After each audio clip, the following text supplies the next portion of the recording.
Okay.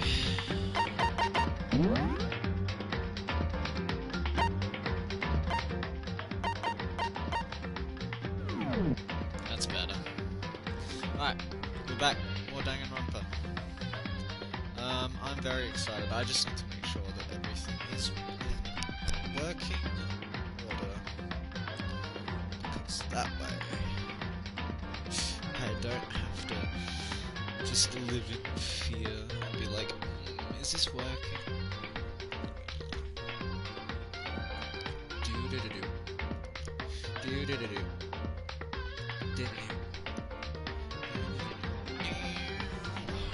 Need to make sure this is working.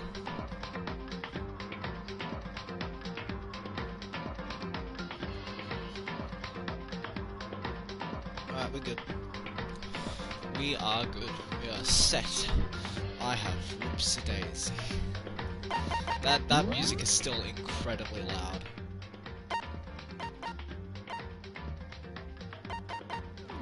Alright. That should be good. I say should be, alright. You should all be able to actually hear me over the game sound now. Alright. So, if you don't remember, we got to nighttime. So I guess we just go to sleep. Or not. What are we doing? Right. It's gone. Interesting, interesting. She really is gone. It's almost like there was never anything there to begin with. Every last sign of Sayaka's existence has disappeared without a trace. It's just like he said. After the class trial, before he took the elevator back up, Monokuma told us. Uh-huh. Oh, I almost forgot. Since the class trial is over, I'll go ahead and dispose of all the corpses. What are you gonna do? It's okay. No need to thank me. Just seeing your delighted, smiling faces is thanks enough for me. After all, nobody wants to look at a rotting corpse every day. That can't be good for your health.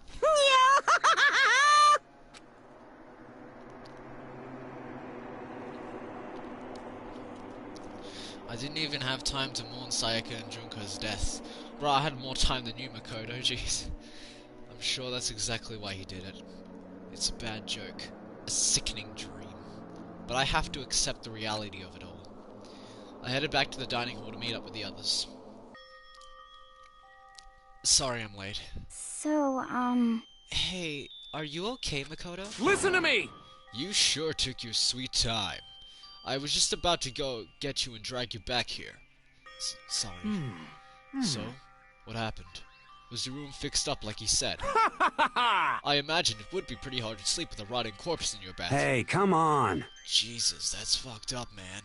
Why would you say something like that? There wasn't anything left. Like the whole thing never happened. I see. It must be tough staying there, knowing what happened. Why didn't you just stay in Sayaka's room? Well, staying there with her scent still hanging in the air, that would hurt just as much.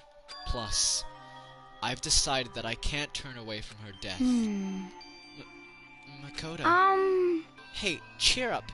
Getting depressed isn't gonna help anything, right? If we all work together, I'm sure we'll find a way out of here. you got it!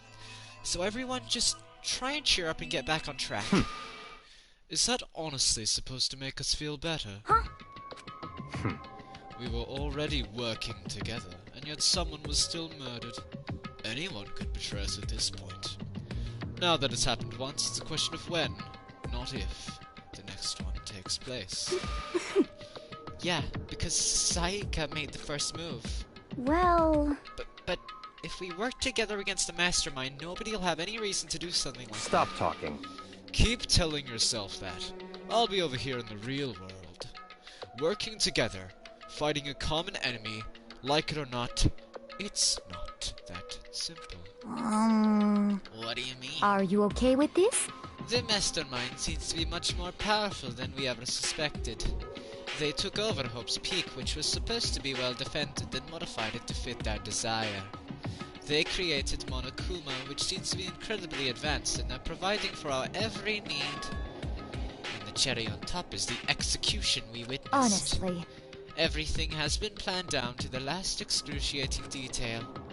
This is not the work of your everyday psychopath. Defying them may be too great of a risk. So then... Then, what are we supposed to do? Anyone who truly does want to escape will just have to follow the rules.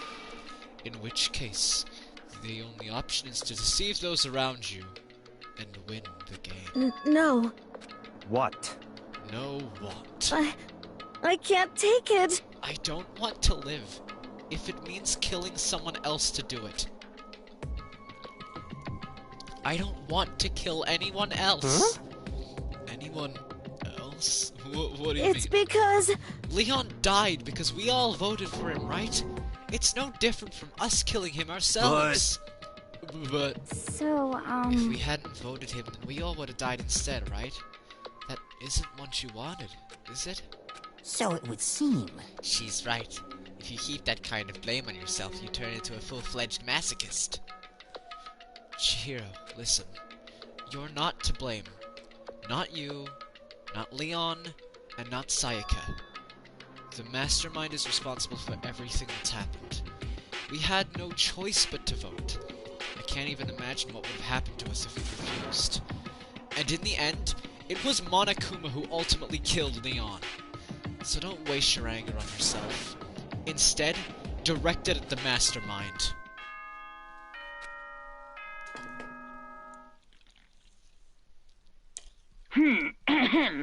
This is a school announcement. It is now 10 p.m. As such, it is It's officially officially nighttime. Soon the doors to the dining... It Yeah, was blah, blah, see blah, you, blah. see you. Now pay attention and remember this well. Oh? The burden of judging others is a heavy one to bear. So be well aware of your actions. Order and stability rely on the sacrifice and responsibility of everyone.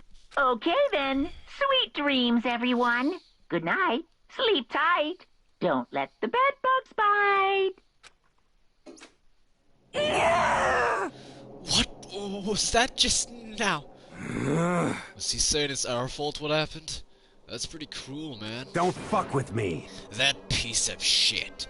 Who does he think he is? Monokuma, it's pretty obvious he thinks he's Monokuma. A tense, maddening day that saw the deaths of 3 classmates. Sayaka, Junko, and Leon. But this is just the beginning. Our despair has only just begun. Chapter 2, Boy's Life of Despair.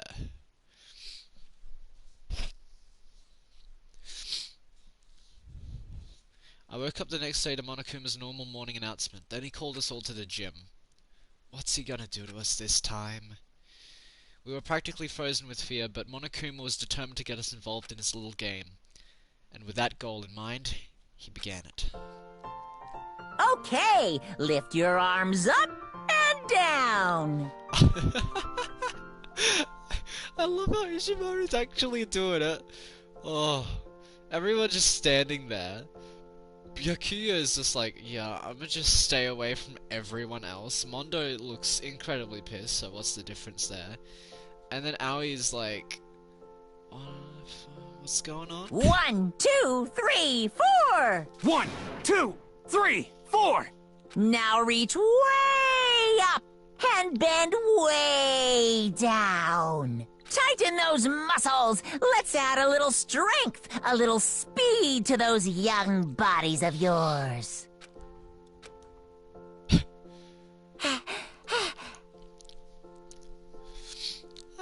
Doesn't this feel just great? Being stuck inside like this. You gotta make sure to stay healthy. You're the one keeping us stuck inside. Don't sweat the small stuff. That's my motto. Yaha! Whoa, I sounded pretty cool just now, don't you think? Did you fall in love with me? Am I just to die for? Am I just to die in writhing agony for? So, why did you call us here? Certainly it wasn't just to make us exercise. Just to make you exercise? Just to make you exercise? If exercise makes you laugh, exercise will make you cry. Now, if you keep doing these exercises, you will uncover the secret of the Assassin's Fist, passed down from generation to generation in the Empire of Darkness. That power can be yours. This sounds like the kind of a junker middle schooler would come up with. It doesn't matter. Just get to the point. Did you really call us down here just to exercise? Hey, Of course not. You think I have that kind of free time on my hands? Okay. So then... I'd like to make an announcement. Every time you overcome a class trial here at Hope's Peak, a whole new world will open up to you. What the heck? A whole new world? A whole new world. you guys? It'd really suck if you had to live here forever with nothing new to stimulate you. Besides, I know how you kids these days get with your ADD and ADHD. I gotta keep you motivated. Very nice. So go ahead, look around all you want. Enjoy the brave new post-trial world to explode. With that, Monokuma disappeared, leaving us even more confused than when he'd shown up. But... a new world? Could it be? Is he talking about a way to get I outside? wonder about that. That seems... unlikely. Piece of shit! Well, we don't know until we look. Hey! Whatever he meant, it seems we'll have to search the school one more You time. hear me? Okay, then let's split up and start investigating. When you're done, everyone meet back up in the dining hall and we'll share what we found. You're basically a one-trick pony, you know that? Got it! More like a staple food source. Now let's get moving! Seeing his words as I signal, everyone scattered and left the gym. Right, guess we're doing that too. Yep.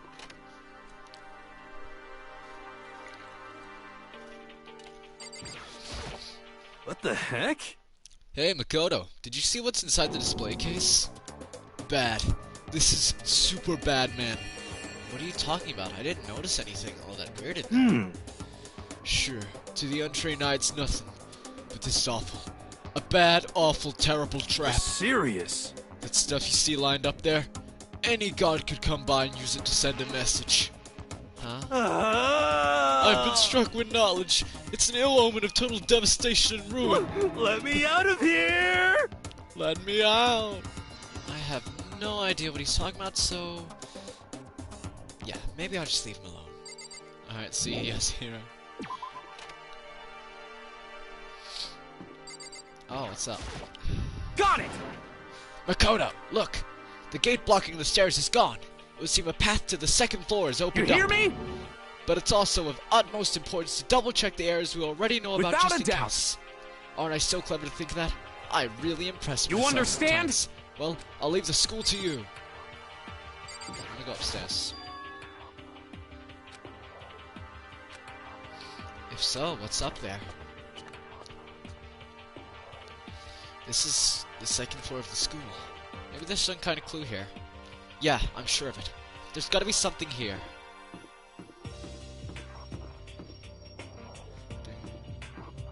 Oh, there's another floor. Okay. We got a library up here.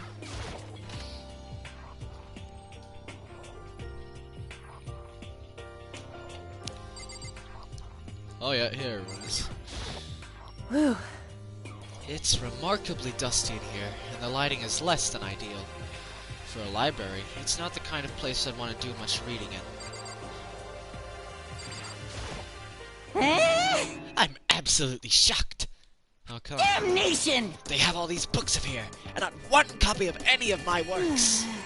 Well, yeah. Why would they have comics in a library? Plus, most fanfic is just porn drawn by a bunch of amateurs. I just don't get it. Not at all. I do too get it. And with a face like yours, anyone can tell that nothing you do is worthwhile.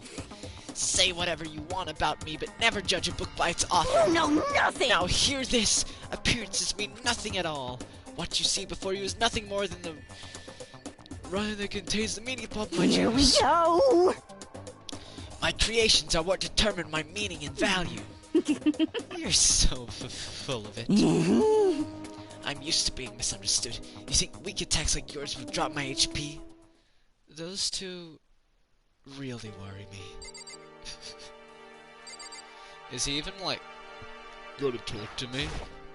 But still. Oh, he is. Well, he's not really talking to me, he's kind of talking to himself. This library is most interesting. Huh? What's interesting about it? Stop talking. Oh, nothing. I was just thinking out loud. Yeah, I didn't think so. You must be pretty happy to have all these books around, huh, Toko? Oh wait, that was me. Whoopsie daisy. Must be, not particularly. Nothing's really caught my attention so far.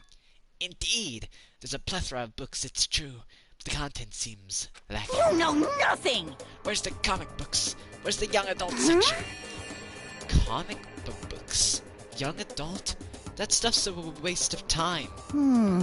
I've seen what you write, Miss Fukawa. Talented as you are, your stuff isn't any more worthwhile. What the My heck? stories are filled with love and pure feelings. Don't compare them to that garbage of yours. Your writing doesn't even mean anything. It's just a bunch of jumbled up letters. So someone should just burn it all. Ooh, the lady doth protest too much. Methinks. I bet you're secretly into boy-on-boy action. Boy-on-boy? I don't care if it's anime or comics or fanfic or whatever. I'm telling It's you! all filth. Throwaway culture that'll be trashed and forgotten in half a decade. Just talking about it makes me sick to my stomach. I feel like I'm gonna throw up. You've insulted me and you've insulted my honor. These two are really starting to freak me out. Never seen anything like it. Right, well, there's nothing else in the library. So, oh, I was wrong. It looks like a laptop. The laptop looks pretty old, and it's all covered in dust. So, It's broken. I tried pressing the power button earlier, but nothing happened. It's broken, huh? Too bad. I was hoping I could use it to go online and see what's going on in the outside world. If it's broken, though, there's nothing I can really do about it.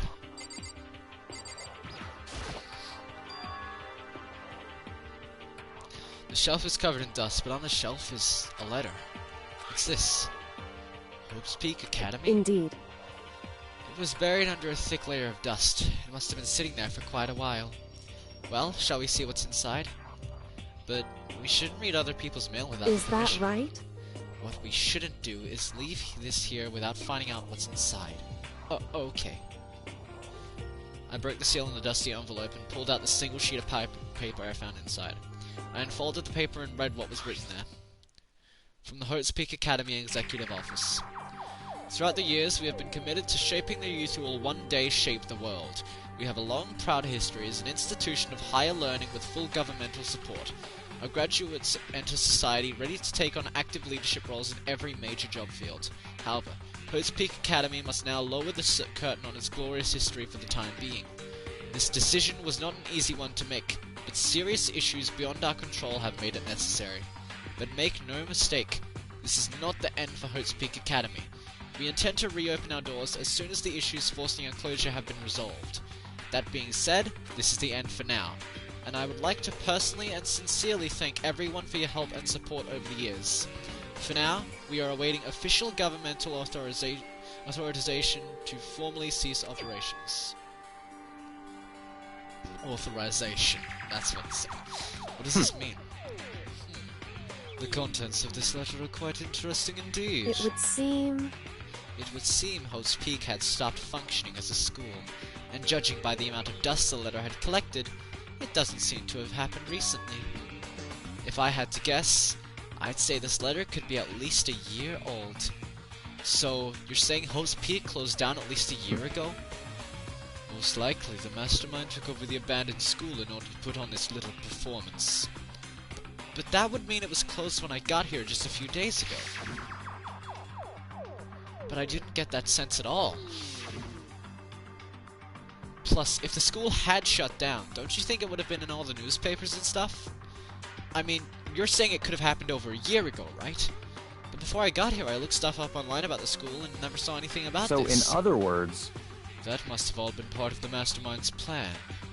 They lured us all in here. Someone who could create a place to judge and execute people could potentially be capable of anything. Of course, that's all assuming that this letter is real. However, If it is real, though, that does solve one mystery surrounding the school. The reason that there are no other students here could be because the school had already closed down. That would be a nice simple solution, it's true. But then, what about this other part?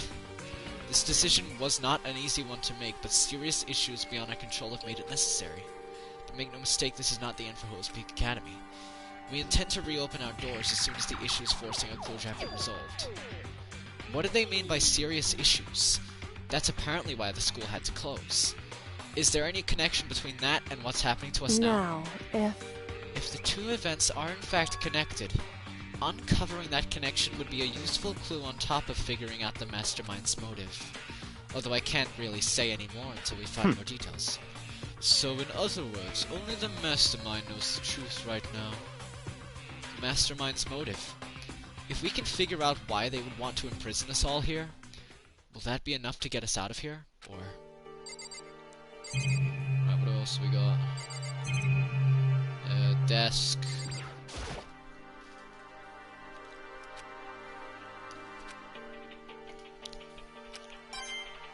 Nice.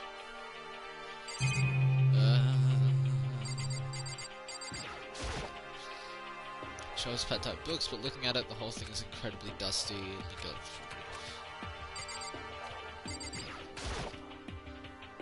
you It's some kind of archive. All I saw in there was stacks of old books and files.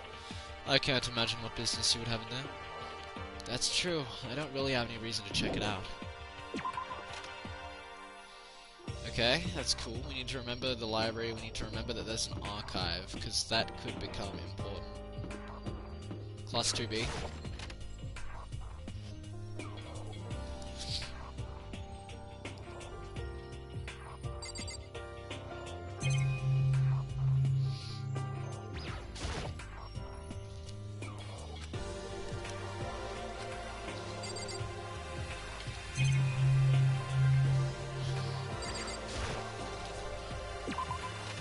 Alright, interesting. So there's not much up here from what I can tell. There's the archive, there's some more classrooms. We've got this place, we've got stairs, bathrooms, a pool. Okay, that's another big thing. Just a second. Oh, Makoto, hey, guess what? Guess what I found? A pool! There's a pool here! A pool! Pool, pool, pool! You don't have to keep repeating it. I got it. And there's a ton of exercise equipment in the locker room. Sakura's gonna go nuts when she finds out. Yeah, you're right about that. Hina seems way more excited than usual. What's up? The second floor has opened up. The living area has grown and a number of facilities are now available.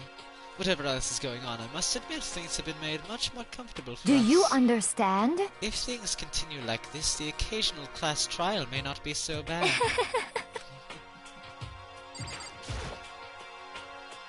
Hey, Chihiro, have you checked out the pool yet? No, I don't like wearing swimsuits.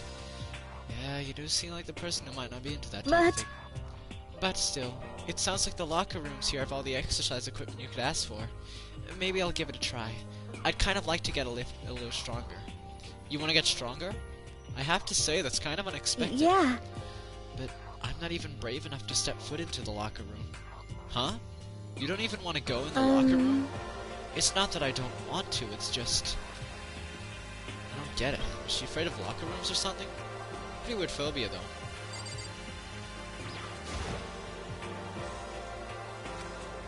Yeah. Oh, and I guess you need your handbook to get in the locker rooms. Really? Of course. Really? If you want to unlock the locker room, You'll have to swipe your personally handbook across the card reader next to the However, to ensure maximum security within each locker room, Only a boy's handbook can open the boys' locker room, and the same goes for the girls. And that's the bottom line. But what if someone opens the door and then someone else sneaks in? Boom, boom. Anyone who commits such indecency will be punished without mercy for the scandalous sexual depravity. See, there's a Gatling gun mounted on the ceiling, right? Yahoo! And it'll be all tuka tuka tuka tuka. Just a second. I bet it'd really hurt to get shot by that thing. No. I think it'd be a little worse than that. But what happens if someone loans their handbook to someone else? A boy could borrow a girl's handbook, and that would get them into the girl's locker room. Well, that never even occurred to me. To think someone could be so low, so cowardly, so devilish. Okay, then how's this sound? Got it. Time for a new rule. As of this moment, loaning your e-handbook to another student is strictly prohibited. There. So now nobody can give their handbook to anyone else, right? You like that? I'm kind of a genius, right? Because my brain is 100% cotton. Honestly, I do not imagine anyone would have lent their handbook out in the first is place. that okay? After all, they would likely be held responsible for anything that person might do using the handbook. So, But, you know, you seem awfully concerned with us locker room security Of stuff. course. It's 'cause all you teenagers are sex-crazed maniacs. You're at that age you try humping a plastic bottle. So, to keep anything unseemly from happening, I have to maintain a rigorous watch. Then in that case, I would ask that you keep the same close eye on our dorms. If some man and some woman decided to share a room, there would be nothing to stop them. All I care about is protecting the holy image of the school itself. Disgusting. I don't care what happens in your private dorms. By force or by cunning. Do whatever you want. just the worst. I hate you so much. See ya later. Okay, so the regulation is now in place. See ya! Ah, Man, that stupid bear totally ruined my mood. Maybe I'll go take a dip to cheer You myself got it! up. Celeste, Chihiro, wanna come with me? as for me, There's nothing I hate more than getting water on my face. I'm sorry. Sorry, I'll pass this time. How come? When you're in a funk, there's nothing better than a good swim to pull you out of it. I'm pretty sure that only applies to you. Anyway, now I have to get a pretty good idea of what's in the second. Now I have a pretty good idea of what's in the second floor. But I didn't see anything that may lead to any kind of exit or anything. All I can do now is hope someone else finds something worthwhile. Okay, I better head back to the dining hall as soon as possible.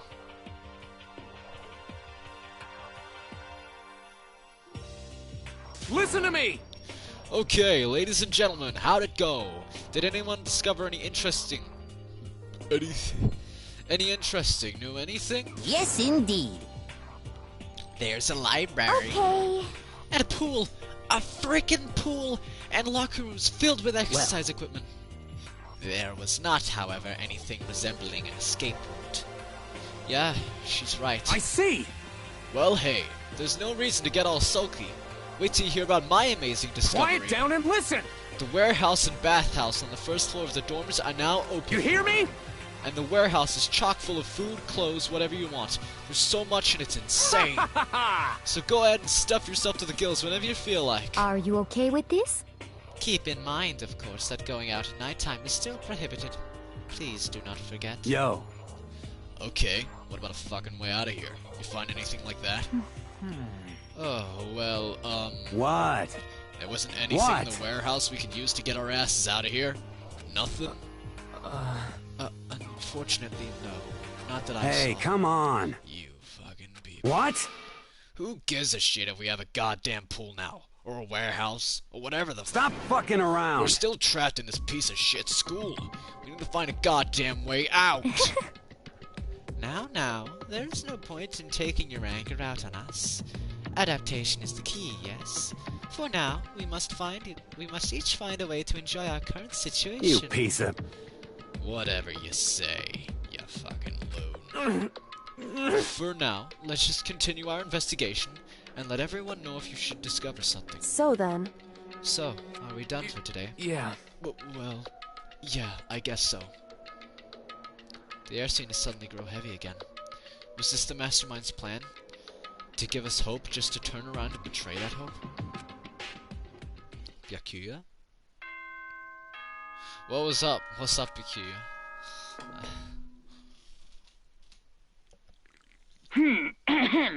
This is a school announcement. It is now 10 p.m. As such, it is officially nighttime. Soon the doors to the dining hall will be locked. Okay Yep. then. Cool. We will promise not to leave our rooms during nighttime. There's not much else to do. I guess I'll just go to bed. Okay.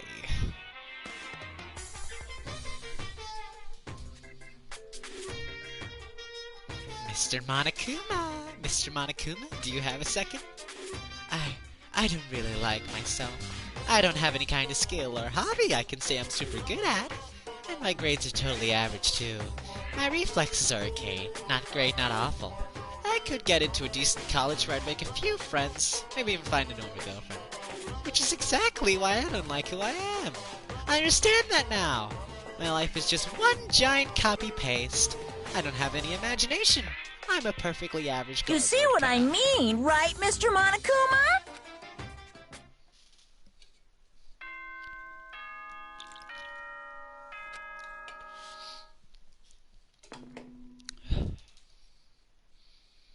Good morning, everyone. Get ready. Oh, I wanted to let you know that your e-handbooks have been updated. New regulations have been added, so please take a look and enjoy your school life more than ever before. Okay. Learning your yearbook. I don't know.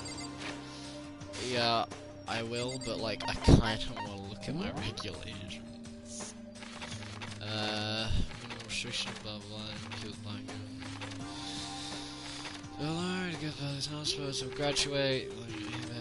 Additional.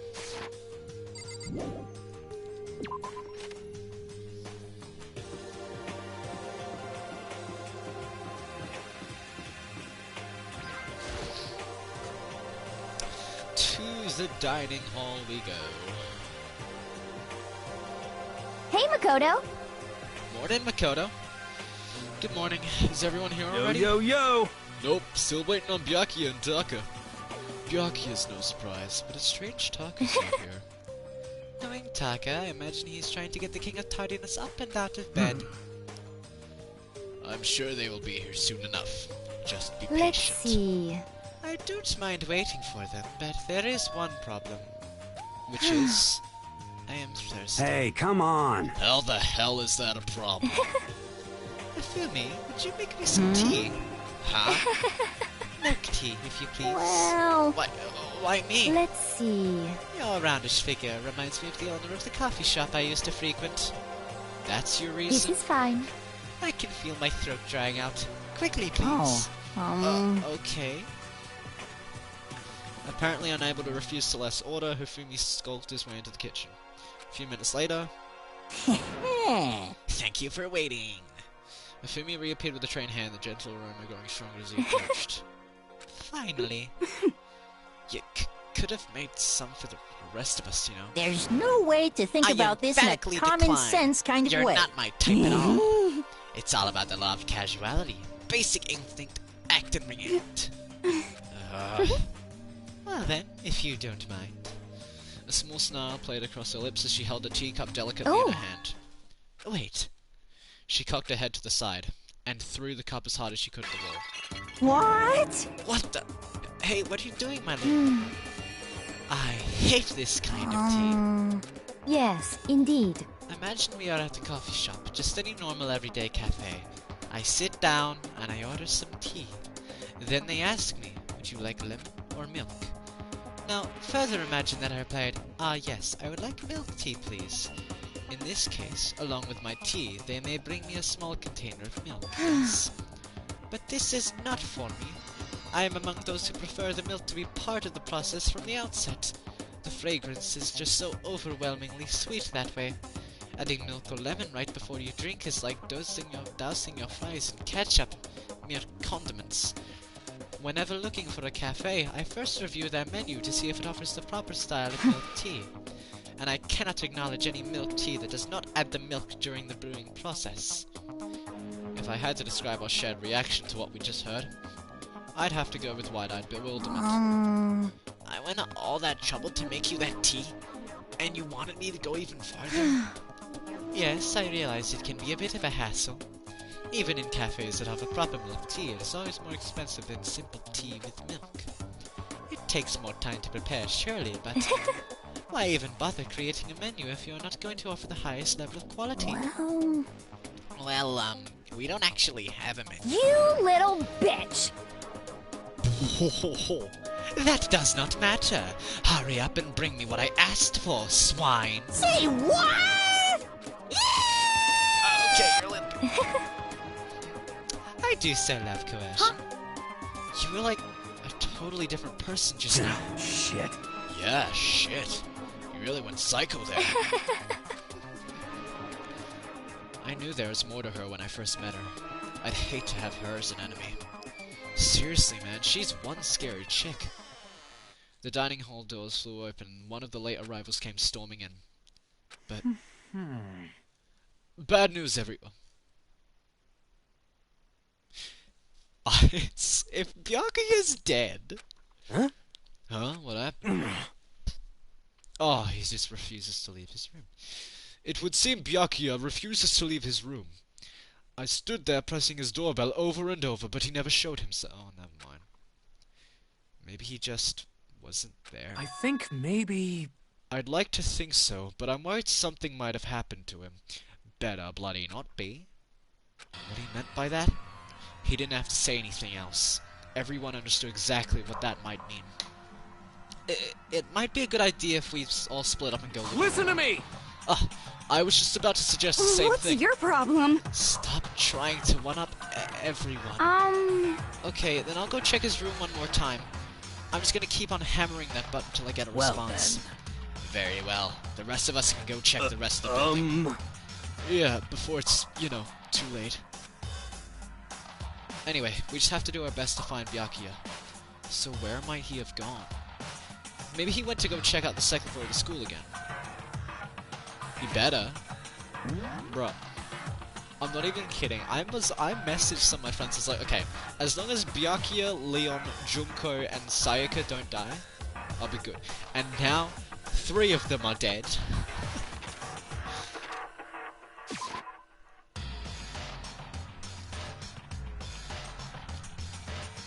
So Byakuya better not be dead.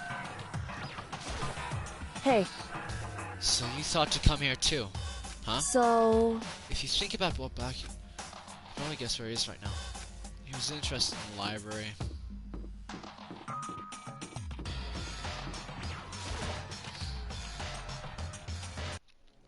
Please be alive. Please be alive. Please be alive. Byakuya?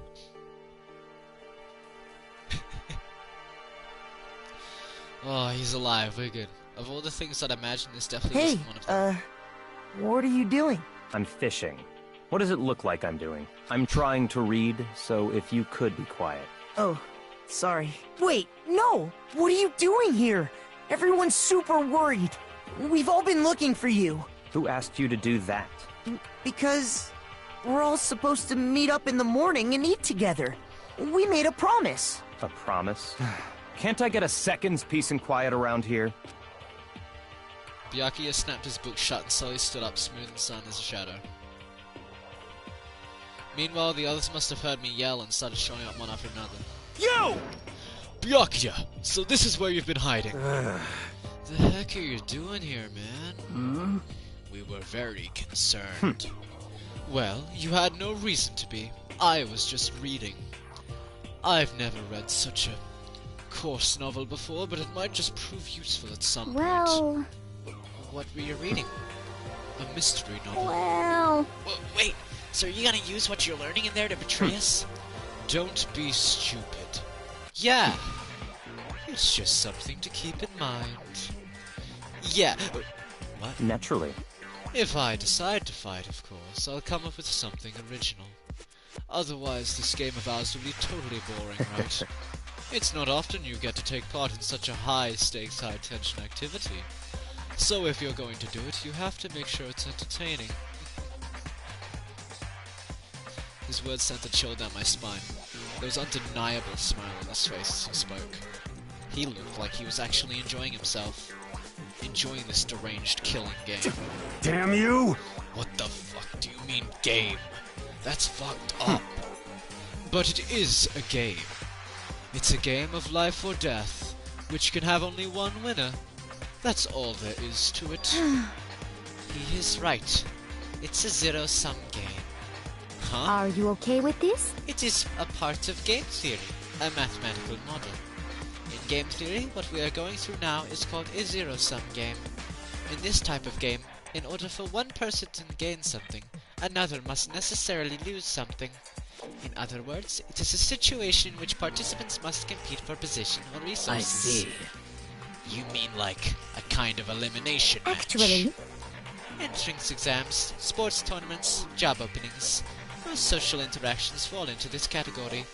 Everyone must scramble to obtain something which is limited. For you to succeed, someone else must fail. This also applies to the school life we have been subjected to here. In this is that case, okay?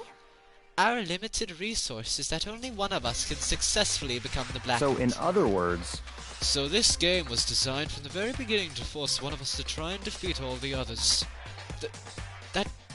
That can't be what they had in mind. This is why adaptation is so crucial. If those who want to escape were to disappear, there would be no reason to continue playing the game. what? But why would I want to stop playing? It's so much fun. He smiled again as he spoke.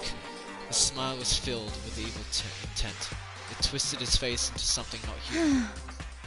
It sounds as if you do not acknowledge even the possibility that you may lose. Am I right? Naturally. Of course. You do not speak like the others. Exactly what I expect from the Togami heir, apparently. It's just normal arrogance, isn't it? Just a second. You talk like that, but what if you end up dead? Not possible. I won't. It simply isn't possible. You son of a bitch! What the? Who the fuck do you think you are? You know, I still just can't believe it. What? Believe what? That an uneducated, brain-dead, useless piece of garbage like you has survived this Piece long. of shit! I'm gonna fucking kill you. Don't make me repeat myself. Like I said, I won't die. You keep saying that, but do not bother arguing with him. For him, the concept of losing simply does not exist. He is the ultimate affluent progeny, after all. A boy raised to succeed from the day he was born. He considers victory his destiny, and has lived his life accordingly. Tests and challenges are merely ways for him to stand victorious, even if it is a life-and-death situation. Is that not so, Byakuya? At least one of you seems to understand. Isn't it wonderful? It is because I am the same as you. Games are meant to be won. That's enough. Are you trying to suggest we're on the same level? Close that vulgar mouth of yours. Well, well. I do apologize. Anyway, let me just say this to all of you. You all need to try harder. If an opponent isn't going to give it their best, where's the fun for me? No. That's a terrible way to look What? at it. It's because... This isn't our game. Our lives are on the line, you know. To kill your own friends is... That's horrific. Friends. Who decided that? Huh? We are not friends. No, quite the opposite. We're in competition. We're enemies. But... You know. What? But what? Stop trying to force your contradictions on me and just accept what I'm telling you. Come on. Yes? If you have something to say, say it. Otherwise, keep your mouth closed. I'm sorry. Stop fucking around! Hey, shithead. You get off on bullying people that can't fight back? You want to try that on me? So you're back to pretending to be friends, huh? And how long do you think that's going to last? Piece of shit! Fuck you. What? Is that all you can say? It's unfortunate you would waste your breath on such empty gibberish. You son of a bitch! That's it. You're fucking dead. Just a second. Hold on, just calm down. Piece of shit! I am calm. How is this calm? Anyway, I don't have intention of working with the rest of you any longer. To cooperate during an elimination game is, well, frankly, it's a waste of time. And I hate wasting my time. Waste of time? Not possible. Engaging in friendly group meals is out of the question. Someone could easily poison our food. And I'd rather not become part of the Last Supper just yet. Shit. Quit talking like you're in a fucking movie or something. Goodbye. All I'm saying is that, ultimately, you are all free to do whatever you want on your own. Goodbye. Without a second glance back, Byakuya left. There wasn't anything we could do to keep him from going. His way of thinking was just beyond anything the rest of us could even comprehend. Was he serious about all that? He was, without a doubt. Don't fuck with me. Well, fuck him then. Maybe. But what he said, he might not necessarily be wrong. I mean, can you say for sure someone won't poison our food? Hey, come on, you too, Toko? Anyway. Well, it's not like anyone would care even if I was gone, right? Actually, I bet you all want me gone. You all think I'm disgusting. None of us think that. I'm telling you. Just think you don't think that. I know some people like to play the victim, but this is just totally out there. You think I don't know, but I do. You want me gone. And I'm sure the rest of you want the same thing, don't you? Hey, Toko, wait. Just let her go. When she gets going like that, there's nothing you can say to bring her back. Jeez. Ultimately, our breakfast meeting came to an end without answering any questions. Everyone headed back to their rooms. Jeez, I'm tired already. But I don't have time to take even one day off. I need to get myself going. Free time, let's go. Alright, well, we haven't really hung out with anyone yet. Let's hang out with Byakuya. I need to get to know Byakuya. Don't have anything I need to tell. Oh, are you kidding? Junko's dead. Shiro, Celeste. Oh, Leon's dead. Here's the hero. And you. Okay, who to hang out with? Who to hang out with?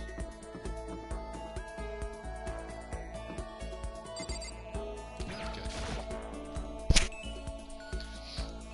Oh.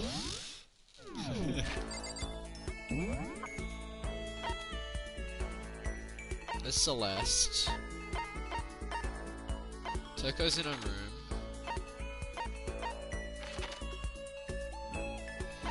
These three up there. You're in the library. You're in Class 2B. Let's go to the library. Let's go hang out with Byakuya.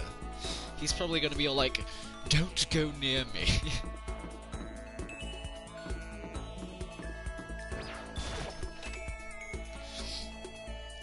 Alright, buddy. Let's make him our friend.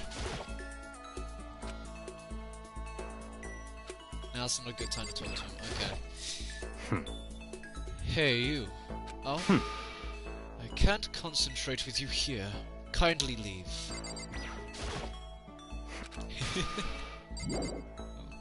Okay, I'll leave. Alright, calm down. I keep thinking that's the door out. Alright, well then let's go to Class 2B.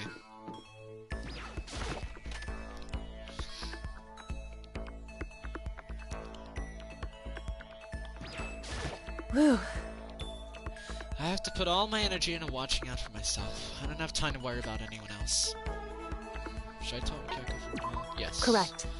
You want to spend time with me? However, But I don't have anything to say. Are you okay with that? Yeah. I spent some time with Kyoko in silence. Kyoko and I grew a little closer today. Give Kyoko, yes, definitely, sure, let's go. Oh no. We have to go through everything. We got blueberry perfume. We've got a camera. A moon rock. A game thingy. School crest, a spare bat. I'll give it... No, that's something Byakuya would probably want, to be completely honest. I might give her the perfume. I don't really know. What? How did you know I was interested in this? You're an enigma, Makoto Naegi. Makes me happy. Are you scared, Makoto? Huh? Hey. Being trapped in a place like this. Who wouldn't be? Of course I'm scared. Being trapped in this insane Correct. school? Ah, that's good. That's... good? So... Fear is proof that your imagination is functioning. Frankly, I feel bad for anyone who can't feel fear. Without imagination, you can never deduce which action to take next. But what about you? You seem totally calm. You don't act afraid at all. Wrong. I'm scared too, of course. I simply hide my emotions. There's no advantage to be gained from letting others see how you feel. You hide, huh? Correct. Well, what I mean is, I'm not as foolishly open as you are. Listen. Open. Also, the fear I experience is a little different from yours, I imagine. Huh? What do you mean? So... You're afraid of what you might lose, right? Correct. But I'm afraid of what I've already lost. I'm sorry, I don't understand. I know. Shouldn't bother answering any further. Goodbye. She just turned and... Oh. See ya. Okay. Head back to my room for a little while.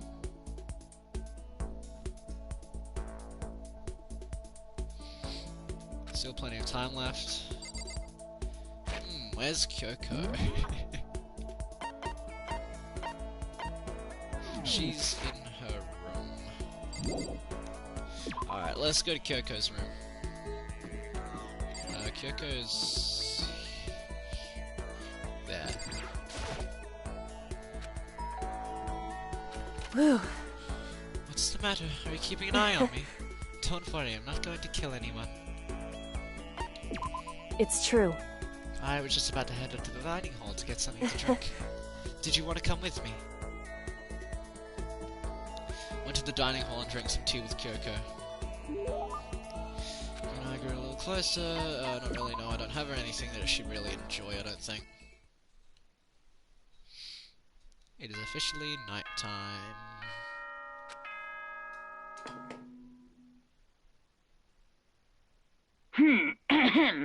This is a school announcement. As such, soon the door. Okay then. Blah, blah, blah.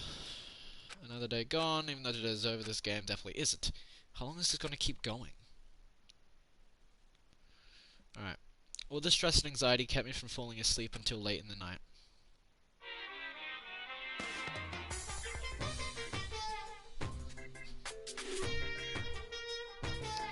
Whenever I spot a cute girl, I have a tendency to stare. I can't help it. I just gaze with intensity. The other day I rode my bike to the train station. In the bathroom, just looking at myself in the mirror.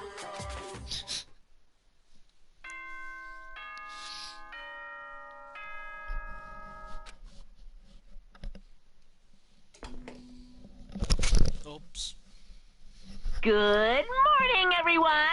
It is now 7 a.m. and nighttime is officially over. Time to rise and shine. Wait, those things that we see, the Monokuma theaters, they could be giving us hints, because if so, that means the mastermind is female, correct? Interesting.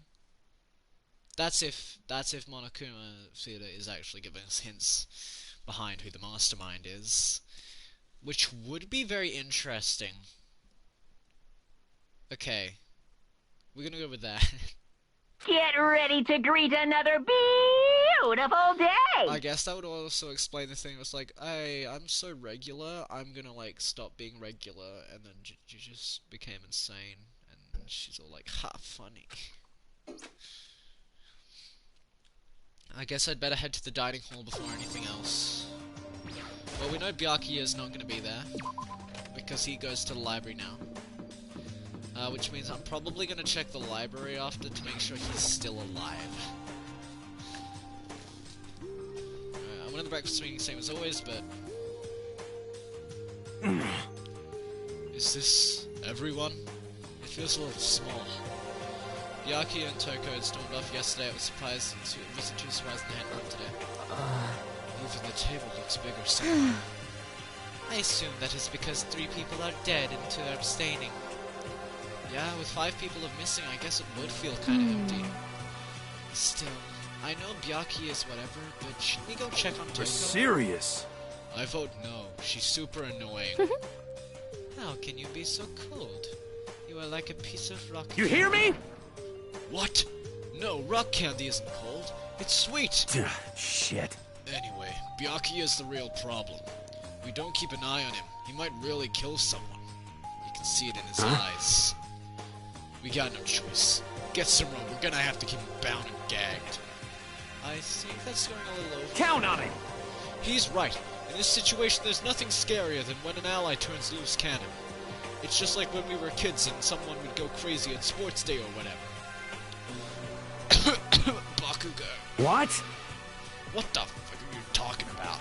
You're gonna use the rope to do tug-of-war or something? Idiot. It can't be. I'm not an idiot.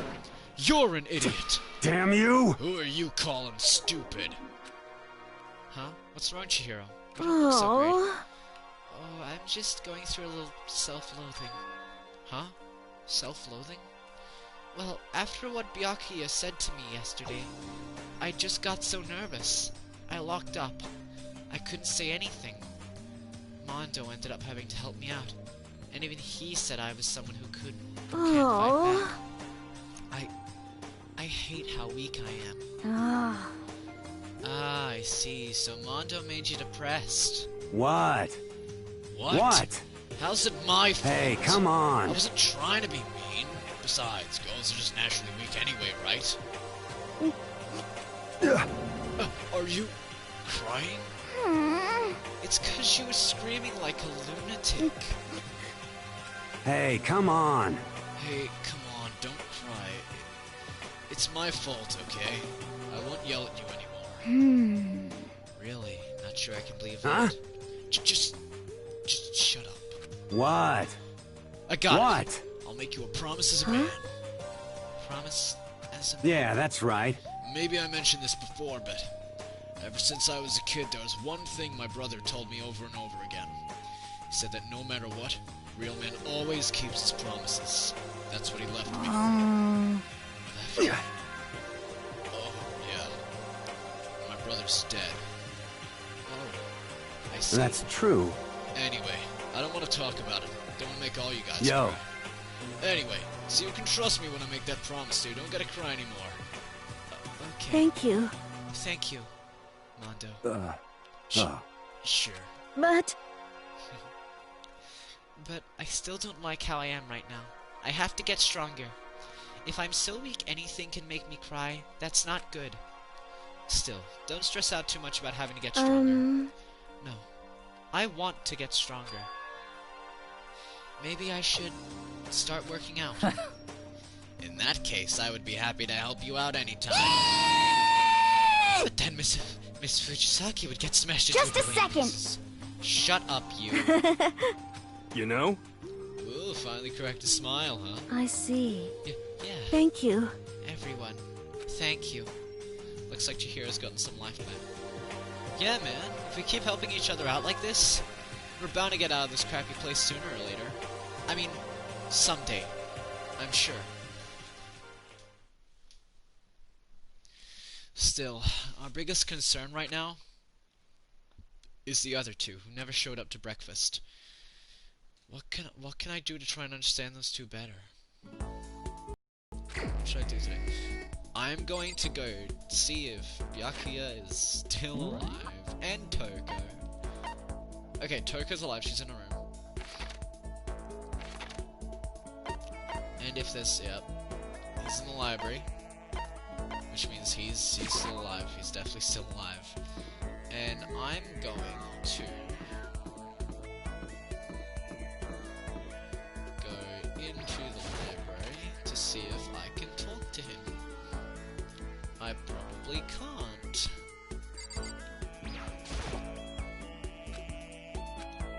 In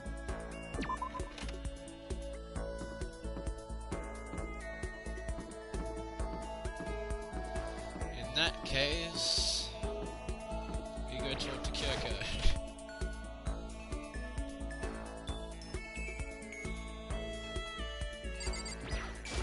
Just a second. What's the matter? Why are you bouncing around like a little boy? Don't you have anything to do?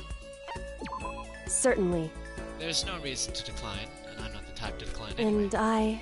Besides, I find myself more and more intrigued by someone like you.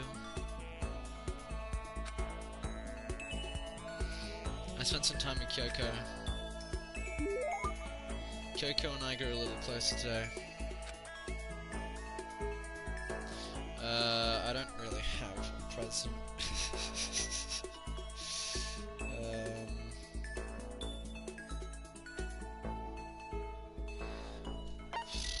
Don't really know.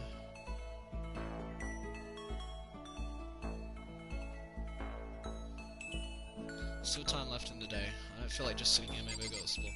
We're not going to explore. We're gonna. Ooh, wait. Does Bukai stay in the?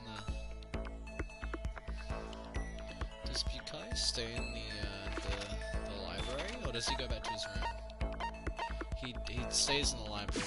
Okay. Maybe I can try seeing him at this time of day, because that way, he might not be too interested.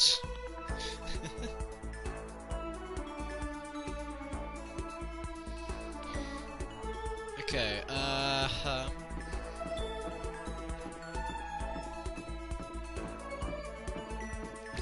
to the library.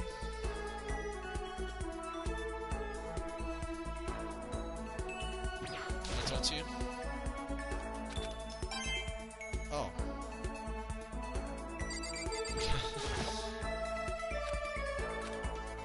Cannot. Of course I cannot.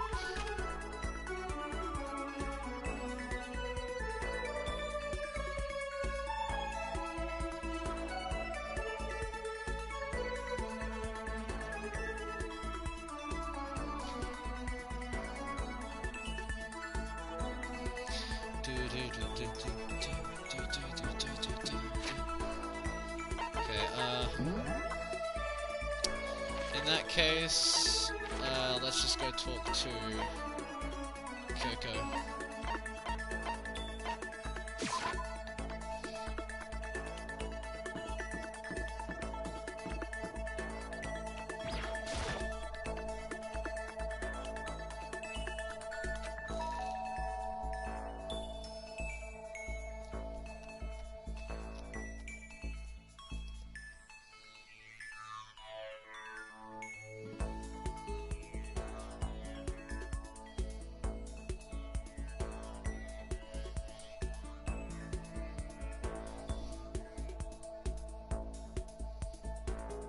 Sorry.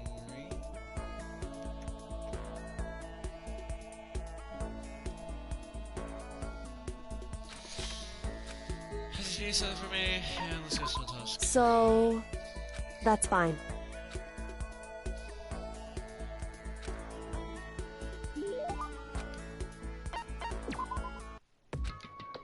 Quiet as ever. Oh shit. Whoopsie daisy. Guess she doesn't like to waste the words. Hey, Kyoko, And? if you're expecting a conversation, don't. There's no need for it. But I mean, don't you think talking about it is important? Talking is important?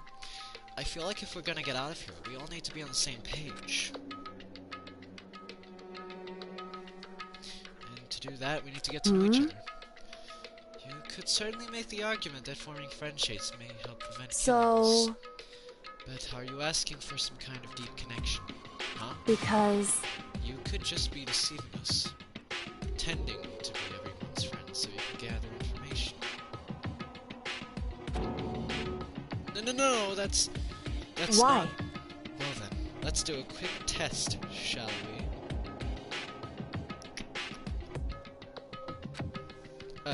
Test? That's right.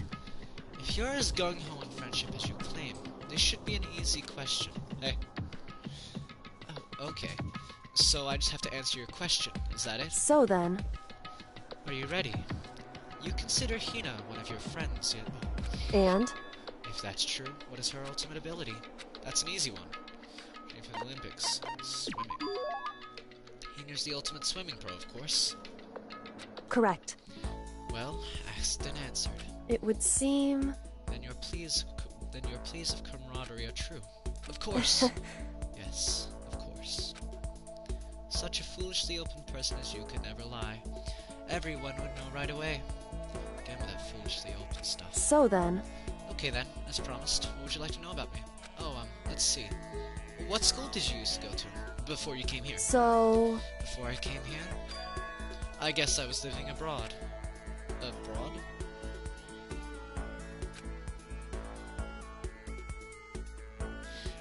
Was it an exchange program, or do your parents work overseas or something? My parents, I suppose. Why all the question marks?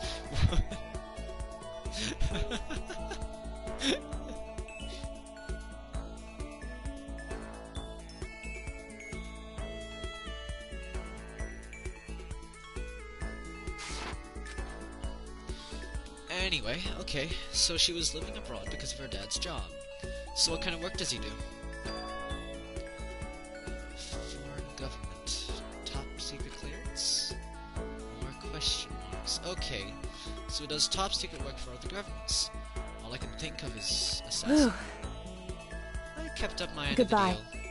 This should be enough, right? I'm leaving now. You're so full of mystery.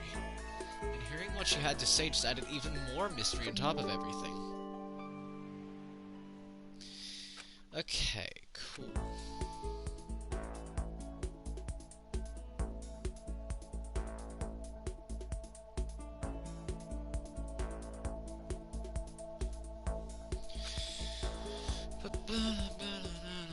Night time. Guess I'm feeling a little hungry. I'd better get something to eat before it's night time. I should head to the dining hall then, I guess.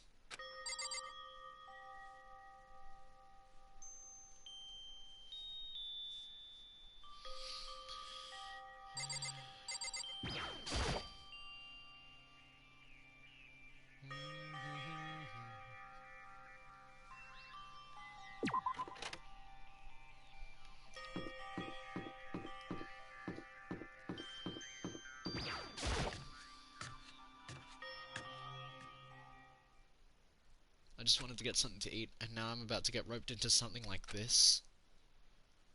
Actually, no. I guess I am already roped in. Listen to me! Oh no. We've got Ishimaru and Mondo in the same room. It's... What's going on? Hey, damn it! I have a favor to ask. A favor? I have a bad feeling about this one. Hey, damn it! Come on, Makoto, you gotta be our witness. Witness to what? What? This guy's been talking shit about me since day one. Calling me a coward and shit like You're that. corrupt! You are a coward. That's why you turn to violence to solve problems. That's why you can't do what society asks of you. Why you walk around dressed like that. The fuck you say? You don't know You hear me? You've already lost yourself. But you're such a coward, you don't even realize it. Damn you! So what? You're saying you're not a coward? You think you're tougher than me? Count on it! I know You I am. wanna fight? Okay, then let's throw down. Prove you got what I don't You hear got. me? I accept your challenge. So that's what's happening, Makoto. You gotta be our witness. You're gonna throw down? You're not gonna, like, start punching each other, are you? Hey, There's a bathhouse on the first floor of the dorm, right? With a sauna I inside. see! I see. A simple endurance contest. Got it! is We're gonna see who can stay in the sauna the longest. Piece of shit! God damn straight. Oh, I love them. Are you guys really gonna go Stop through fucking this? around! Shit, yeah. You! He'll be done in a matter of minutes anyway. If People like him are, without exception, all talk. You want to throw down? Bring it on. Hell, this makes things interesting. Wouldn't want to win without a challenge, right?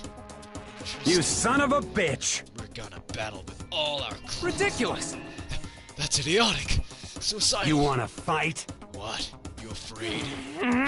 You're going to regret Stop this. fucking around! Shut up and let's do this. Hey, Mondo, What, asshole? you can take off your uniform, you know? Go ahead. I won't judge. And you can shut the fuck up and mind your own business. I mean, look at you. Your face is all red. What are you, one of those goddamn hot spring monkeys? It just so happens I was born with a red face. You don't have to act all big, man. Act, you say? I'm still plenty good to go. I'm so good, I could eat a steaming hot bowl of soup right now. Are they? Okay. I don't know, man. Try to push my concern aside. A few minutes passed, then a few dozen minutes, then an hour. Don't you think it's about time you gave up? What about you? You can't even hardly talk. Dumbass. Say whatever you want. I'm still totally good to go. In fact, I'm starting to feel kind of cold. That's probably not good.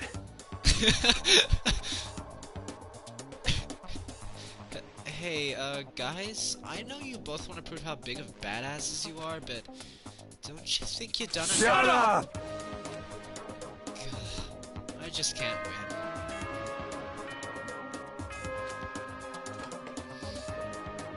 Whoa, what are you gonna do now? As such, okay then. Hey, did you hear that? It's nighttime. How about we call it a tie?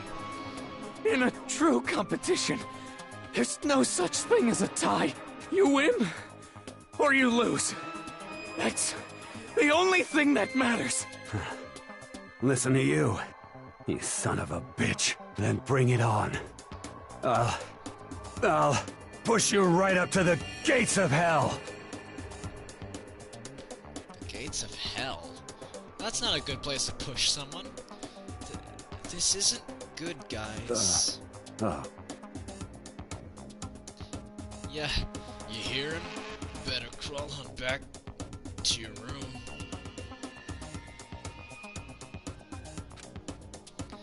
I'll let you know how it went in the morning. Then you can start spreading my legend. Come tomorrow morning, you'll fall down in front of me, down on your knees. I'll show you where to do it.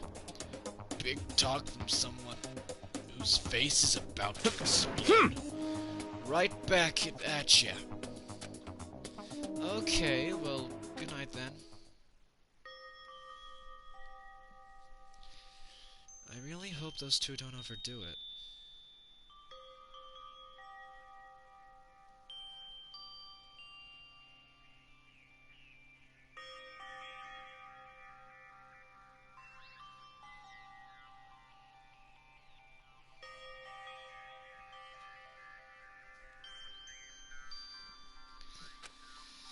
But I'm sure.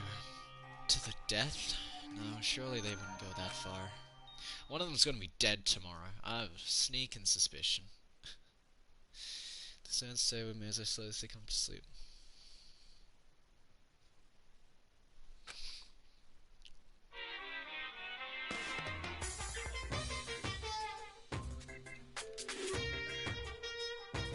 If fate does exist, does that mean your future is decided the moment you're born? If all your yesterdays pile up to create your tomorrow, is your future as final as your past? I just don't know. That's why I'm still alive! Because I don't know! That's why I desperately cling to life!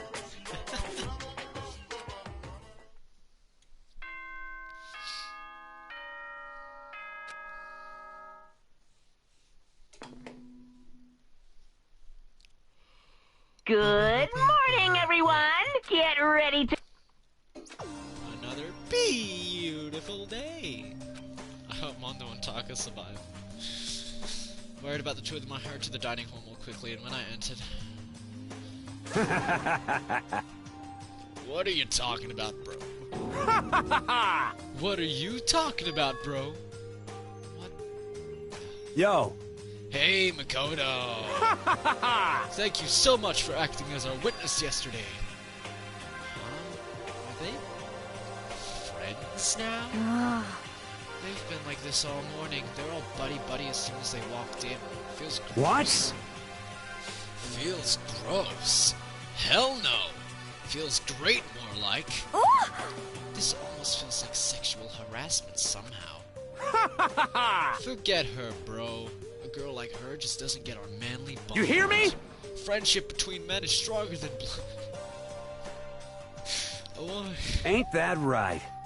what you just said? Bro, that was cool as shit. I should get a tattoo of it. Without a doubt. No, bro, you mustn't. Your body is a temple given to you by your loving parents. So, who won the contest? Piece of shit! Who gives a shit? Got it! Yeah, don't ask stupid questions. What matters is that we both took part in it together. That's completely different from what you were saying last night. I see. Friendship between men seems very simplistic. Nothing like what I'm used to with girls. Yeah, for real. All throughout breakfast that morning, the room was dominated by Mondo and Taka's overpowering brotherhood.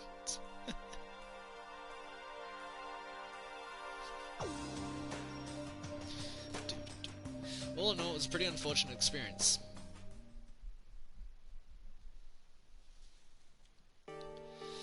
So what should I do today? Who could that be? Who would kind of visit? Oh! Toko. What's up? Toko? What's the matter? What's your problem? Why are you so surprised? Am I really that annoying? Well, I already know that I'm annoying. I came here knowing that, so that makes it okay. No, you're not annoying. I just wondered what was going on. I have a favor to ask. I want you to go somewhere with me. And where is it you want to go? Well... The library. Huh? Are you looking for a book or something? She wants to talk to Bukaya. Why don't you just ask Bukaya? Sorry, Byakuya. Not Bukaya. Why don't you just Byakuya? He spends all his time in the library anyway. Did I say something wrong? You're not a blabbermouth, right? This has to be a secret. I honestly have no idea what you're talking about, but if you want me to be quiet, I'll be quiet. Then let's go to the library. Okay, got it. The library. She's so pushy. Quiet. Be quiet when you go in. Don't let him see you. She actually was starting to getting annoying, but I did what she said and gently crept into the library. Unsurprisingly, Byakuya was there by himself, absorbed in a book. He's here. He's really here. Okay, Makoto, go talk to him. What? Stop being so loud. Just hurry up and go talk to him. He can probably hear everything. You go talk to him if you want to so bad. I can't. I don't want to interrupt him. That's kind of crazy. Oh, this is a terrible idea. He's gonna punch us. Go bap.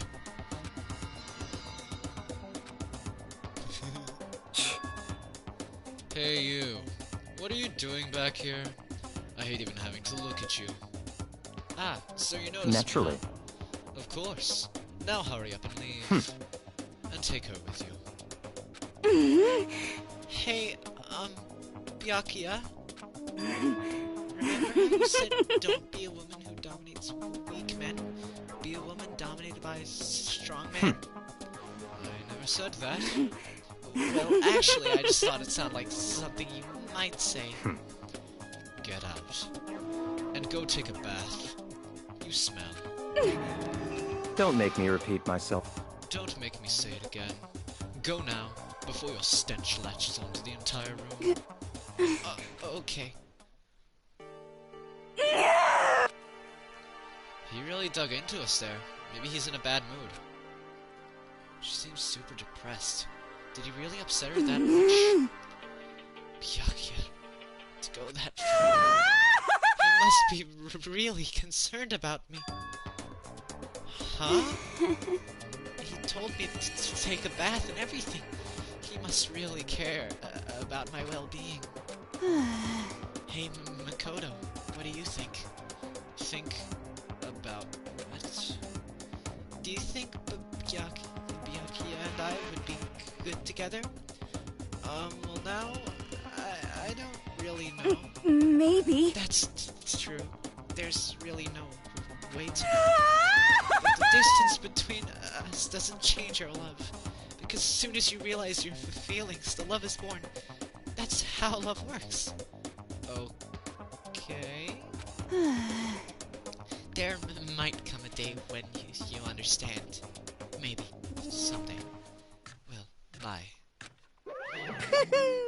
Ah, young love. What? Ba-bum, ba-bum.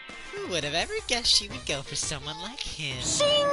But eager passion can also be scary. Sometimes that leads people off in the wrong direction. All of a sudden, I feel exhausted. Maybe I'll head back to my room for now.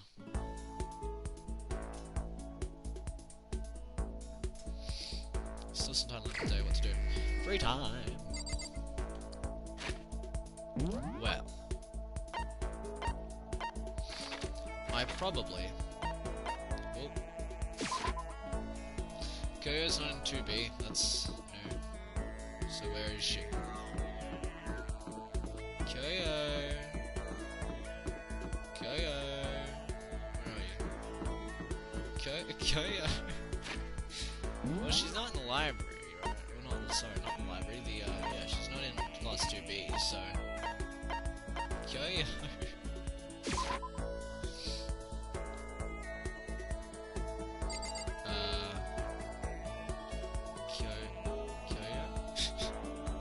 She's invisible.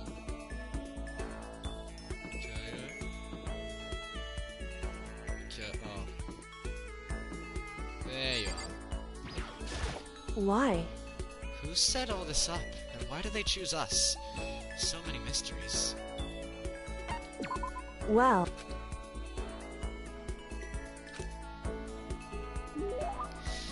Kyo and I grew a little closer today. Didn't really have anything to get Oh, Kyoko. How do you stay so calm, Kyoko? what? Calm? Wait,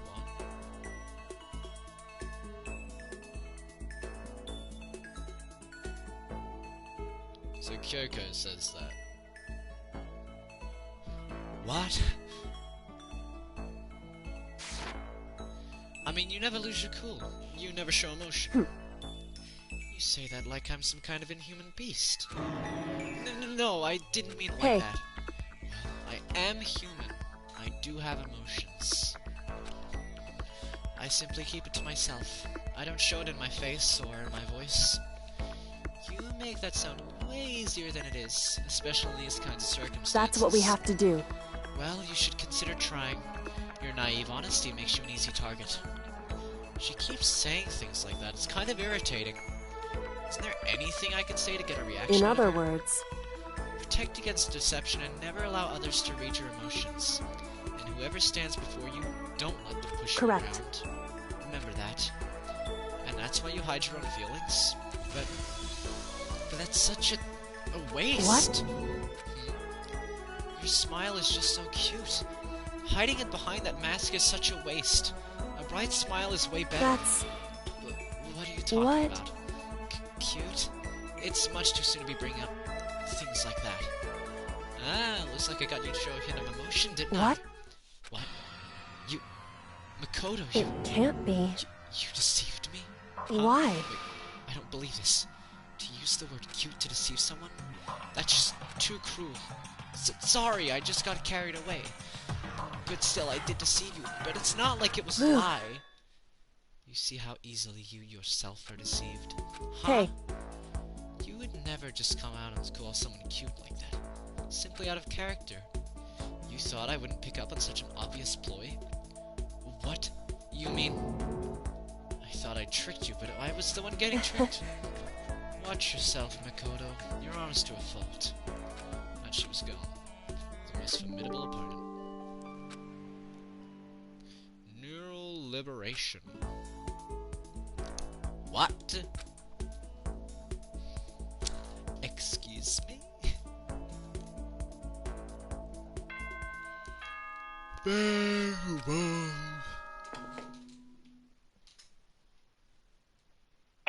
Nighttime. All students. Emergency. Uh-oh. Uh-oh. That could mean anything. I really don't like the sound of this. I have a terrible feeling. No one better be dead. I'm gonna say that right now.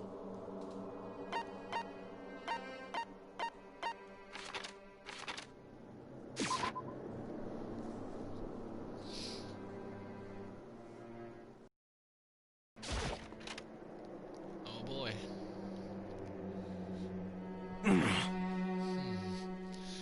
Asking us to gather together all of a sudden, like this. What could he possibly want? Indeed. What might await us this time? He keeps things interesting, that's for certain. How is that funny? Can't you smile like a normal person once in a while? Like how the housewife on a classic TV show smiles at the end of an episode? What the heck? There's something totally messed up with you if you can laugh at a time like this. Which of us is actually messed up? Huh?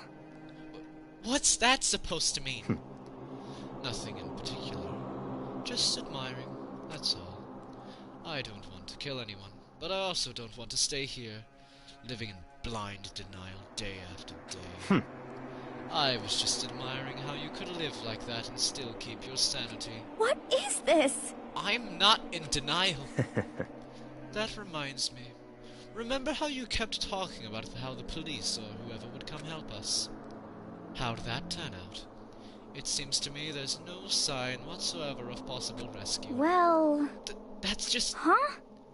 I wonder what actually Certainly. happened. It's strange, that's true. There's no way the police wouldn't know about it. We're right in the middle of a major urban area. The police suck! On the contrary, the masterminds may be just that powerful to take control of even the police. Could it be... Oh, this might not be related, but... Then don't say it. Nope, gotta say It's it. not like some occult mystery. It's about last night. I was near the main hall, just staring off into space, when all of a sudden, I heard it. Huh? Heard what? A sound that... I don't really know what it was. What kind of sound? Well, like I said, I don't really know. But if I had to describe it... Could it be... It was like a construction site, I guess. A construction For site? serious? I mean, I could just be making that up. I only just barely heard anything. Then you definitely made it up. It must have just been the sound of the ocean in that head of yours. Say what? What you talk about, Toko? What?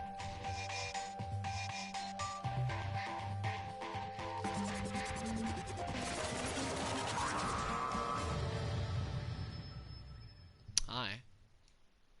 How are you? Whew. He's arrived. What Hero heard wasn't the sound of construction, but it could have been an explosion. Huh? Or maybe a machine gun. That can kind of sound like construction in a way. What are you talking about? What? Beyond this point, my mouth is zipped, my lips are sealed, I am fully puckered. It's a secret little secret. And? Fine. Then let's move on to what you can tell us. Why did you call us all here? Say what? You don't beat around the old bush, do ya? Ready for me to get to the point, huh? If you please. But before that, you mind if I vent a little? I'm low on energy these days. My stitching's even losing all its shine and luster. I'm thinking it's probably because of this ho-hum boring old life every day. I'm looking for something with a little more stimulation. Something rife with danger and intrigue. Yep. Listen, can I just be Today, frank? I'm feeling The next black. Blacken hasn't shown up yet, and I'm getting bored. Hey, So I've decided to come up with a new way to motivate you. Motivate? Is it another set of videos or something? Are you gonna show us some demented thing to try and drive us all to murder? damn it! Drive you to murder? What a mean thing to say. Just awful. You hear me? I don't know what you've got planned, but we're not going to kill each other anymore. Got it! No matter what you do, I swear to God we won't. That's very big talk. Do your very best to back it up, okay? Now then, with your permission, let me begin. So this time it's Ba-bum. embarrassing memories and secrets. As long as you're alive, it's a given that there's things you don't want other people to know about you. Ta-da! So I did a little investigating on my own, and I dug up some of your darkest secrets. And those embarrassing memories and secrets are all contained in the envelopes I have right here. I'm going to hand them out now, so take a second to take a peek. As Monokuma spoke, he tossed the envelopes at our feet. I quickly snatched the envelope with my name written on it. I nervously pulled out what was written inside, and my entire body suddenly went rigid. Makoto wet the bed until he was in 5th grade. What? How'd you find out about this? Because it's probably like he got put in detention or some shit. Everyone started talking at once. You have 24 hours. If someone doesn't become blackened by then, Extreme! all your deepest, darkest, most embarrassing of secrets will be exposed to the world. Maybe I'll roll by a crowded intersection in a van strapped with loudspeakers and spill the beans. Yeah, wouldn't that be so embarrassing? So that's what you meant by motivate. Yup, you got it. They're all pretty unpleasant. Trust me, none of you want to remain real that stuff, right? It's definitely something I'd rather people not know, but we never kill over something like that. What did you say? Count on it! He's right. Your plan is doomed to fail. No one's gonna murder someone for this kind of This thing. is kind of depressing. Oh no.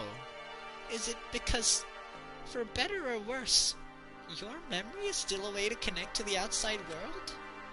I have stuff I wouldn't want anyone to know no matter what, so I assumed you'd all be the same. Which is why I put so much effort into preparing this next motive. Man, you're saying you really won't kill each other over this stuff? That just sucks. Well, what can you do? Okay, then in 24 hours, I'll expose all your secrets just to make myself feel a little better. Okay. So sad, so depressed. Fare not well. With an almost convincing look of depressed dejection on his face, Monokuma receded into the gym steps. So, I didn't know what to expect at first, but maybe we dodged a bullet on this one. I mean, yeah, having those secrets revealed is gonna be totally embarrassing. But that's seriously not enough to give someone a reason to kill. Listen to me! Good news, everyone. I have a brilliant You idea. hear me? Why don't we all just confess the secrets in those envelopes right Without here a and doubt. now? If we do that, any and all motive for murder will vanish. It's pretty smart, right? Quiet down and listen! So my embarrassing thing is... don't want to hear a stupid story. What? Besides, I don't want to talk about it. I don't care what anyone says. I don't want to talk about mine. As for me, Neither do I. Not because it is unpleasant, but because it is impossible. Oh? Well, it's just human nature to want to hear it when you say it's impossible. Come on, it'll be good for you. Absolutely not. Come on, come on. It's okay, just a little bit. honestly. As I said... Here we go. Hey! I said I don't want to talk about it, you human bag of lard. Say what? I agree with you. There's no need to discuss it. What do you think, Chihiro? I'm sorry. I'm so sorry. I don't really want to talk about it right now. But I also don't want to leave the things the way they are. So maybe I can talk about it later. After I try my best to become strong. Then I can tell everyone. so, If you don't want to talk, you don't have to. not super excited to talk about it That's either. true. If everyone's that much against it, even my bro's the one that suggested it, I gotta say no. Well, that's okay then. Either way, if it's just a few secrets, I'm sure nobody's about to kill anybody over it. I hope you're right. A secret's so bad you'd kill someone to keep it. Nobody's got something like that, right? Okay, I'll stop with all the secret talk. You hear me? Each of us has 24 hours to get ready. Having our secrets exposed isn't gonna be fun, but it's not like we're gonna die because of it. So, you know, don't do anything hasty. Well, The way you keep repeating it kind of makes me worry even more. Okay, sorry. I know it's gonna be tough, but...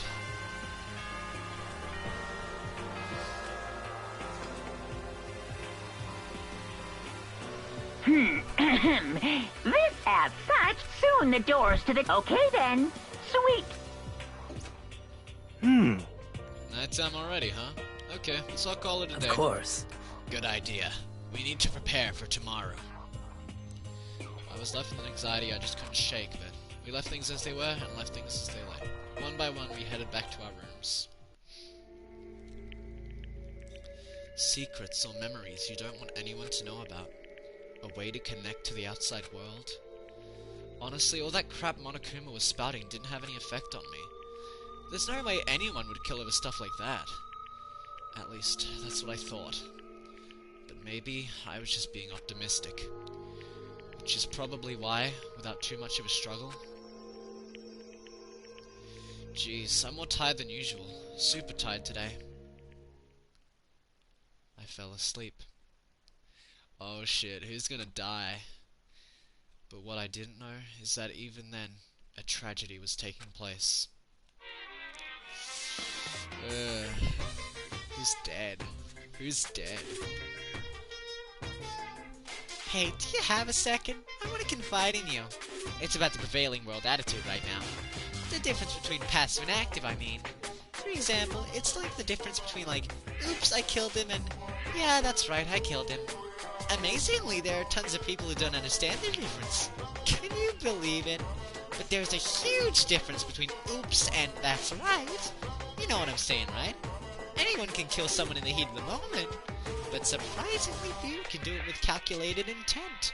To make that choice and put it into action, it's way harder than just letting your emotions lead you. It's all about preparation, resolve. So maybe you're wondering, what's the point in trying to make... I'm not totally sure myself. Maybe you should try reading between the lines.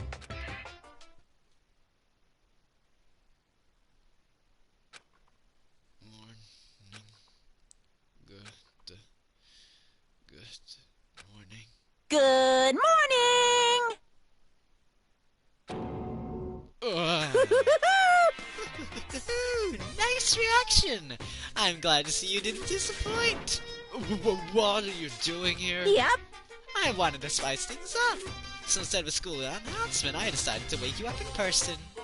What the hell for? Because it's fun. And as long as I'm here, I figured I'd let you hear it right from the bear's mouth. Hear what? Are you sure you should be acting this laid back? I mean, even though something happened to one of your buddy classmates. What? Say what? What? Your face is all blue, like someone on the verge of death. What? What happened? What are you talking about? That's all for me to know, and you to find out. Good luck! Something's happened to someone. Is it... Or was it... No, it can't be. There's no way someone would... But... What if... No. What ifs are pointless.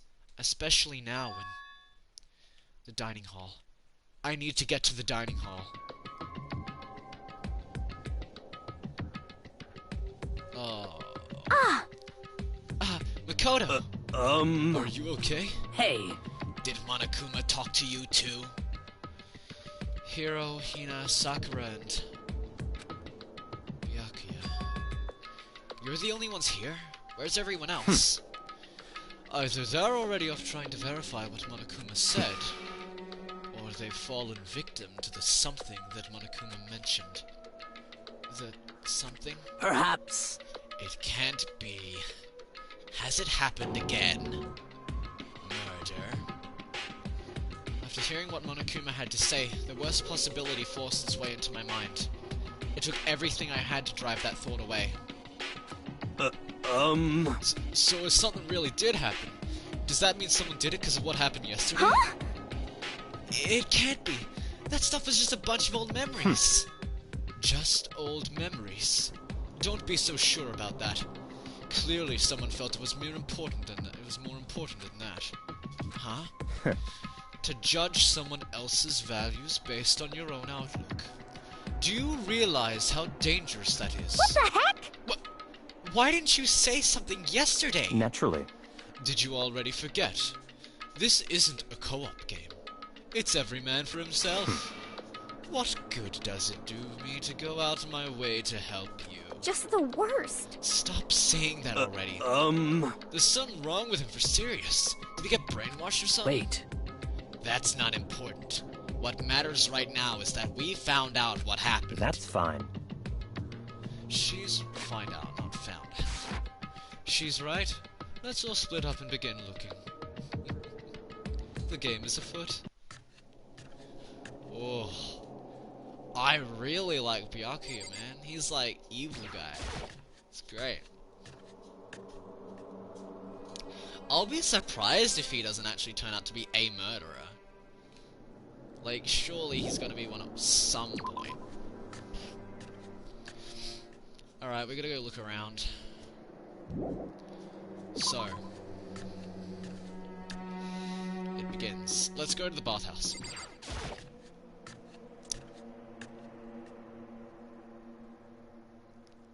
Okay. I don't see much. Lockers. One of them is unlocked, but I don't see anything inside. And that door, yeah. Oh, there's chairs as well. There's a massage chair. Maybe I use one to get really tired. Nice. Monokuma coin.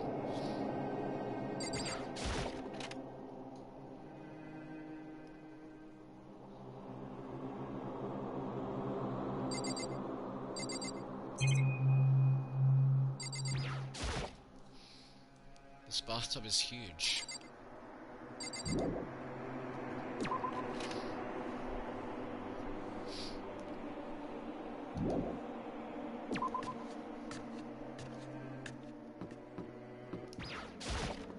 Shit, it's always this part where you gotta like find the body. It's really tense, Joko. Oh my god. So still hanging to dry. Surprised if it hasn't come out stolen. So.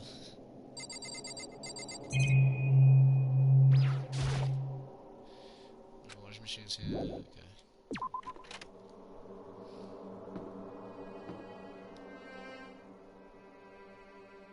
Probably on the second floor. Well, you know you're. Wait, we don't know you're alive. Joker's room. So nobody's here. Taka's room. Nobody's here.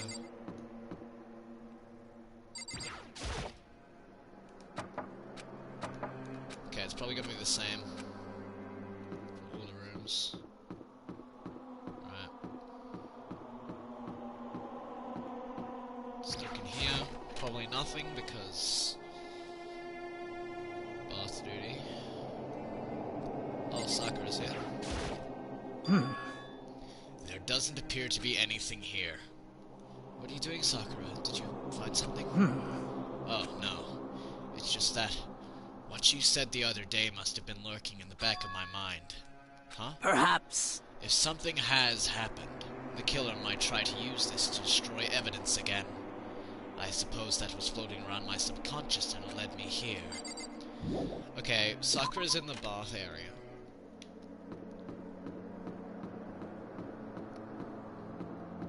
You are here. So, I knocked on all the doors, but nobody answered. Did they all go to see what happened? Oh, then what about the second floor of the school? It's the only place that's all new to us, so it seems like the natural place for... Yeah, for whatever's happened. Would make sense, to be fair. Alright, let's go to the second floor. Bruh, Byakuya is just chilling in the library, he doesn't give a shit. He's just chilling, he's like, yeah. He's in the library, man. He's in the library. Alright, class 2A.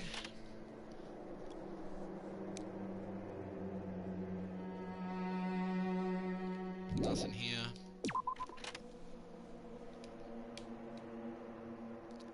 Alright, I'm gonna go check on Byakuya because he seems kind of calm about this whole thing, and I don't like it.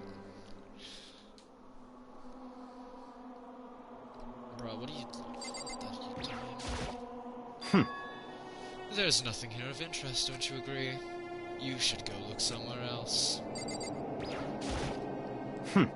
Hey, there's nothing worthwhile over there.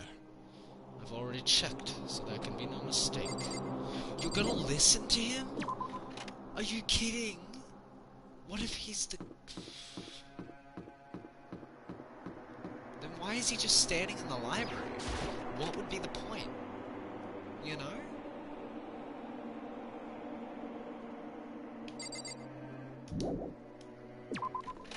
Nah, it's got something to do with Byakuya, man, I swear. As much as I don't want to have anything to do with Byakuya, because I really like his character, he's been way too suspicious to, like, not have something up with him.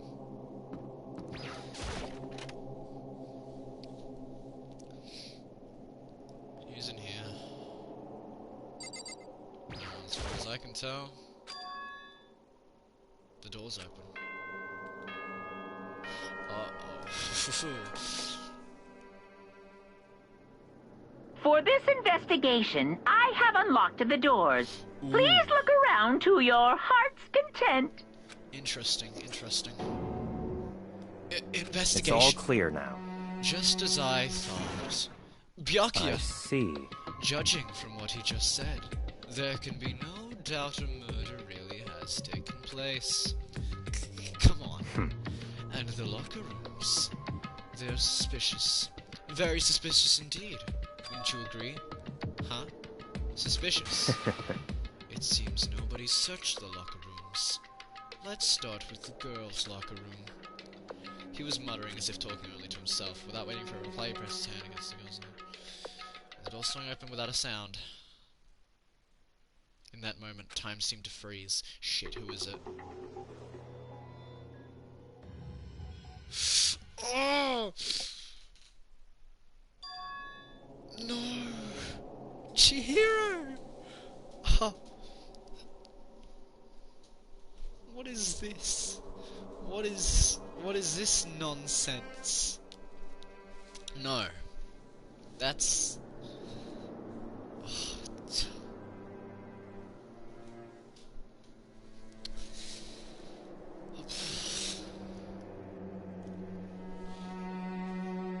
Chihiro. Jesus Christ. Bloodlust, huh? Holy shit. Oh my god. Oh. Yeah. Oh my god. What?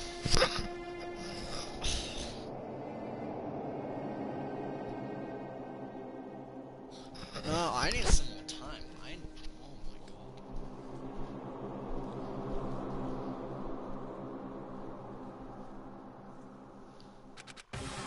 Oh shit.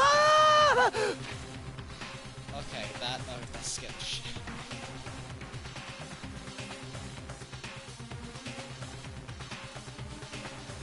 Oh.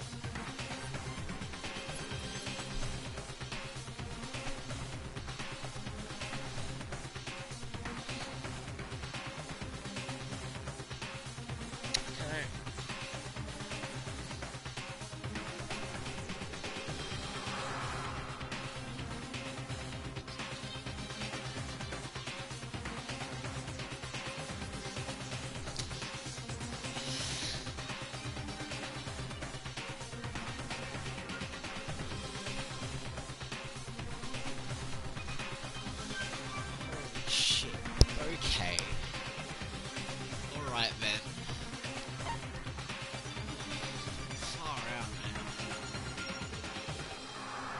she was so nice.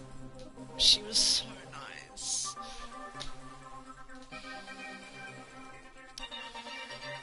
I'm so sus of you, Kai. Yaki, whatever. Pronounce his name. I'm so sus of him. But at the same time, he led us to the body. Why would he do that? What would be the point?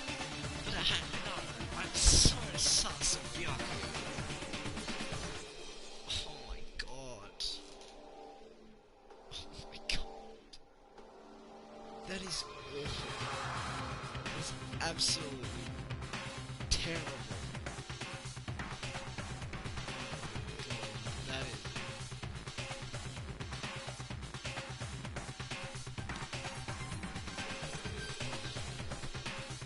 Wow, okay. Alright, let's just get on with it. Wild one's prime stream escape from my mouth. Shit. Okay. Danganronpa. Jesus Christ. I tried to suppress my screaming, but it was useless. It surged out of me like water from a spring gushing out of the ground. Byakuya, on the other hand, nah, he's way too calm about this. He's way too calm. Very strange. Most unusual, don't you think? He's totally calm. It's like he was watching. No, it couldn't have been him. Right? It couldn't have been him because he wouldn't have been able to get the female locker rooms. So it couldn't have been. But he's so suspicious because of everything he's been saying, but it couldn't have been, right?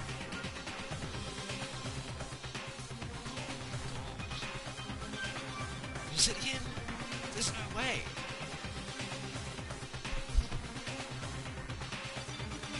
Oh, we'll figure it out. I see. Look, Chihiro's corpse had been suspended somehow, and something's been written on the wall in blood. Bloodlust?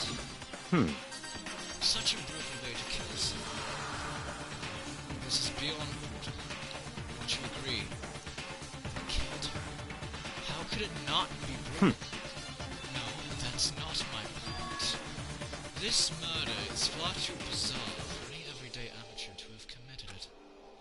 Unlike with Sayaka, this murder was not a crime of passion or necessity.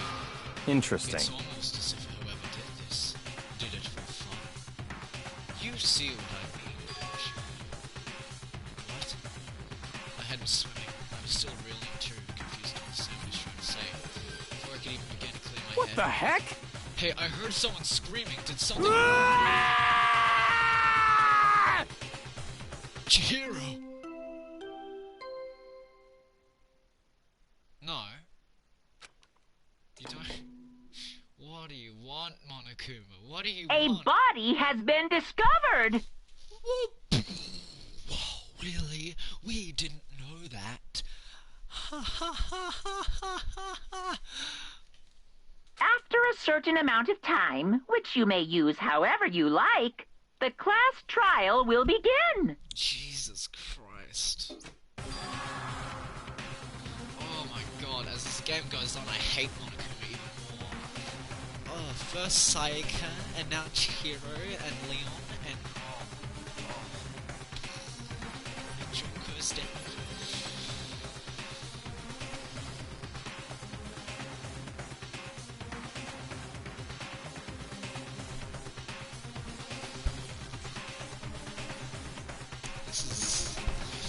This is a lot. What? Ah, that's right. The unconscious during Sayaka's. You don't know about it. What you just heard was the lottery discovery announcement. Apparently, at least 3 more people discovered. What announcement was this? I imagine it's sort of a search for the culprit to proceed fairly for everyone involved. Proceed fairly? The body discovery announcement? Then Chihiro really is... Yeah, no shit, Ishimaru. Have you seen her? Naturally. Dead? Yes. Before you start screaming your name, go around every mouth. It seems another game has begun. Another life or death game. To uncover kill. Taka bolted out of the locker room. As everyone made their way to the scene, it felt as if no time passed at all. It was like my sense of time had just taken a wing and flown away. When I finally came back to myself, I saw everyone had the same look of confusion, fear, and anger. We all just stood there, gathered around Chihira's body. Damn. I couldn't keep her safe. Holy shit, she Sans from Undertale. Da-da-da-da-da-da. No, I'm sorry. I can't be making jokes on the time like this. This is serious. I'm like freaking out and I'm like, time to do the funny. So there's another victim.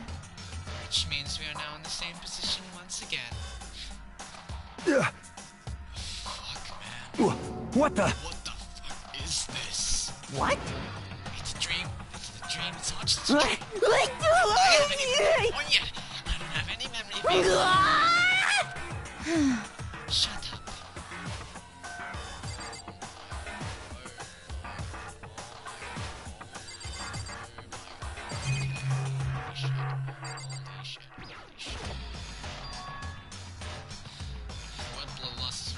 So... I don't think it's any kind of dying message. It's just too strange. But you know, the thing about writing bloodlust and blood, doesn't it sound kind of familiar?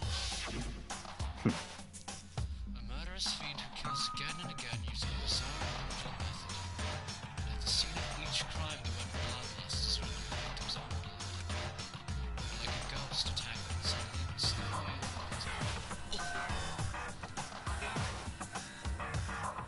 One of us is the killer. Okay, well that part was obvious, but one of us is the actual, like, murderer dude, the guy who's killed like 1,000 people. What?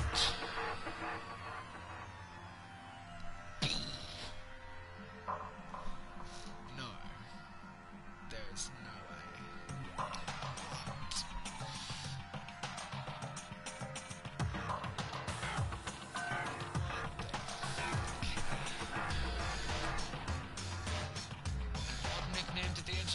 This mysterious serial killer. What? Genocide Jack! Genocide Jack, the murderous fiend whose grisly attacks were famous all across the country. The ultimate murderous fiend, creating a reputation of abnormal, downright cruel killing. What is this? Then this is some copycat killer trying to imitate Genocide Jack's style? But why would anyone do that? It's either that or Genocide Jack is one of us. Perhaps it's the work of the real Genocide Jack. What? The real... Wait, are you saying Genocide Jack is here in the school? No way! There's no way! But going so far as to write bloodlust at the scene, I am surprised at their stupidity. Well, I can't imagine a worse situation than dealing with a stupid murder. Ah! What is it now? Toko! Hina's pointing at the entrance to the Toko was the last to arrive, now she was just standing there. No. Why? Why?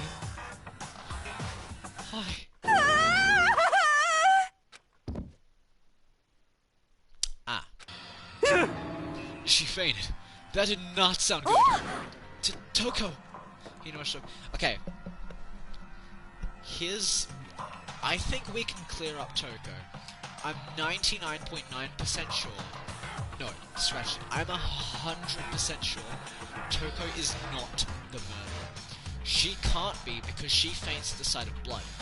She wouldn't have been able to kill someone. Right? Which means she couldn't have been the murderer. So it's not her. We can clear her name. Toko, are you okay? Come on, wake up. No matter how she faints anytime she sees blood.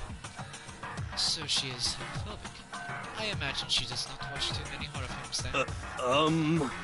This isn't a violation of the rules, right? I mean, technically she passed out somewhere besides her room. No, I think it should be okay. The regulations prohibit sleeping, like on purpose. So since she didn't faint on purpose, it doesn't count? Gotcha. Just a second. Toko, can you hear me? Hey, you gotta wake up! As if she'd heard her, Toko suddenly shot awake, as in she literally jumped up from where she was laying. It was such a strange reaction, I was at a total loss for words. She leapt straight up into the air, changing her stance as she... In no time flat, she was just standing up, ignoring the physical contortion she had to go through. Her motions were totally haphazard. What? Sorry about that. I was just so shocked, you know. It happens, right? Was I the only one? Toko, are you okay? I'm fine. I'm fine. Whoa, is that a dead body? Hey, are you dead? Okay, Maybe she is the killer. I was sneaking suspicion. maybe.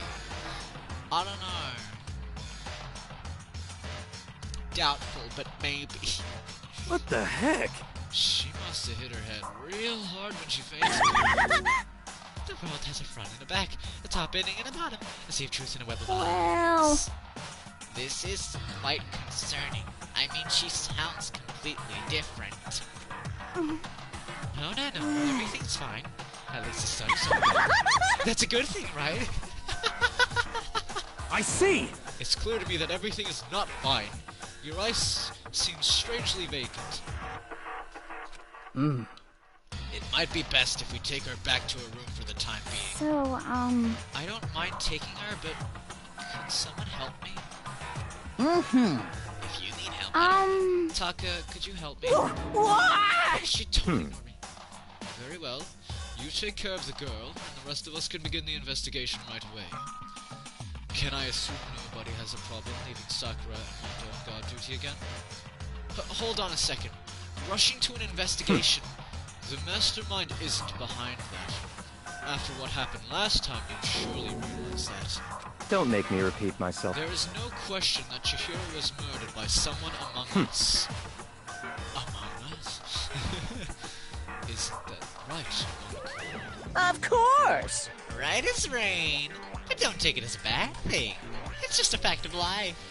Because that's how graduation works. Then it's happened again? Is that what you're saying? That another one of us killed a fellow classmate? What? Does that freak you out? You guys got no balls, you know that? Is there just nothing down there at all? Well, I'll let you pray to mine if you want. Actually, I don't have any either. Sorry. Stop talking. Stop monologuing and give us what you came here to give us. You did bring it, right? I sure did, chum. It's the Allow Monokuma me to file. present the next Monokuma file. I know how Hunchy must be looking forward to how See much ya later. So please, do your very tippy-top best on this investigation. no way! Do we really gotta do another investigation? Examining the corpse of one of our friends. Having to suspect all our other friends. Why?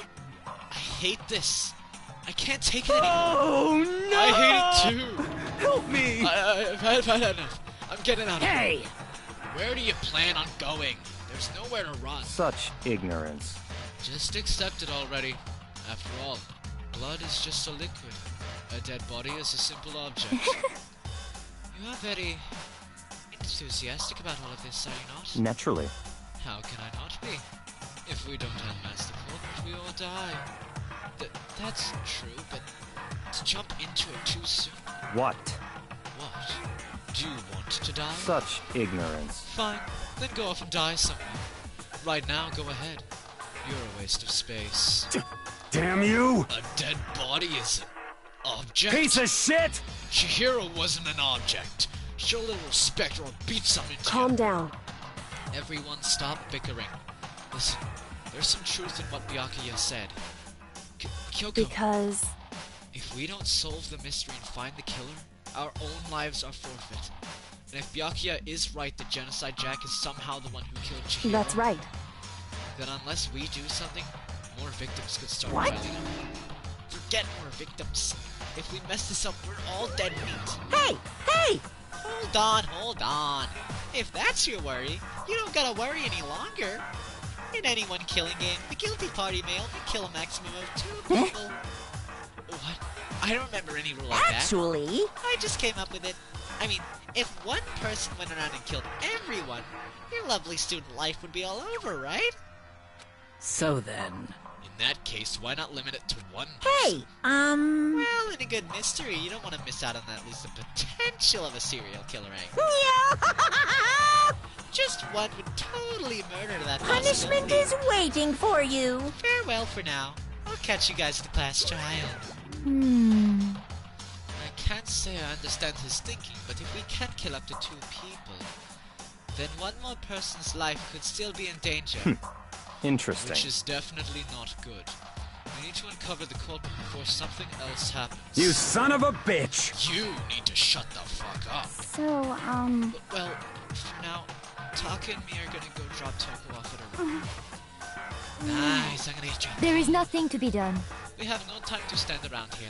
We must begin our investigation to sweet. If we do not solve the mystery of who killed Is that Chihiro, okay? then we will quickly follow her into the afterlife. That's true. I hate this, but if I want to survive, me and everyone else, we have to do it. We don't have any other choice. First of all, I'd better check the Monokuma file to see exactly what's going on. The victim was Chihiro Fujisaki. The time of death is estimated to be around 2 a.m. Okay, so it would have been at night time. The body was discovered in the girls' locker room on the 2nd floor of the school. The cause of death was a blow to the head with a blunt object. She was killed instantly. That's all it says. It's not there's any point in complaining about it. Okay, it was weights. It was weights. No matter what I gotta do. Who is strong enough? Okay. Before you talk to me, which you don't do often, so I'm gonna savor it, but before you talk to me, I'm instantly now suspecting Sakura, because weights. And she's pretty strong. I mean, I'm sure everyone else is pretty strong as well, but... Ooh, then again, Aoi did seem really enthusiastic about there being weights in the locker rooms, but I don't know. I'm suspecting those two at the moment, but I'm sure more suspicions will arise. Huh? Did you need something from me? Naturally. Of course. Life without purpose is quite dull. So, what did you need? I'm going to let you cooperate with me during my investigation. Let's go. Yeah, I will be glad to do that, Byakuya. I almost just decimated your name, but what's up, man? Let's team up. We're gonna be best team. You're good at solving things, and I'm not. But let's go. Huh? What? I am purchasing your talent. The same talent which allowed you to solve Sayaka's case. Solve? No, I Stop just... talking. You seem to have some limited use, which is why I've chosen you. You have the honor of contributing to my investigation. So, you're inviting me to come with you. You're doing it in the most arrogant way possible. Let's go. Now then, shall we get started? But we need to get moving. There's no time to be standing around. I don't really know what just happened, but it looks like I will be working with Byakuya from this one. There's a dumbbell on the floor. This is bloodstain. There's a bloodstain on the dumbbell. The Monokuma file said a blow to the head with a blunt object is what killed her. Does that mean this dumbbell was actually the murder? That's right. I don't imagine it could have been anything else. Look where a dumbbell has been added. True section bulletins. Okay. I could feel the life draining out of my own body. It's a dead body. Chihiro's Very dead body. strange. But the more I look, the more strange it all seems. This must be Genocide Jack's handiwork. Well, What? but we're still not sure he did it. Is that what you want to say? I wonder about that.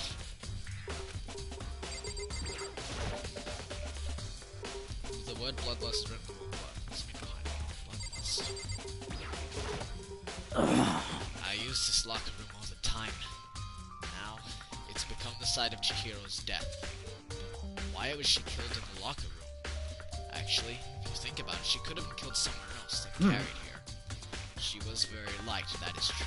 It wouldn't be hard for someone to carry her, but still. Well, I still think she came on here on her own by choice. What makes you say that?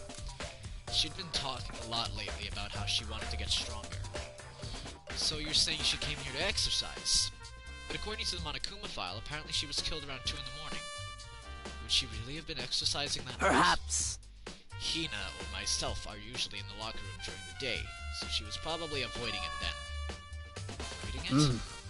Although we invited her to join us more than once, she never showed up. So I can only assume she was trying to avoid us. And instead she came to exercise in the middle of the night? However, Perhaps. But it's difficult for me to imagine she would have come alone. She did want to start exercising, but she specifically mentioned she couldn't do it by herself. She needed support from others. So you're saying she could have come here in the middle of the night to train in secret? But that she also would have come with someone else? It's a possibility, I think. Okay. Mondo, what do you got to say? Dude had a real complex about being weak. You heard Chihiro talk about it, right? I need to get stronger. Yeah, I do remember she said that more than once. Sure did, which I guess explains the trip down here. But did she really need to get stronger that badly? Oh shit, wait. But did she really need to get stronger that badly?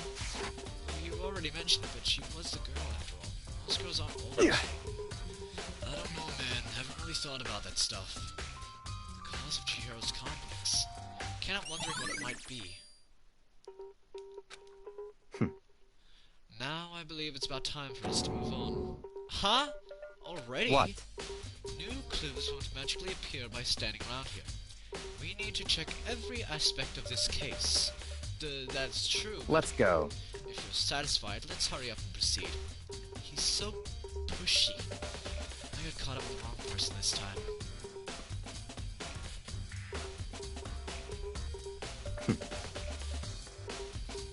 So, this is our next location. Huh? This place is related to the investigation?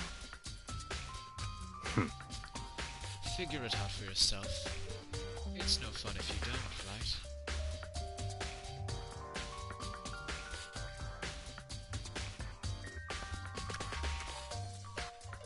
You know, you and Kyo both have the same complex of figure it out yourself.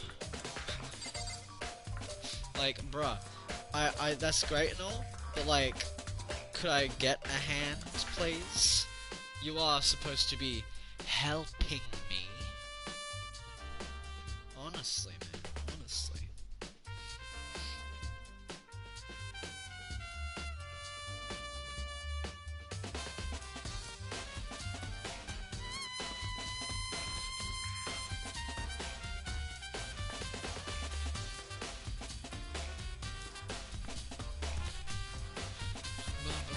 What do you want to say?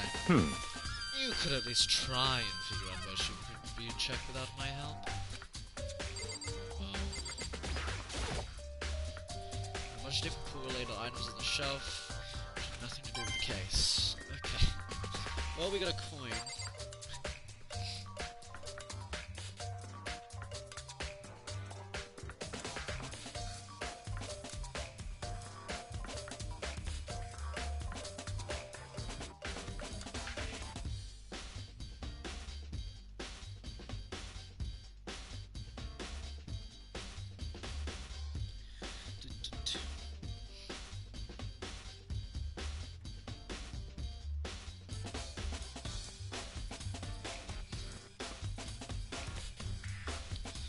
Well, listen, Byakuya man. Oh shit, that wasn't what I meant to do. Oh my god, I'm dumb. Jesus Christ. Oh my lord. I meant to double click my phone, but instead I double clicked the PlayStation. Oh yeah. I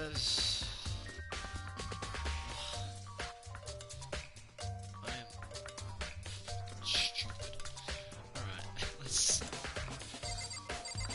Well, there's a Gatling gun. Maybe this gun is used to impossible. Okay, well... The flotation donut, I don't think it's related to what happened to Chihiro.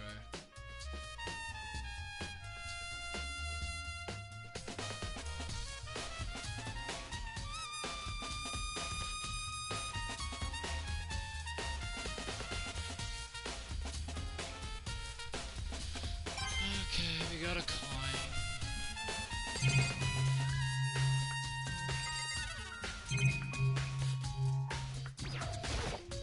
Come on, Vicky, man. Give me some space, Oh my god, I'm trying to look at the door handle. If I remember, this card reader is meant to work with our handbooks, right? What? Do you have an issue with it? If so, you should take it up with Monokuma. He said that, then quickly and sharply clapped his hands. Did you call for me? You called for me? Has he been domesticated? That's right. It seems that Makoto has a question for you. You need something? Sure, what's up? Well, it's just about this card. Yep. Yes, the card readers have all been assigned to interface with each of your e-handbooks. You can only enter the locker room corresponding to the gender listed in your individual handbook. That's what I thought. But it's impossible for two people in a row to go through while the door is unlocked, correct? Unbelievable. There were some sort of erotic terrorist on the prowl. The ceiling-mounted Gatling gun would initiate a Swiss cheese slaughter. And the school regulations prohibit anyone from lending someone else their handbook, correct? Of course. Correctly correct. So then, that means only girls can go to the girls' locker room, and only boys can... Yeah, we've figured this out already. In other words, Chihiro's body being found in the girls' locker room means... Hey, Makoto, I can see right through you. See right through me? Allow me to tell you what you're thinking. Since Chihiro was found in the girls' locker room, the killer must have been able to So, get in him. other words, As such, the killer must have been one of the girls. Did I get such it right? ignorance. Good lord, you're simple. But am I wrong? But am I wrong?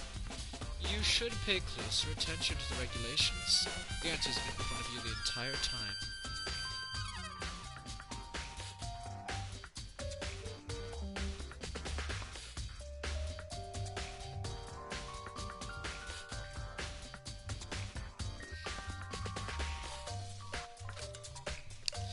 Loaning your e-handbook to another student is strictly prohibited. Only the act of loaning an e-handbook is prohibited. Borrowing someone else's is perfectly fine. Oh, shit. He's not wrong. He's not wrong. Maybe Bukaya is actually going to be a help, because damn it. I have like... Oh, that could mean so many more people are suspects. That's terrible. Damn it, Bukama. But also, Bukama, what's your name? It's Byakuya. I didn't even get it anyway. Damn you, Byakuya. But also, thank you, Byakuya, because you actually just helped the investigation, because you're actually smart. Thank you. So, you managed to sniff out the loophole in the regulations. Knowing you, I would bet you created it on purpose, didn't you? To add a little more excitement to things. Yaha! You're treating me like a puny little appetizer instead of the main course that I am. Now then, since the dead can't actually talk, they're not people anymore. They're things. Yep. Get it? Got it? Good. Wait, hold on. You're saying that's a loophole, but... In order to borrow something from someone, then... That means someone would have to learn it. So Why you? So sleepy. Just listening to you makes me want to pass out. Be more like Byakuya and get your poop together. Unbelievable. Or else I'll charge you with criminal negligence. No more questions. Figure out the rest of your own damn self. That's fine. Well, I know you are unfortunately lacking in mental faculty, so I fill you in myself. Let's head to the main hall. The main hall? That'll help you understand what's going on.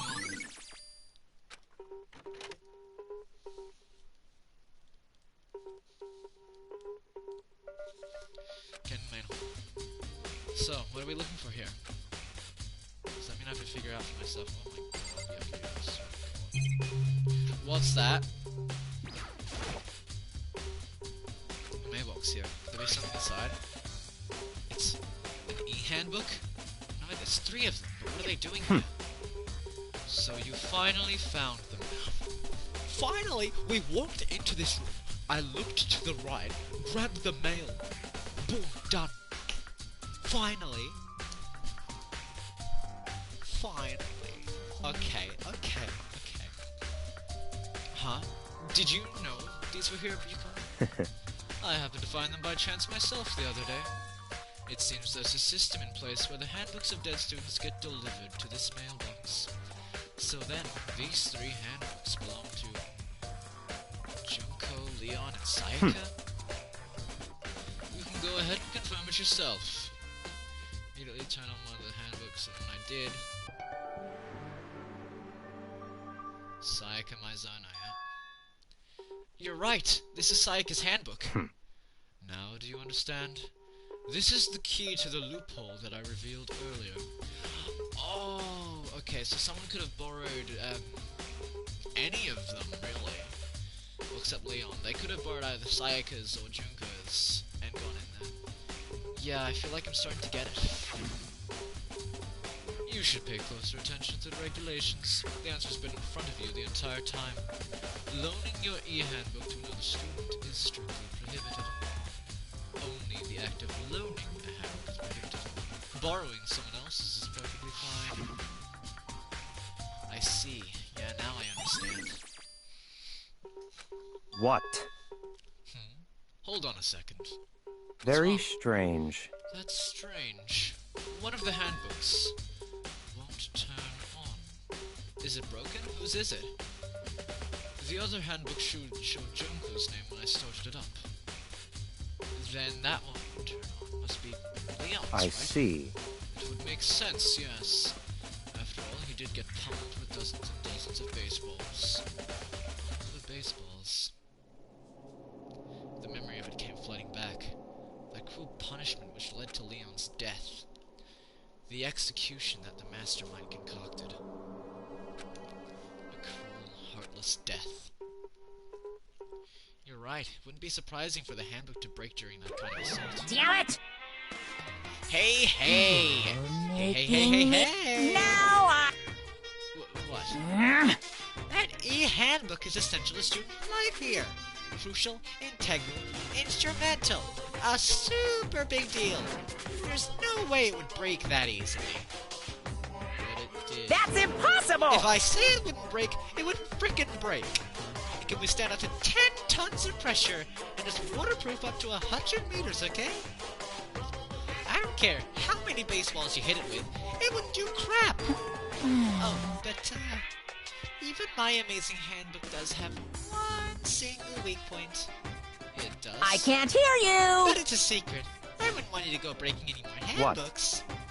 Then Leon must have broken it somehow without realizing what its weakness was, right? Hard to say. You know what I think? I think his handbook is naturally broken. But you might ask, how could that be? Leaving the question hanging in the air, Monokuma disappeared. What just happened? Monokuma said it's not broken, but it's an undeniable fact that it's not... That's fine. Well, I don't see any connection to the cave, so it doesn't matter for now. You think so? Either way, something about it still bothers me. Okay then, this should be enough to get things rolling. Let's begin our investigation in earnest and track down the true culprit. Yeah, we need to find out the one who killed Chihiro. To be exact, not quite. Huh? Not quite?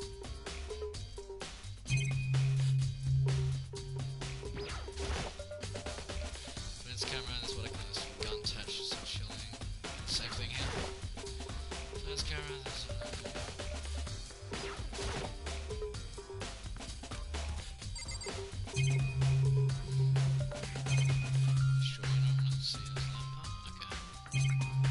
Alright, that's all we we can explore here. Hold on, so... Well, I'll talk to you then, I suppose. What do you mean by that, Byakuya? To be exact, not quite. Certainly I want to reveal Chihiro's killer, but more precisely, I want to discover the true identity of Genocide Jack. Then, you really think... You truly believe Genocide Jack is the one that killed Don't make Chihiro? me repeat myself. Absolutely, I have no doubt that Genocide Jack is the culprit in this case, and I have a basis to believe that, I assure you. Genocide Jack is one of us. Is there really proof? There's somewhere I'd like to take you. This will provide all the evidence you It's need. all clear now. Evidence that Genocide Jack is the one that killed Chihiro. Evidence? Does something like that really happen? Hey, you two. Big trouble. Need your help. I don't have time to play with We're you. busy. Leave us alone. I mean... But it's emergency. Emergency. Come on, please, you gotta help me. Please! This is a serious emergency. Please, please, you gotta help me. Just calm down, okay, Hina? I mean... But it's an emergency. An emergency? What happened? Well... Something's wrong with Toko. She's acting super strange. Well, I mean, she was acting pretty strange earlier, right? What should we do, Byakuya? Very strange. Since it's Toko, I must admit I'm intrigued. I suppose we can take a second to see what's going on with her. Are you sure? Don't make me repeat myself. I didn't expect that. I thought for sure he'd just say no, and that'd be the end of it. He cares. Yeah! Okay, come on, hurry. But wait for us here. Let's go. It looks like she's headed to the dorms. To Toko's room, most likely. You're right.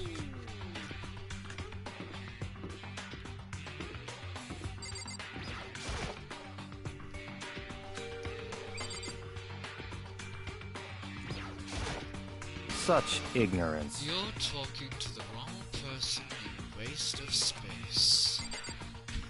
Jesus. What's up? You guys are too slow. I think you're just too fast. So, what's this emergency? So, Well, after what happened in the girl's locker room, we left Toko in her room so she could lay down. After a while, we came back to check on her, you know, see how she was doing, but when we did, it was weird. She refused to come out, and she kept saying all this weird stuff. Weird stuff. That's fine. We should try talking to her ourselves. Yeah, good idea.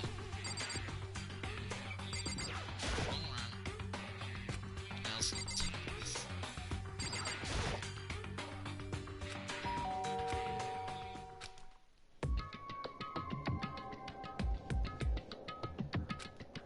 Holy crap. An aura of negativity flowed out from behind the door, forcing a gasp out. What? Oh, nothing. It's just that, Hina was really worried about you, holding yourself up in your room. Leave me alone. Yeah, sure thing. But, could you open up, just for a second? It's definitely Meliodas' voice actor, 100%. Won't allow it. Huh? I won't let Genocide Jack have control. Just like that, she slammed the door in my face. What was that? She's been acting like that the whole time, when I rang a little while ago. I'll drive out the killer. Drive out the murderous fiend. Doesn't make any sense, right? I was afraid to leave her in there alone, so I tried to bust down her door, but it felt like something was holding it shut on the other side. Couldn't even budge it. Toko was scared enough to even bar her door? Does she think the same thing as Byakuya? Does she think the serial killer Genocide Jack really murdered Chihiro? Is that why Toko's so scared? but... Whatever it is, I'm really worried about her. Isn't there anyone who might be able to persuade her? I have just the someone. Hey, Byakuya, you think you could ask her? To come out of her room, I mean. That's fine. Sure, whatever. Huh? Huh? You're gonna talk to her, Byakuya? Wow, I guess you can be nice when you want to.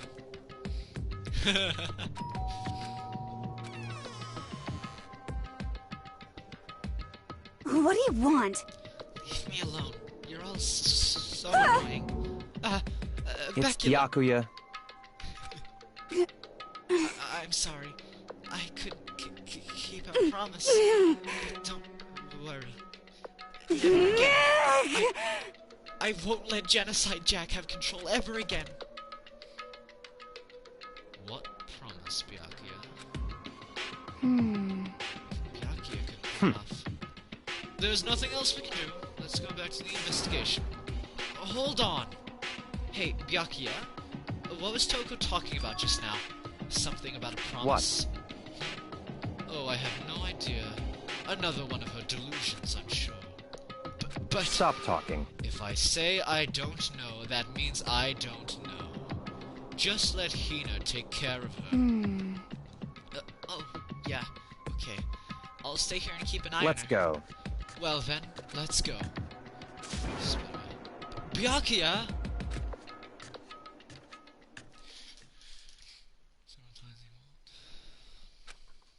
He didn't even look back, let alone say anything. He just kept on walking towards his destination. Finally, his feet brought him to a stop in front of a certain room. The library? Come on, let's go in. If you're about to read a book, I swear to God, man. Is the evidence that proves it was Genocide Jack really in the library? Don't make me repeat myself. Don't make me say it again. There's no point in checking there. We can find real clues.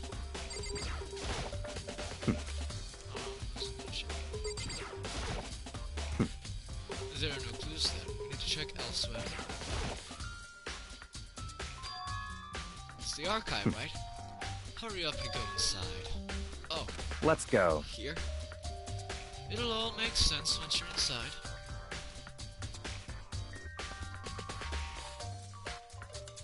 Whoa, there's so many books and files. So much dust, too. So, in other words... I would say there's enough value in this place to endure the dust. There's so many files on the shelf. That's enough. Those documents are dangerous. Dangerous? They detail all the people who control the world from behind the scenes. Dangerous truth for a common. You mean like members of the Diet or something? No. I mean the ones with real power. The secret council controlling everything from the shadows. If you're ready to be disappeared for it, take a look. There are some very interesting people in there. You're just kidding, right? I'll just let it go for now.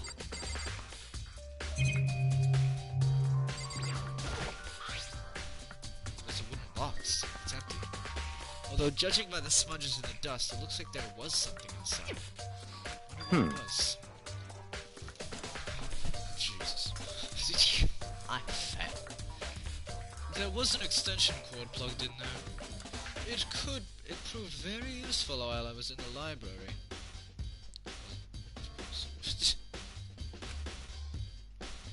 An extension cord, huh? Okay, interesting. Greetings! Okay, so then we got this light. Huh? It's a desk lamp. Oh yeah, it's the same one I saw Byakuya using in the library before. What? Do you have a problem with that lamp? It was here before, and then I moved it over there. It's too dark over there, so I thought I'd put it to good use. Okay.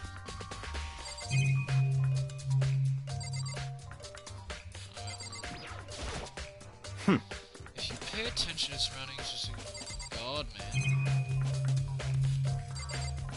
Oh, look at this shelf. Stuffed out with files, without really thinking about it, pick one up. Ah, you have a sharp eye indeed to select that file. That's right. That's the report on a presidential assassination. The original is kept at the National Library. It won't be declassified for another 30 years. Are you sure you want to look at it now?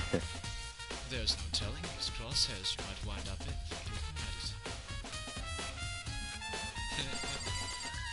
Alright, well, let's look at this shelf. A ton of thick files stuffed in the bookshelf. If If you're thinking of looking through any of them, let me give you a little warning.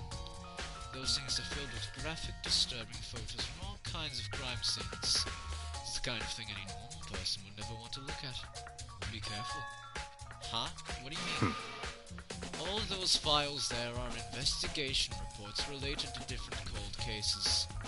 They're internal documents for police eyes only. They're not the kind of thing you'd expect to leak.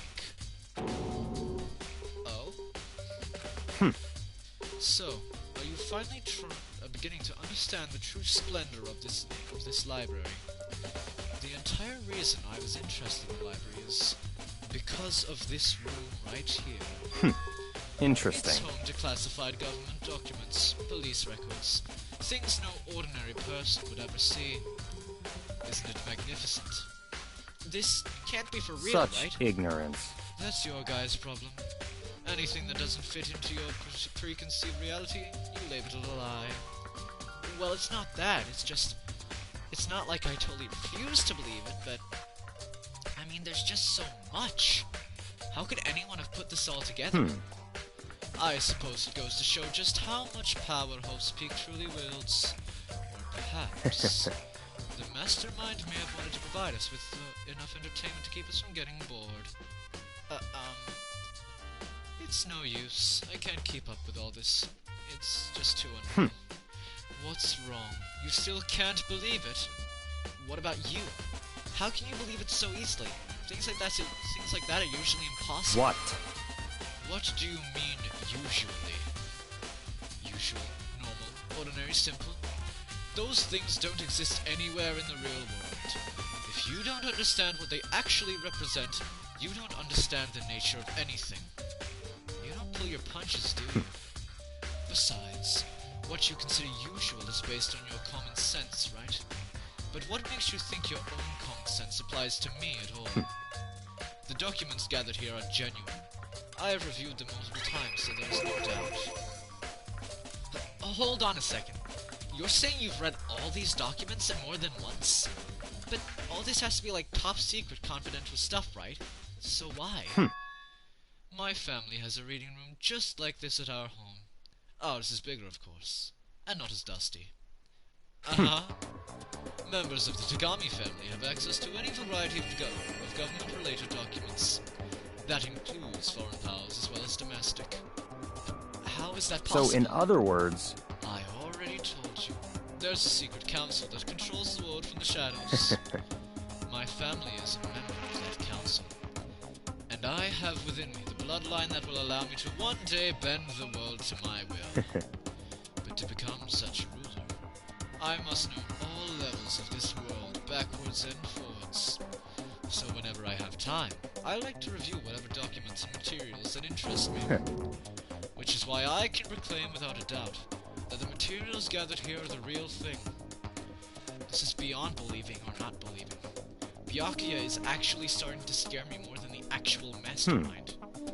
And what always interested me the most were the cold case police investigation reports. Reading through those reports has always been a hobby of mine ever since I was little. It's excellent mental exercise. I solved more than a few of those cases just by reviewing these reports. And among all those reports, one of my recent favorites is the Genocide Jack case. As he talked, Byakuya grabbed a specific file from the shelf. That's right. This is the complete case file. Every single report surrounding the Genocide Jack cases has been compiled in here. Because there are so many, allow me to quickly summarize the main points.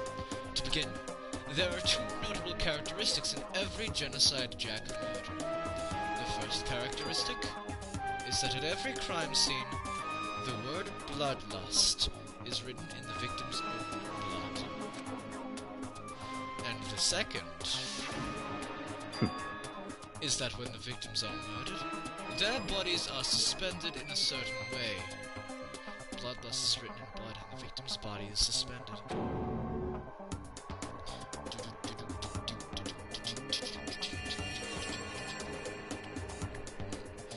It's exactly the same as what happened to Chihiro. Save your surprise. The best part is yet to come. For the second characteristic, where the victim victims are suspended. The only ones who knew about that particular fact were members of the police and other higher-ups. By all accounts, nobody in the media ever found out. Huh? In other words, no one on the news, no one online, nobody knew about that aspect of each crime. Only key officials and the killer himself knew about this act of mounting the victim. Now, if you recall Chihiro's corpse, her body was most certainly mounted in this fashion. So, how could the killer have known about suspending the victim? That's right. That's the key question. But in fact, the answer is quite simple. So, in other words... The culprit isn't a copycat killer. It's the real Genocide Jack. In other words... That's right. That right there is the evidence that Genocide Jack has hidden himself among the rest of us. Then Genocide Jack really is... Such a brutal, fiendish killer really is walking around among us? Interesting. Things are really starting to get interesting, aren't they? I never imagined a killer with such a reputation would ever become a part of our little game. Now, don't you think it would be good for you to take a look at what I've already seen? You might just manage to ferret out a clue or two. Such ignorance. If you get down on your knees and beg, I might even show you myself.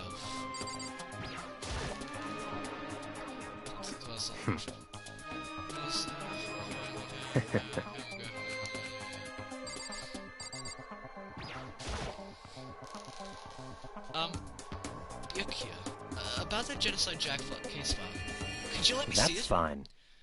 Well, you didn't beg, but I guess it's okay this time. Feel free to look at it in here, but you can't take it with you.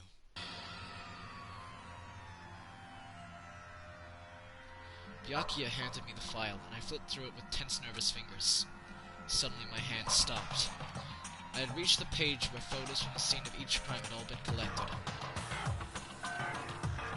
The names of Genocide Jack's victims ran on for several pages. Ken Harada, 32. Tetsuhiro Honda, 17. Shoji Gaku, 23. Kano Issei, 14. Takashi Yoshida, 30. Komatsu Notaro, Takafumi Gono, Uchida Naohisa, Takashi Masamune, Yuta Yumejima.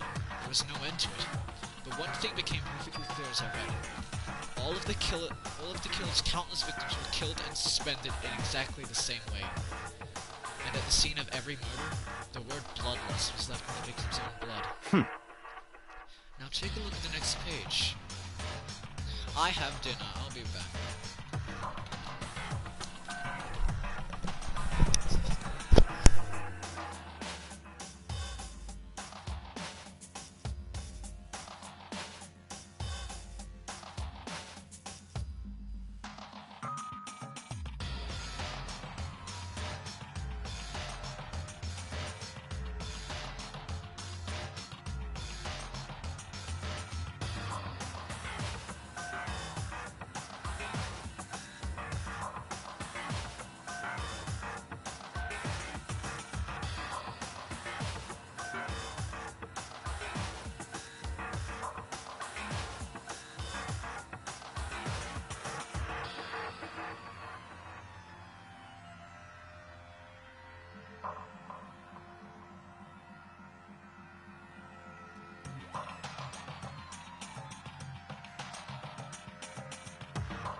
Alright.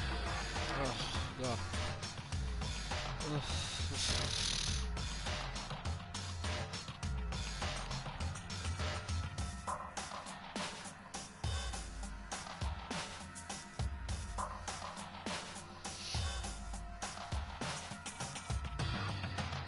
Alright. Back to the game. I'll check if I have any comments. I probably do not. I do not. Okay. Let's continue. The next page.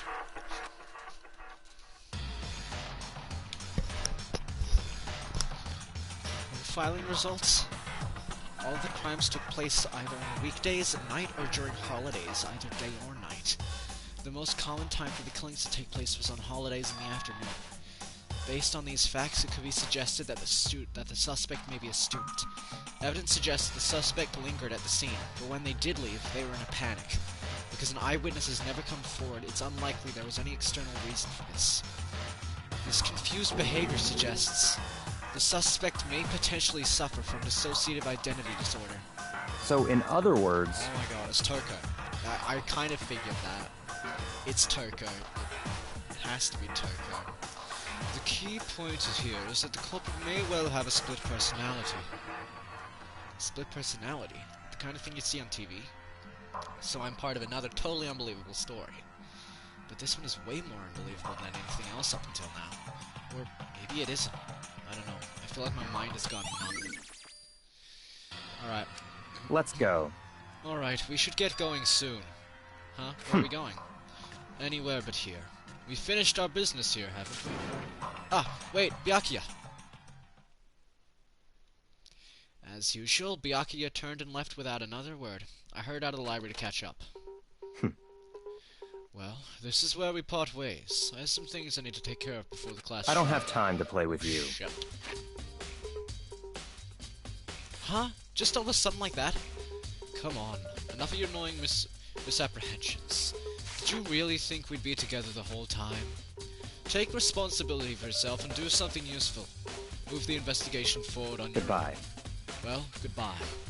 Just like that he was gone. Just as quickly as I asked me to join him, he'd cut me off. In the end, I felt like I was just some plaything getting tossed around. At the same time, I'd uncovered some really important clues thanks to him. Genocide Jack. He's the one that killed Chihiro. And that murderous fiend is one of us? But who is it? I have to find that out no matter what it takes. And to do that, there's somewhere I have to go investigate one more time.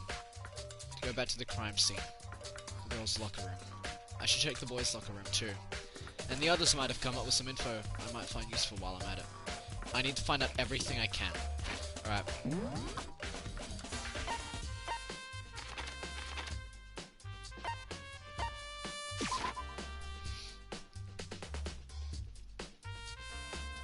What do you come up with? Da-da-da-da-da! Hifumi has discovered evidence revealing the identity of the culprit. I feel as if... Another stat increase for me. Evidence?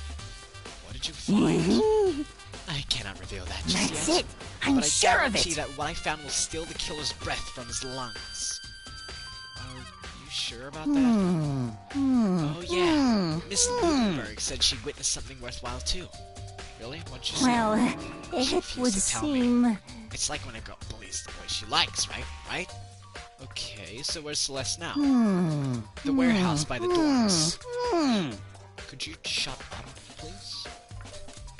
She was there, but at the same time, not there. What's it gonna be? Alright, well, let's go see Celeste first. Because if she has something worthwhile to tell us, I'm talking to her. That's what's happening. Alright, so she's in the warehouse.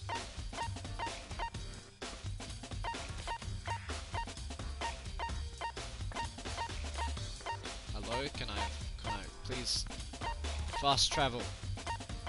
I'd like to fast travel. Okay, I can't fast travel anymore, that's great, that's fantastic. Nice.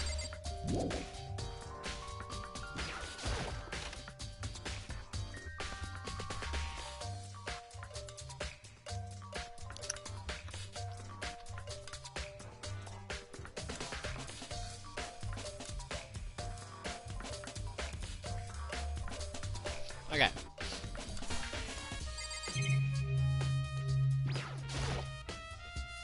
Huh, this poster. It's a popular boy band called Tornado. Somehow it doesn't quite seem to fit in the boys' locker room. There's a strange stain on the carpet. What is it? Coffee, probably? I don't know.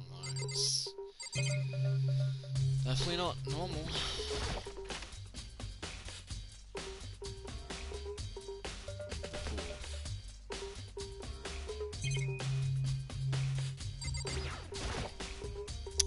What's this over here? Maybe there's some kind of clue in the lockers. I mean, possibly.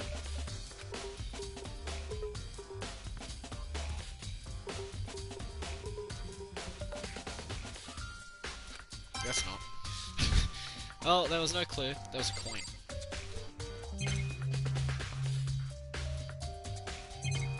Okay, well that's the only thing over here. Alright, we got this area. Oh, we can go over here. Oh. Okay. That was completely pointless.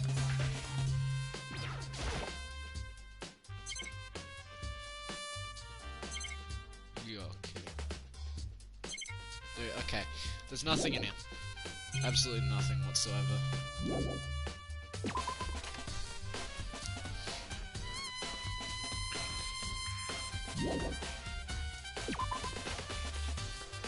Alright, let's go back into the girls' locker room and see if there's anything we missed, which I doubt.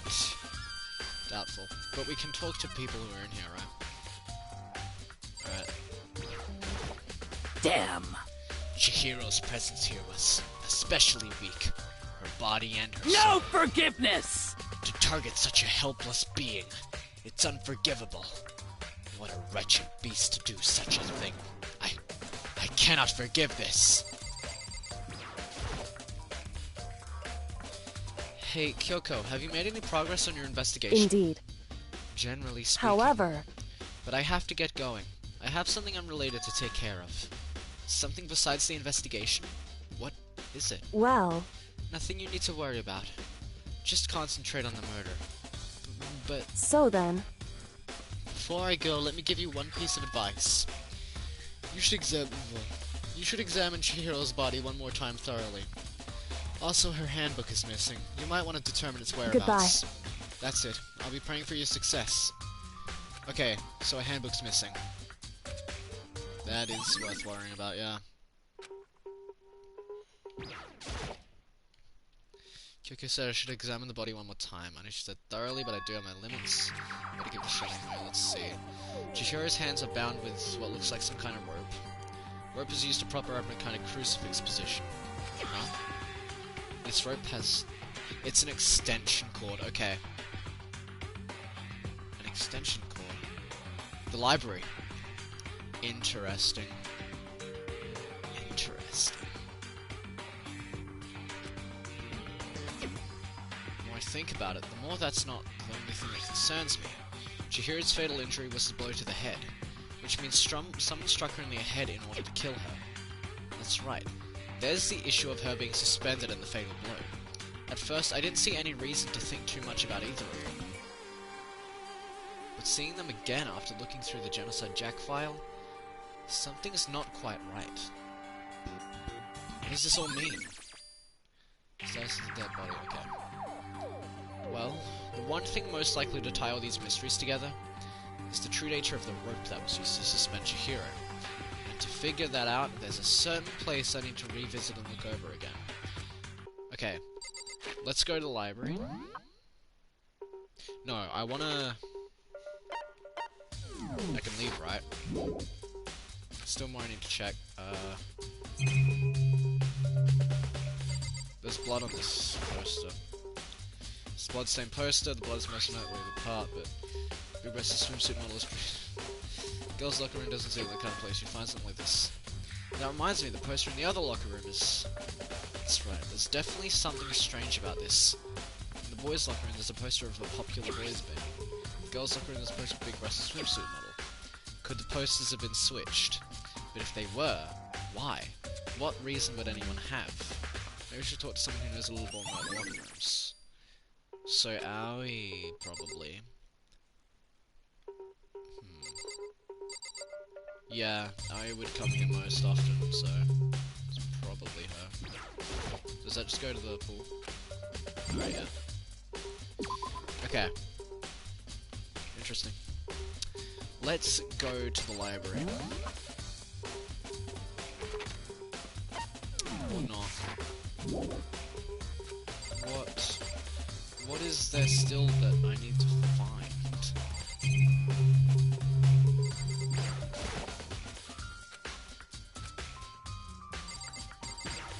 Because if there is something, it's in here. But I doubt. I really doubt. Yeah, it can't be. We've looked at everything in this room. Oh, wait. What is that? Oh, it's a camera. Someone using these cameras to watch people die, so we'll just get my little line. Oh yeah, what am I looking for?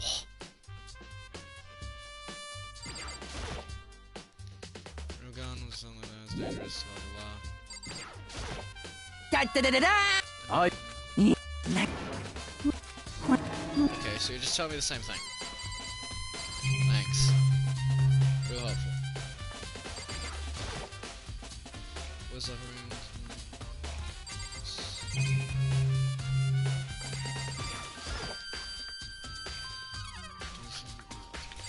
Well, then there's something else in here. What am I still looking for? Mondo. I haven't talked to Mondo. What am I doing? Dude had a real car. Never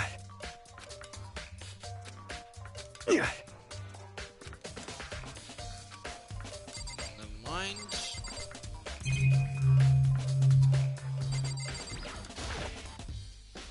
Blood stain on the carpet, it can't be caused by Chihira's murder. Well then, what am I looking for?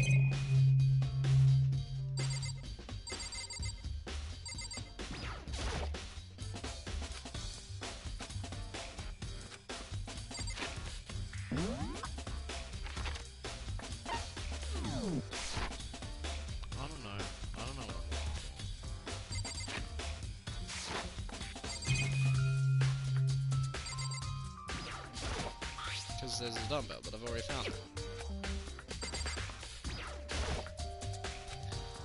Television.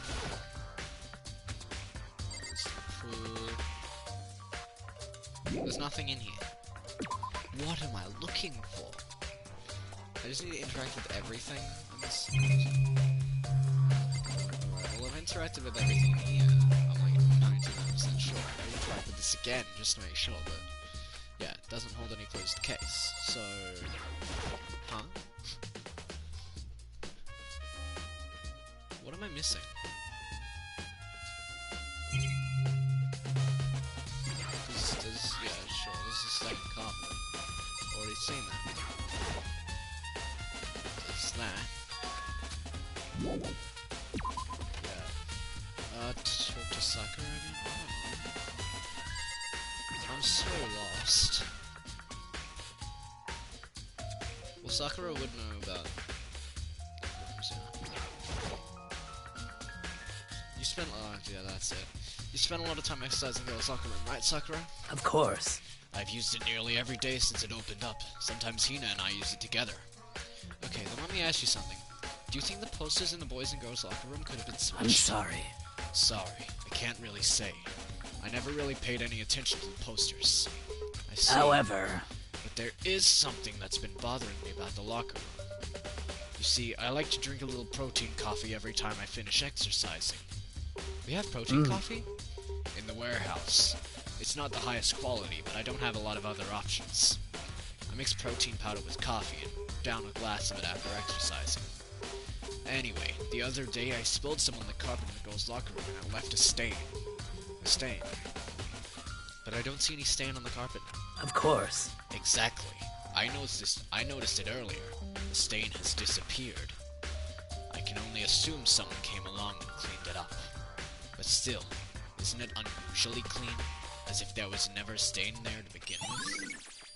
Yeah, we've already figured that. Because we figured that out. Because the stain is in the boys' locker room. Now the question is, why?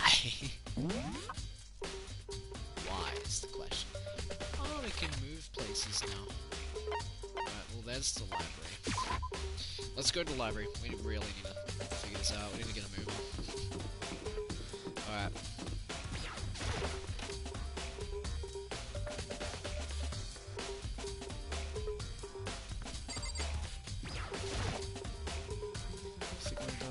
Some kind of clue here, guess not.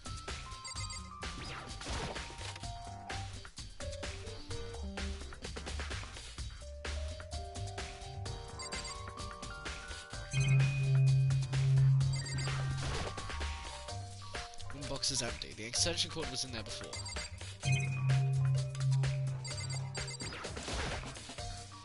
Desk lamp. There you go, put it over there. It sure is dark. Former presidential assassin. Okay.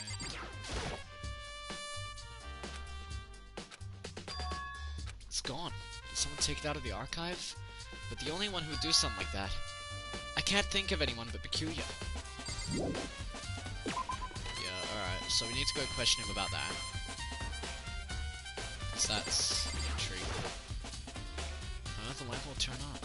Oh, so it's not plugged in. The lamp's cord isn't long enough to reach the outlet from here.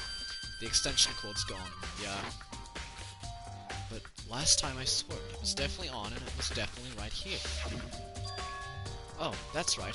Byakuya was using an extension cord. But there's no extension cord here now. I wonder if... Yeah, it's the extension cord, we already figured that. You already got that one down. Okay, the question being... Where's Byakuya?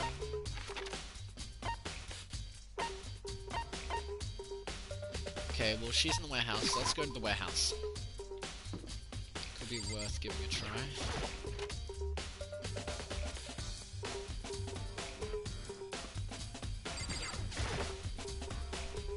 Celeste, what are you doing? This warehouse is amazing. It has absolutely everything one might need to live a full life. I see that, but have you found anything related to the case? Most unfortunate. I knew you were going to ask me that. I thought talking about the warehouse itself might misdirect you, but I see it was pointless. Then did you find something? Very well, I will tell you, and only. Actually... Last night I saw her here. Chihiro was in the warehouse. What? Indeed. Really? This was right before nighttime. Hmm? What are you doing out this late? Oh, I was just... Are you planning to go exercise, perhaps? What? How did you know? Because I can see a blue track jacket sticking out of that duffel bag you're carrying. Oh, you're right. Thanks. Well, I'd better get going. I'm kind of in a hurry. Interesting. She stuffed the jacket into her bag in a hurry. It was almost like she was trying to hide it. And just like that, she was gone. Yes, indeed. I assume she was merely stuffing up to get it.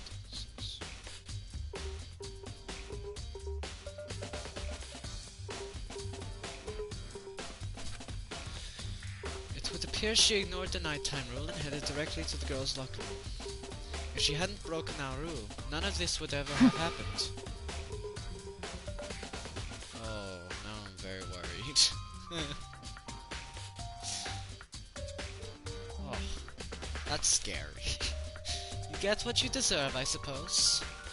So apparently, she went to the girls' locker room late at night in order to exercise without anyone knowing. But the strange thing is, there was no trace of the track jacket or the duffel bag Celeste said she saw Chihiro carrying. Which would mean the killer would have gotten rid of it somehow. Okay. We got her account on what happened. Let's go to... oh shit. Byakuya. Where's Byakuya?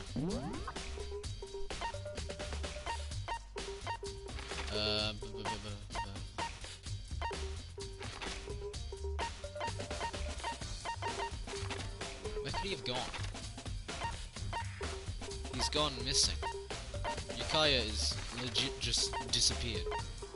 He's not there, he's not here. Not in there. Bruh. He's gone. Yukaya's dead. Is he in his room?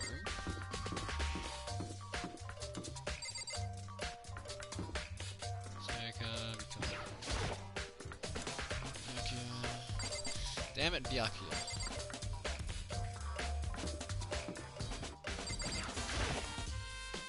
So I guess we should probably just leave her alone for now. Okay.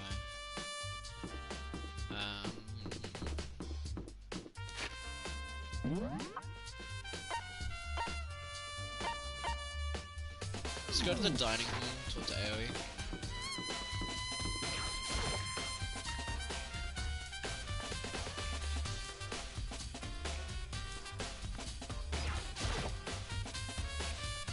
Oh, Hina, how's Toko doing? Series 4, she won't come out and she keeps on mumbling something about Genocide Jack.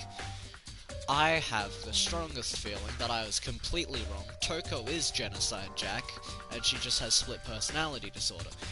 Because that's what Yukaya was talking about. And I have a Byakuya, not Yukaya, Byakuya.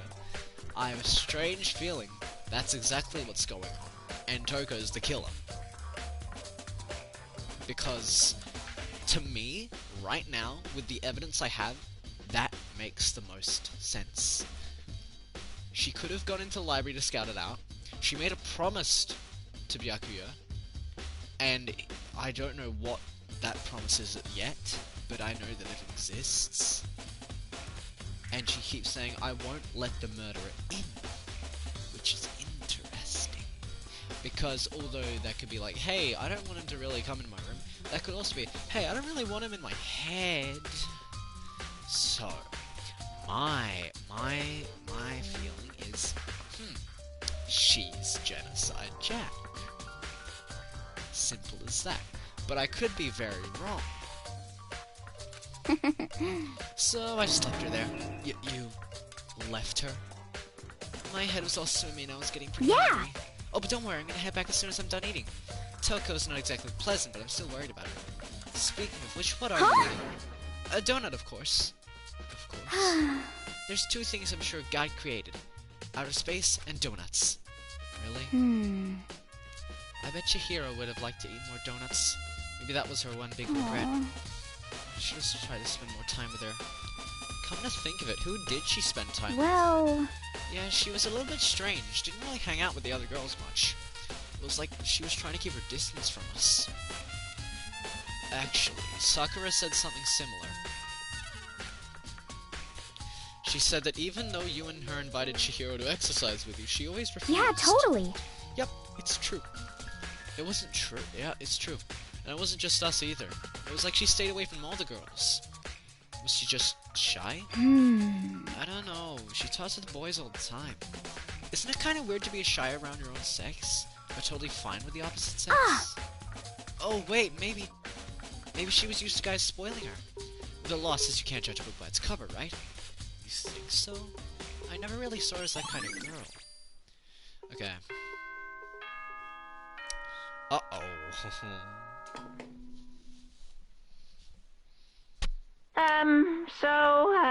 I'm getting tired of waiting. Shall we just plunge right in?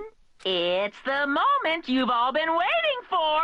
The class trial! You remember where to meet, right? Please go through the red door on the first floor of the school. See you soon! Oh, stroller. It's about to begin. Okay. The door's right through here. Alright. Let's do this. Ahem. So is everyone ready to... What? Am I blind or are we missing someone? Yo. Yeah, Toko's not here. And Toko is... You really don't remember? Come on! Kidding, just kidding. How could I forget that little nut job? She's a crucial part of the class trial. What are this you time. gonna do? Okie dokie. I'll go ahead and drag her out here, kicking and screaming. Just one moment, please. Just like you said a few minutes later, he reappeared dragging Toko behind him. I told him I didn't want to, but he forced me. I can't believe you would drag a girl. Terrible. Just terrible. So now everyone's here, right? Okay then, hustle onto the elevator. Let's get the show on the road. I'll see you guys down there. Let's go. So, shall we get going? It's time to find out who killed Chihiro. Chihiro Fujisaki. She was so gentle, so calm and meek. Nobody had any problems with her. Someone made the choice to kill a girl like that. And that murderer is one of us. Someone standing right here. You ready? We doing this? Well then. I will uncover the villain who performed such heinous acts on a weaker individual. I don't know why the killer did what they did, but Count on it! I'm sure it'll work itself out. Justice always prevails, right, bro? Shall we go? Shall we begin? Hey, come on. Fucking Toko, man. What's got her so worked up? How very sad. Miss Fujisaki, I must admit, for being 3D, she was quite remarkable. Of course, just the idea of 3D makes me cringe. Okay, let's go to Celeste. There is something odd about Toko's behavior. You've just noticed? I do not think mere shock is enough to explain it. Yeah, she's the killer. She has to be. I guess I wasn't much help at all. I gave you plenty to work with. Show us how far your logic can take you. We have no choice, right? We have to do this. Yes. I gave a small nod in reply. With one last deep breath, I walked toward the elevator on shaky legs. With each step forward, I could feel my heart starting to race faster and faster. As soon as everyone was on, the elevator began to descend. I couldn't get a handle on my emotions. Couldn't stop speculating. The steel box sank. As we went deeper, then without hesitation. I redecorated! Isn't it so fresh? Isn't it so exciting? Don't waste our time with stupid questions. Let's get this over with. Very nice. Good. You're raring to go. Gotta say, I don't hate it. Not at all. Well? Okay then. Let's get this show on the road. Thrills! Chills! Everyone, Kills! please find your assigned seats. And so, the curtain opened once again. A deadly judgment. A deadly deception. A deadly betrayal. Riddle. A deadly defense. A deadly faith. A deadly class trial. Yep. I would like to say thank you. How many empty slots are there? There's like 20, yeah? 30. Okay, well, okay. We can start saving a bit sporadically. Okay. Interesting. Skills, I don't think we have many. Oh no, we haven't. Sure. Focus gauge decreases more slowly during concentration and fever time, effective during the non-stop debate, the hangman's gambit, and the bolt time battle. Cost 5 as well. Okay, use that. It's fine. What does Melodious voice do again? Increases damage to an opponent when stamina is destroyed, effective during the bolt time battle. Okay, this increases damage. That's good. That's very good, actually. Alright.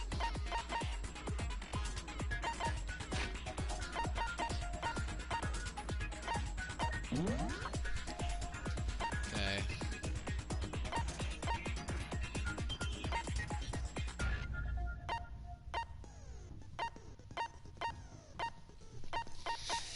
Alright.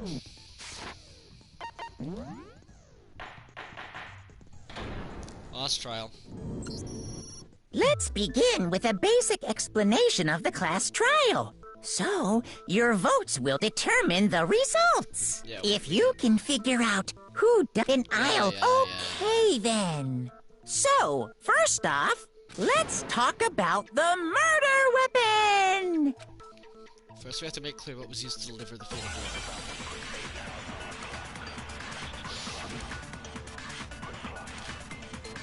Yeah, the locker room down by obviously. Chihiro's fatal injury. It appears it was a head wound. According to the Monokuma file, the killer used a blunt instrument. But what kind of blunt instrument could it have been? I bet it was an iron pipe. Interesting. Oh god, I missed it. That certainly would. Poor Chihiro. Yes, I know. I missed Chihiro's fatal. It appears it was. According to the Monokuma file, what kind of blunt? I bet it was an iron pipe. Got it. No, that's wrong.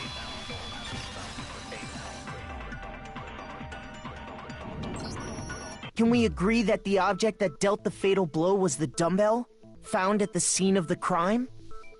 It was covered in blood, and there was nothing else at the scene that could have caused that kind of injury.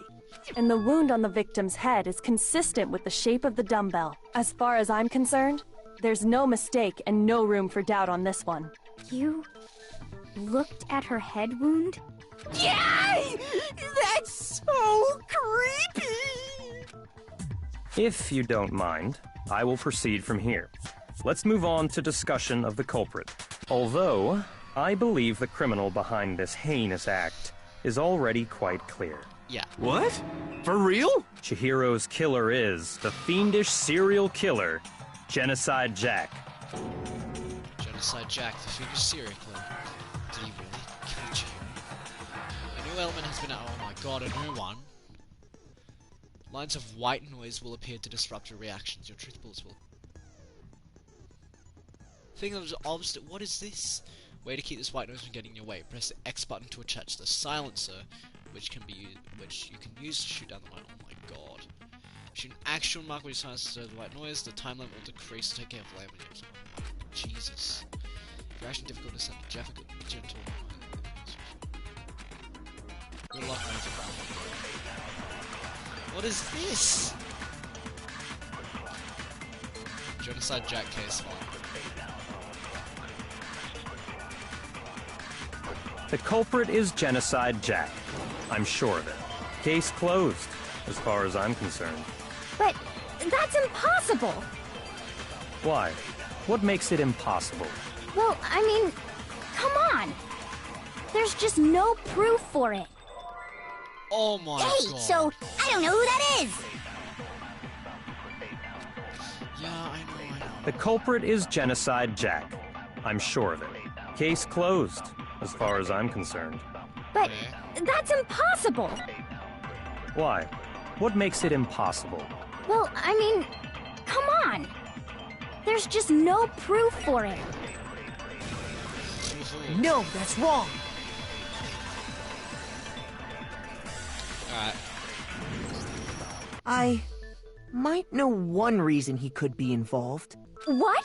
I found this file while I was looking around the archive in the library. I guess it's some kind of confidential file the police put together about the Genocide Jack case. What? That's kinda weird as shit, isn't it? What was something like that doing in the library? The why of it is probably more trouble than it's worth. So let's forget about that for now.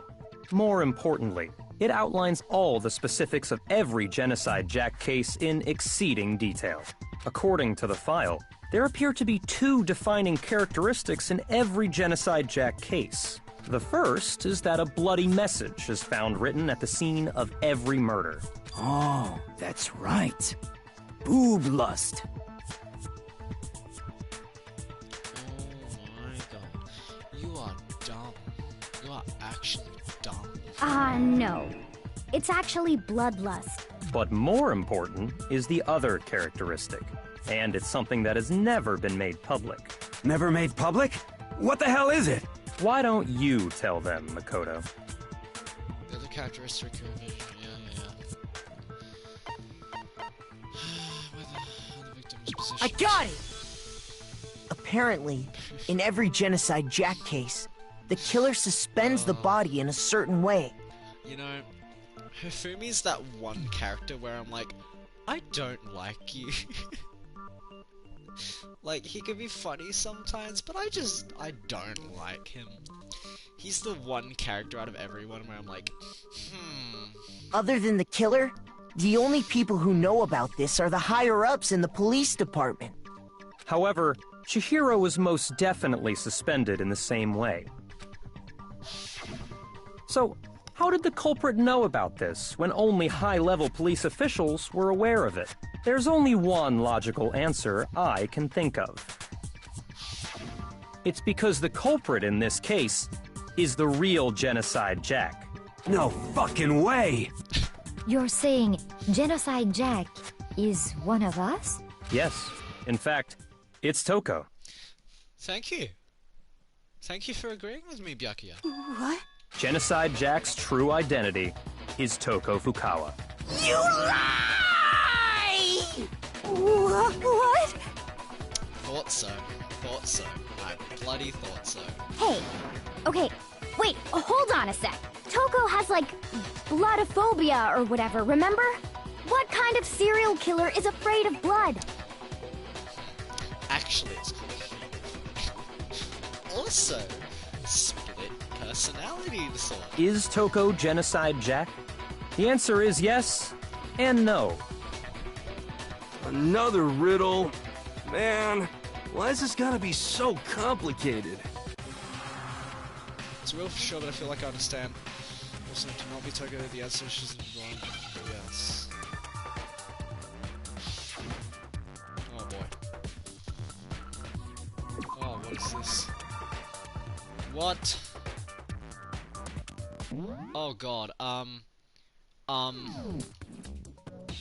S. Okay, well, that was right, okay. That was wrong. C.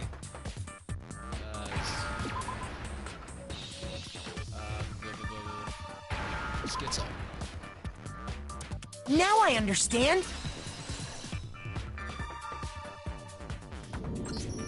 Is it because Genocide Jack has a split personality? Huh?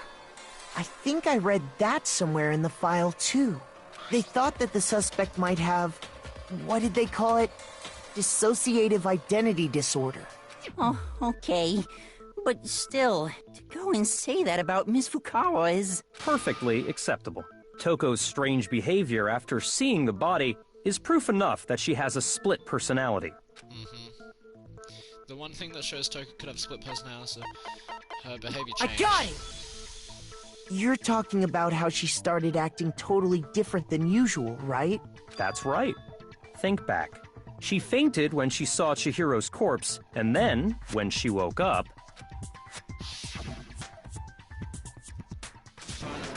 Whoa, is that a dead body? Hey, you dead?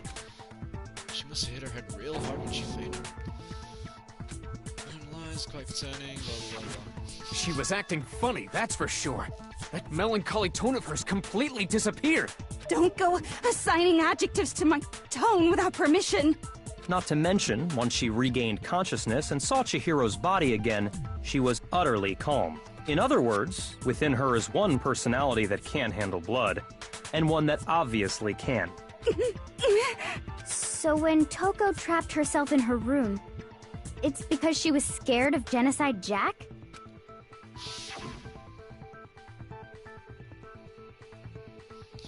Yeah. Drive at the killer, drive at the machine. The reason she locked herself in her room wasn't to keep other people from getting in. It was to keep her from getting It was to keep her other personality from getting out. What? Toko was afraid. Afraid of the murderous fiend inside of her. Of killing even more people. How? Yeah. How can you know all this? I do believe you misunderstood her. What she's trying to say isn't, how can you know all this? No. What she wants to know is, how could you tell them? Huh? Last night, just before Monokuma gave his motive speech, Toko and I had a strange conversation.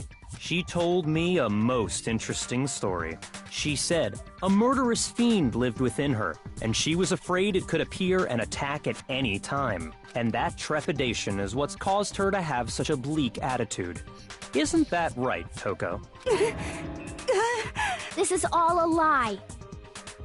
Right, Toko? You said you wouldn't tell anyone. What? You promised. I can't believe you lied. You have only yourself to blame. You came to me with your tragic little story. I didn't ask you to. This is the real world, not some romantic fantasy fairy tale.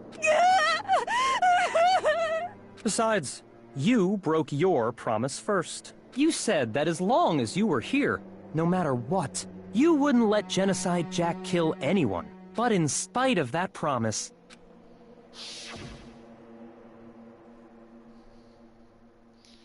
couldn't keep a promise, don't remember again, knowing the genocide. You said if I kept my promise, you would go out with me. That's the only reason I promised. how many times do I have to tell you? I never said that, but you weren't able to do it. You just couldn't resist that rush you got from killing, could you? I tried. I swear I tried to control it, But your efforts were useless. What a disappointment. I hate you. Well, the opening act is nearly finished. All that's left is to hear from the person in question directly. Yep. Person?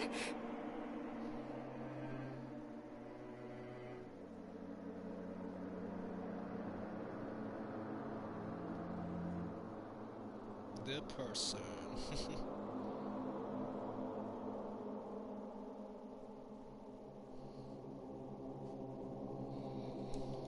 You don't mean... Yes, he means your other self. Bring forth Genocide Jack! Oh boy.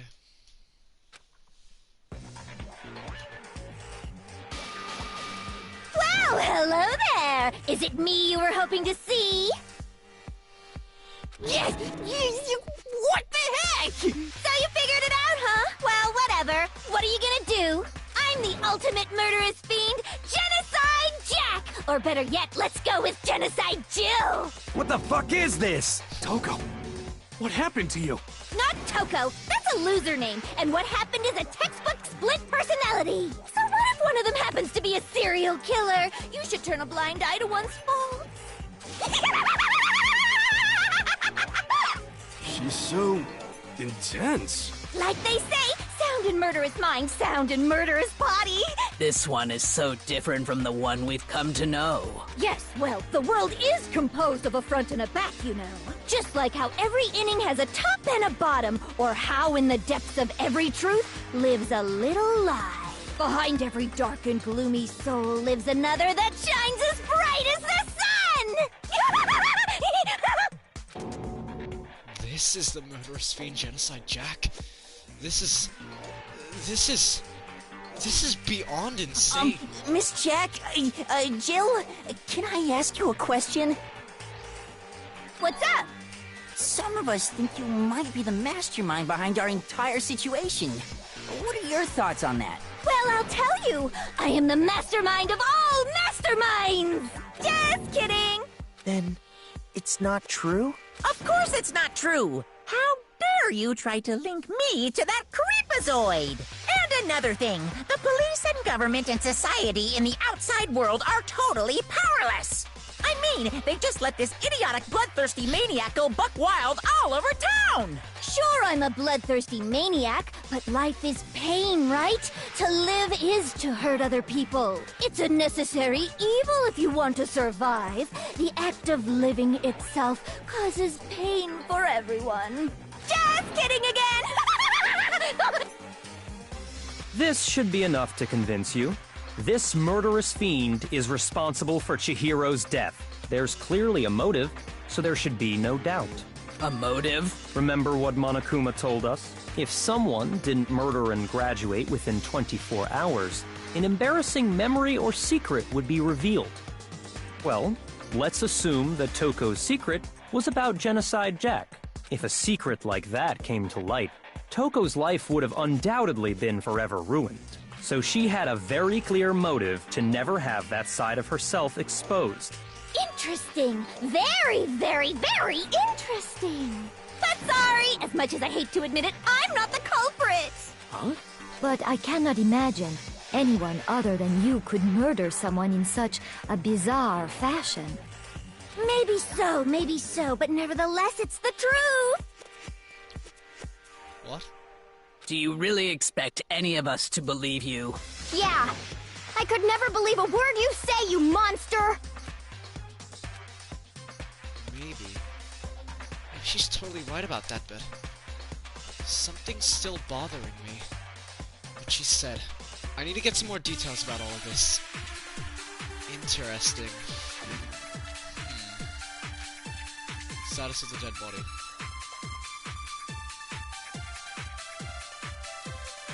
Sorry, but I didn't kill anyone. You say that, but do you really expect any of us to believe it? Perhaps if you had an alibi, that would change things. Oh, an alibi, huh? Now we're talking. When you compare your past murders to this incident, the modus operandi matches completely. What more proof do we need? No, it doesn't. Give it up. You killed her. No. Wrong. Sorry, but I... You say that, but perhaps if you had an... Oh, an alibi, huh? When you compare your past murders to this, the modus operandi matches completely. No, that's wrong.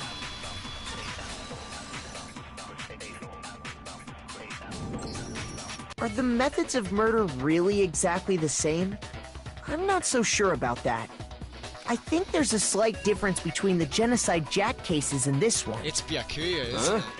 How's it any different? Uh-oh, you don't know? Well then, human garbage, let me tell you! I murder with passion and conviction. I consider myself a professional, and I have a very particular way of doing things. Imagine you go to a fancy Italian restaurant. They're very picky about the noodles, the sauce, everything. But what happened to Chihiro? It'd be like if that same Italian restaurant started using ragu or Chef Boyardee. This is no creation of mine. Let me rephrase that, in a way that maybe makes more sense. There are two clear differences between the Genocide Jack cases and this one. There's one clear difference between the murders. Neck and stomach. Here you'll see a clear difference. I got it! For one, the cause of death is different. In the Genocide Jack murders, all the victims were killed the same way. According to the case file, they were all apparently killed with a pair of scissors. But Chihiro died from a blow to the head, right? Ah, yes. That is remarkably different from the other murders. Wouldn't it be strange for someone who kills the same way without fail to suddenly change their method? And there's more. One more conflicting detail. That's right. In my recipe of murder, if the bloody message is the tortellini, then the arrangement of the body would be the pesto sauce. Could you please stop comparing killing people to cooking? So, are you saying the other difference has to do with how the body was arranged?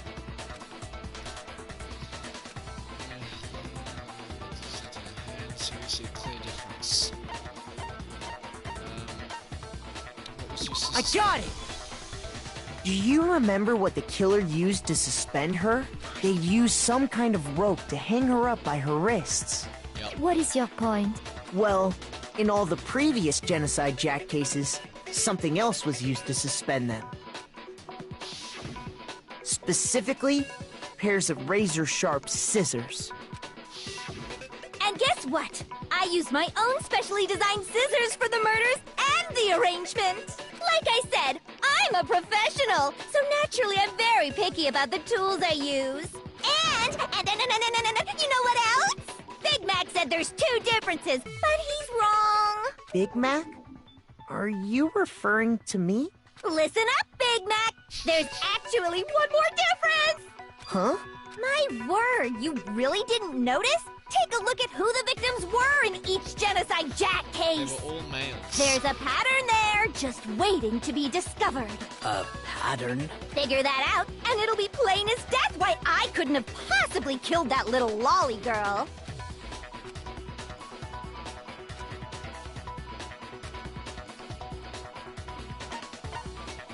I got it! Chihiro was a girl. Is it because Chihiro was a girl? Bingo! Bullseye! Right on the money! What are you talking about? In all the Genocide Jack cases, all the victims had something in common. Ken Harada, yeah, they're all male. They were all guys? That's right! The people I kill with such passion and conviction are all adorable little men! I can't believe I said it! I'm so embarrassed! The hell is wrong with you? I can't help it! I'm just a full-throttle boy-on-boy fangirl, and the mopey side of me just hates it. But now I'm on the fast track to becoming a full-fledged fan madam! So since Chihiro was a girl and not an adorable little man, you wouldn't kill her?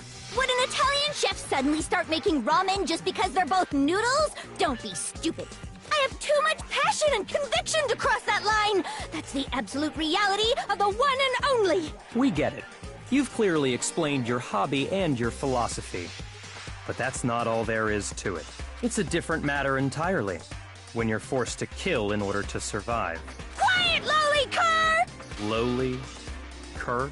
I would never kill for a reason as petty as mere survival. And if by some fluke I did kill to survive, why would I bother with the message and arrangement? It'd make me the obvious suspect!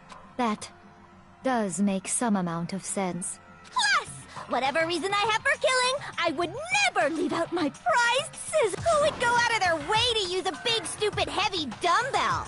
Maybe you used the dumbbell because you couldn't find any scissors in the school? Any scissors? I don't just use any scissors. I only use my own set of high-class envy of the entire world scissors! Okay, whatever. There still aren't any in the school. Are you sure about that? Da-da-da-da! She's fully equipped! That's right! So I can kill anywhere, anytime! Why would I resort to dumbbells or rope when I have my trusty scissors by my side? Go ahead, tell me I'm wrong! You can't, can you, gutter dogs, all of you! Not to mention, I have no clue how to tie a good knot. So rope's totally out of the question anyway. I have no idea what's going on anymore. Could such a heinous villain really be innocent? She's innocent, it's Mikayo. But the body really was suspended, right? And nobody but the police knew about that. Yeah. That's why we figured it had to be the real deal and not some copycat killer or whatever. Actually, hold on. There is one person. One person who could have copied the Genocide Jack case.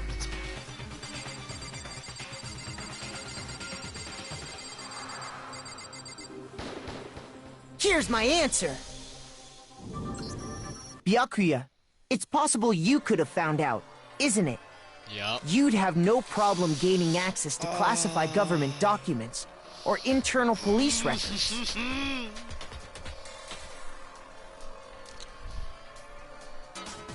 Well, there's the four that I didn't want dying. Great, fantastic. That's. Plus, you'd already looked through the Genocide Jack file before this all happened, hadn't you? Speechless snap, aren't we? Are you saying Mr. Togami did it? Precisely. Then, the reason he pushed the theory of Genocide Jack being the killer so hard was because he wanted to pin the crime on her. Yes. So, he rearranged the scene to disguise it and make it look like I put my stamp on it. The adorable glasses man was behind it all. Oh, I'm on fire! Well, Byakuya, what's your response? I see. So now the suspicion falls on me. Then I must ask, when would you say I began acting suspicious? Looking back and thinking about it now, the way you were acting right before we discovered the body was a little strange.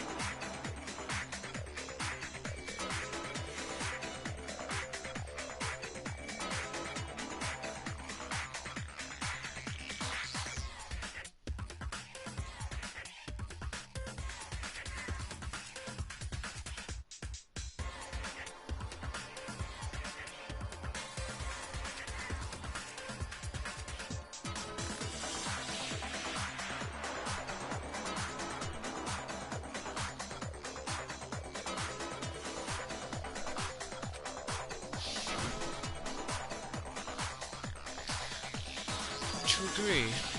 Suspicious? It seems nobody searched the locker rooms. Let's start with the girls' locker room. You wanted to go to the girls' locker room right away, right? But since you're a guy... I should have naturally thought of the boys' locker room first. Is that what you want to say? The victim was Chihiro, a girl. Hence why I said we should check the girls' locker room. Nothing strange about that, I'd say. On the contrary, there's something very strange. Okay then, what's so strange about it? Go ahead, share with the rest of the class. There's a clear contradiction in what Yakuya just said anyway. Another one? A truth flashback. If you aim at a weak spot and hold down the triangle button, you memorize that weak spot. This memorized phrase can only be shot once as a single truth bullet. Shoot or change the truth bullet with dispersion. Oh my god. How many times do you want? If you don't seem to have the answer to a lie, contradiction, and your truth bullets might be wise to memorize a different weak spot and use that to make a case. When's the best time flashback? We just have to keep a keen wits when you use this case, obviously. That if you don't use a flashback, you won't be refused. Okay. Good luck out.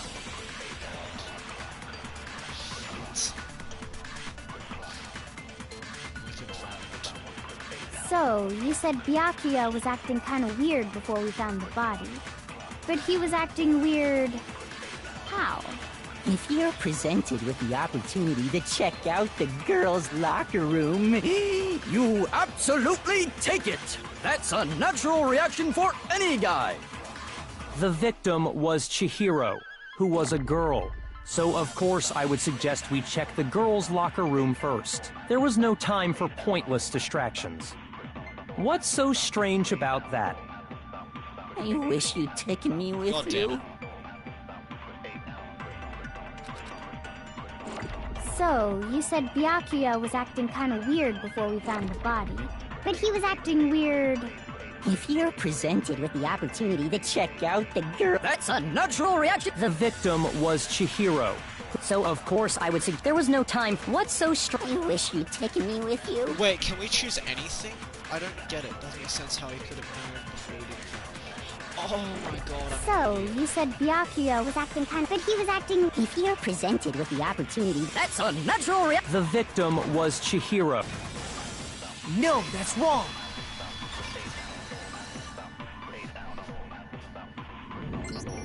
I'll tell you what's so strange about that. Because up until we actually discovered the body, we couldn't have known who the victim was. So your claim that you went to the girls' locker room first because Chihiro was the victim doesn't hold up. I see. That's a good answer, I must admit. Interesting. Very interesting indeed. But your reasoning is still too weak. This boy is shook. Huh? What's wrong? Is that it? Surely you've got more than that. Go ahead. Show us. What's with Byakuya's attitude? It's like he doesn't even care. I've got him cornered, but he's acting like he has nothing What's to the do with matter? You're not finished already, are you? There must be more to it. There is. I think. There is more to it. Think about it. We just talked about the differences between this case and past Genocide Jack incidents. The proof you're looking for is hidden in there. Oh? Proof that I'm the culprit, you mean?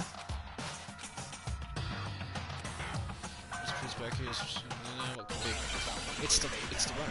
It's the extension cord. Yeah, the library does that. What? The difference between the cases? You want me to explain it again? When I want to kill, I use my very own special scissors. And I use those same scissors to arrange the body. But Chihiro was suspended with... It was some kind of rope, was it not? That's right! It absolutely was! Then there must be something very fishy indeed about that rope. Hey, Byakuya, where'd you get it from, huh? Here we go. I'd never seen that rope before in my life. Obviously, somebody else must have had it hidden away somewhere. Oh, that is so annoying. Oh my god. What? The difference? You want me to explain? When I want to kill, and I use those same... But Chihiro, it was some kind of... That's right! Then there must be something... Hey, Byakuya, where'd you get it? I'd never seen that rope before in my life. No, that's wrong.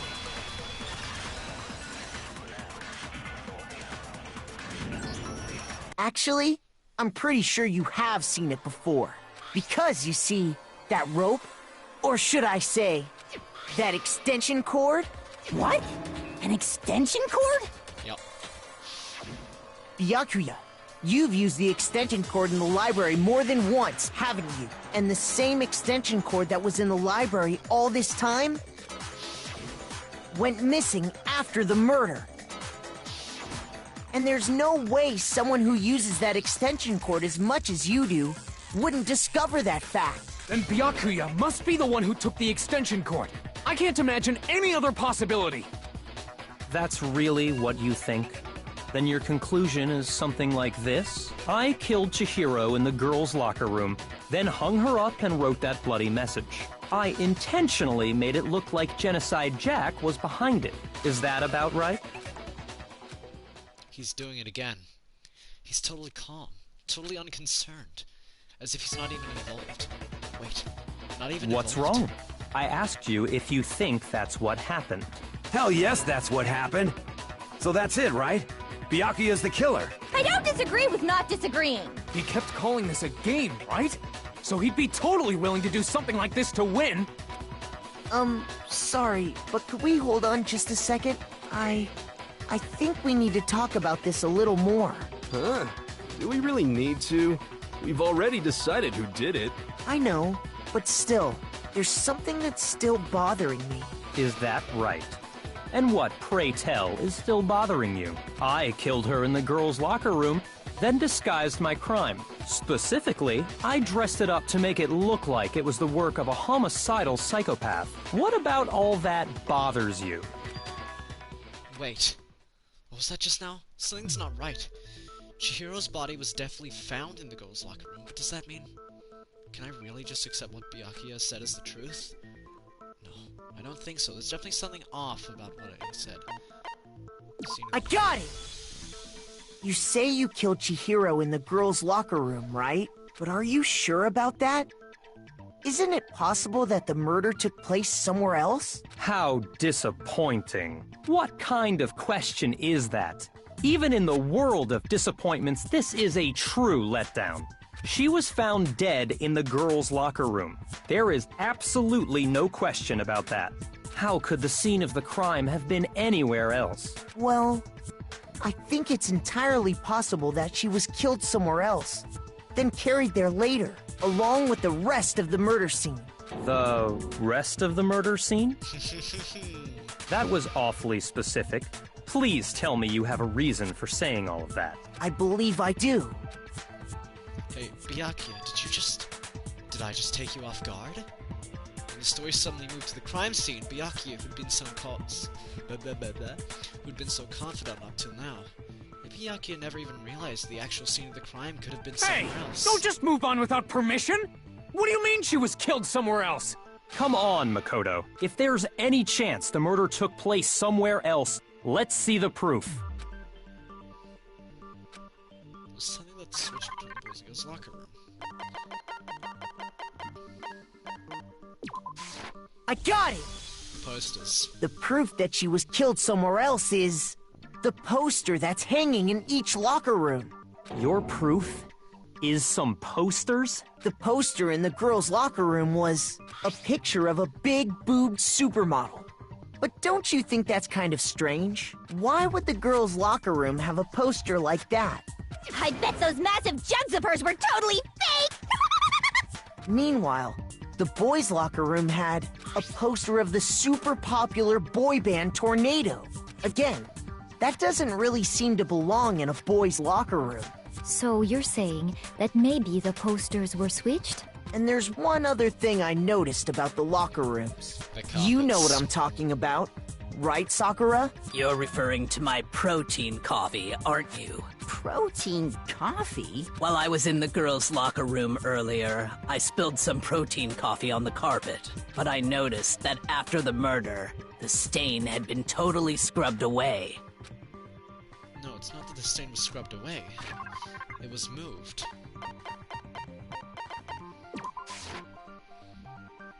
Just calm down and think about it. Could you possibly move? Shoot! Oh, what? It was moved.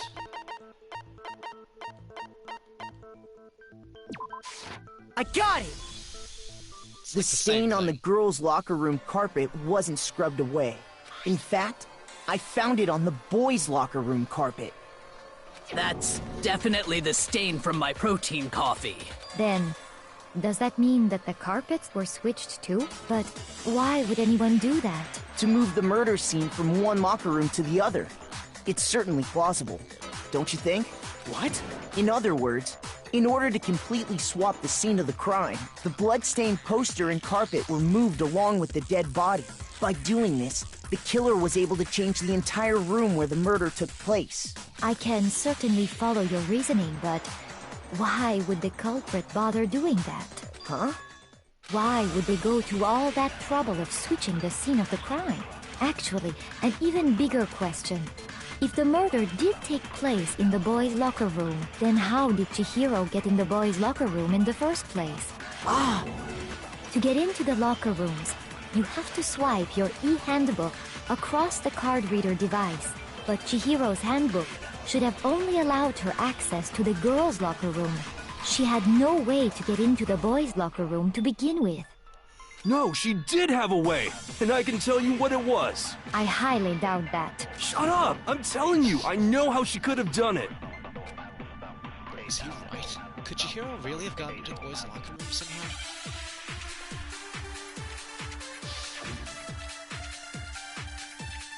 Working handbook,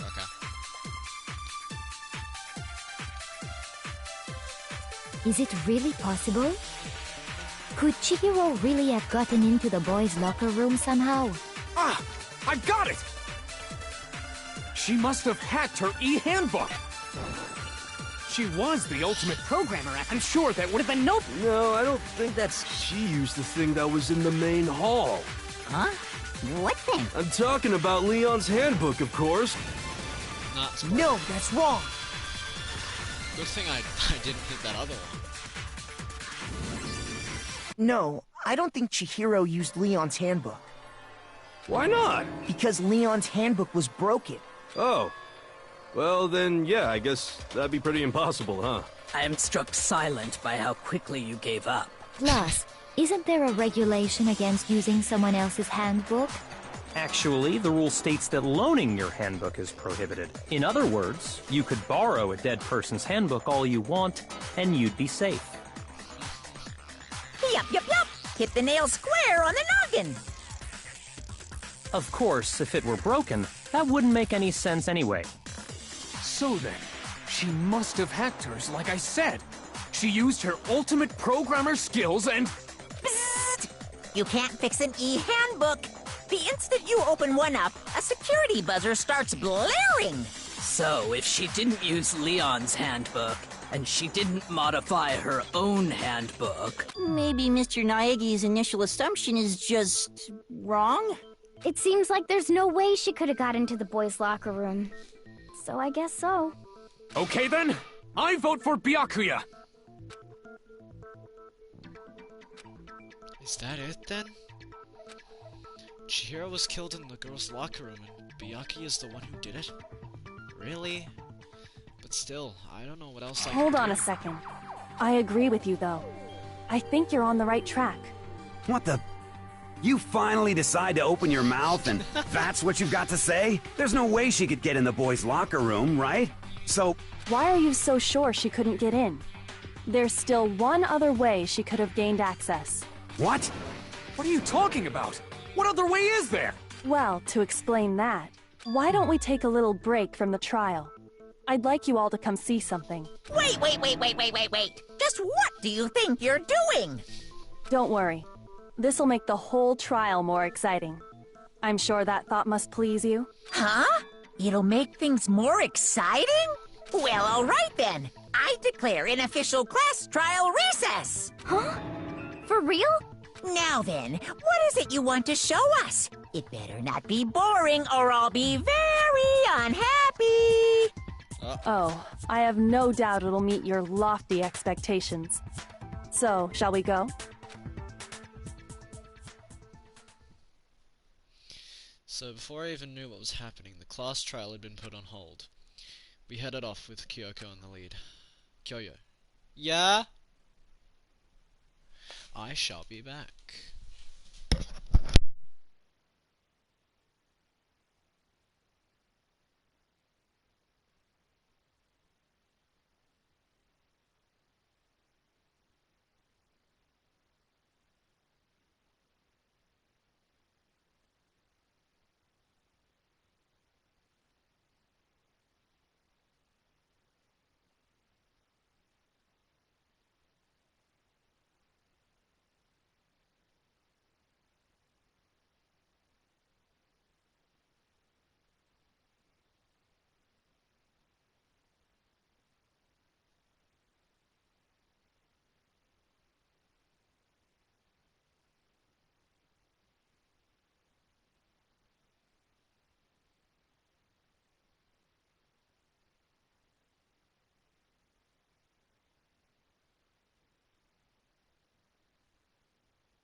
Okay.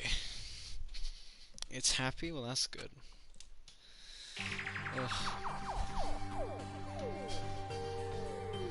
The girls' locker room? We've already searched this place top to bottom! What are you trying to pull, Missy? I'd like you to examine the victim's body one more time. Be sure to examine the entire body very carefully. Take your time. Examine her carefully? Like using our hands? No way, no way, no way, no way, no way! It's probably best if I don't run my hands all over a girl's dead body. It's not that I'm creeped out or anything, it's just... based on religious grounds, you know? Very well. I'll do it. But you're a girl. You shouldn't have to touch a dead body. Just let one of the boys do it. No, it's okay. I think Chihiro would rather have a girl examine her. So just leave this to me. Sakura. What is this? Some kind of secret girl-on-girl action? Is that what you two are about? That's not it at all. Stop screwing around. Okay, here I go. I'm sorry, Chihiro. Please excuse the intrusion. Let's get a brief prayer. Sakura then begins to quietly Be sure to check her entire body, and I believe we will solve this particular mystery. Her entire body? I know you say that, but... What? This is... What is this... What is it? Not possible. It's not possible. Sakura's eyes were staring wildly at Chihiro's lifeless form, her massive frame. This girl is... Is what? Is a boy! Ah, I see. So she was actually a he. Interesting. Thank you for confirming this fact. What? You're joking, right? I wouldn't joke about this. Then it's really true? Chihiro was a guy? Oh, what? You guys didn't know? Heck, I knew that right off the bat. Chihiro Fujisaki was totally a guy. Then he was a cross-dresser? Oh, no, I'm really on fire! I wish I had killed him! So that's what Kyoko wanted to show everyone, huh? Interesting.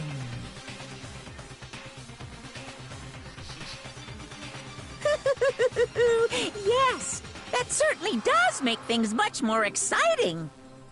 Now let's ride this wave of excitement back to the courtroom and get back to the trial. Ahem. I do apologize for keeping you waiting. Now then, let's resume the class trial. We've all just learned of the shocking revelation that Chihiro was actually a boy. Let's pick up from there. Yes, well, I don't know his reason for hiding it, but the fact is, Chihiro was not a girl, but a boy. To think that Chihiro was actually a guy. I thought it never And because the victim was male, he would have had no problem gaining access to the boys' locker room. Assuming his handbook did, in fact, list his gender as male, then yes, that would be true. You're sweating an awful lot, Byakuya. Of course his handbook said he was a boy. He dressed like a girl, but he was a boy through and through. So then, there should be no issue with Makoto's initial assertion. The victim was killed in the boys' locker room, and was then later moved to the girls' locker room, and the killer could have easily used Sayaka or Junko's handbook to get into the girls' locker room. So, Chihiro really was killed in the boys' locker room? I still don't understand the motive for moving the body, but yes, that does seem plausible. Well, I must admit, I did find it rather odd. I knew he felt a little off. There was a certain incongruity to his female body. Boobs. But there are some flat-chested people. Don't be judged. This is a most titillating situation! So now everything has been connected. All the mysteries have finally become clear. Okay, well, connected or clear or whatever. We still think you're the killer, remember? Very interesting. This has become very interesting indeed. Ah, he's off in his own little world. What about you, Makoto? After everything we've learned, do you still think Byakuya's the killer? Well, without a doubt, Byakuya is the one that made Chihiro's death look like Genocide Jack did it. But I think he might not actually be the killer after all. What? But aren't you the one who accused him in the first place? He just seems to be too easygoing about all this. Like he's enjoying us solving the mystery. The way he's acting, it makes it seem like it doesn't have anything to do with him. And you think that might be because it doesn't have anything to do with him? Plus, the evidence he left behind was a little too... how can I put it? Overt. He consciously chose to use the extension cord, knowing it could connect him to the murder. At least, that's how I see it. And Byakuya, when you found out the murder took place in the boys' locker room, it seemed to rattle you. And then again when you found out Chihiro was actually a guy. If you really were the killer, that stuff wouldn't have had any effect on you. So that's your thinking, huh? Well, it bothers me that you don't have more concrete reasons, but it's fine. I guess I'll mark it as correct for the time being. Mark it as correct? He's right. I am not the culprit. Yes, let's go. I just happened to come across the corpse in the girls' locker room and decided to alter it. Are you fucking with us right now? No, I am not effing with you right now. I'm telling you the truth. Well, I find it very hard to believe. Go ahead. Find it very hard to believe. You're free to be executed along with the rest of us. If you're really telling the truth, then why? Why do you do that to his body? My reasons hardly matter right now. Uncovering the culprit is much more important, wouldn't you say? Now then, if it wasn't me, who was it? Well, I don't think I can say for sure without talking about it a little more. You're seriously gonna keep going? We're all good, aren't we? I thought it was clear Byakuya did it. No, I'm with Makoto. If there's any doubt whatsoever, we need to explore every possibility, because if we're wrong, we all die here. That's true. Very well then. I'm with you too. Damn straight. Count me in. Do you not have a mind of your own? Of course I do. What am I, an ant or something? Anyway, let's discuss this all as a group one more time. We still have time to make our decision. That's very true. Our lives are all on the line. Excellent. Then shall we resume our game of hide and seek? But if Byakuya didn't do it, then who's the real killer? Who murdered Chihiro? There's one thing we can be sure that we know about the killer. The killer was able to gain access to the real murder scene, which means I got the killer is a guy. Since the crime scene was the boys' locker room, you would need a boys' handbook to get in. Since Leon's handbook is apparently broken, the killer would have had to use their own. In other words, it had to have been a guy. But that's still not enough. I need to find some more clues. Alright. Celeste's account. Isn't there a single clue that might lead us to who did it? Well, clues are one thing, but did nobody get a look at the killer? I'm sure if someone saw the killer, they would have said something by now. Perhaps someone saw the victim at some point. Even that might be enough for now. Yeah. All we need right now is any kind of new info. Shit. Shoot! Damn it. Okay. Isn't there a single clue? Well, did nobody get... I'm sure if someone saw the... Perhaps someone saw the victim. Yeah. All we... It's over. It's all over. You want to know who saw the victim? The killer. And only the killer. No, that's wrong.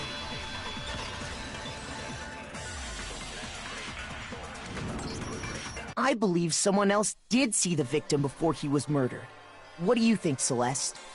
Now that you mention it, yes, I did see him. Huh?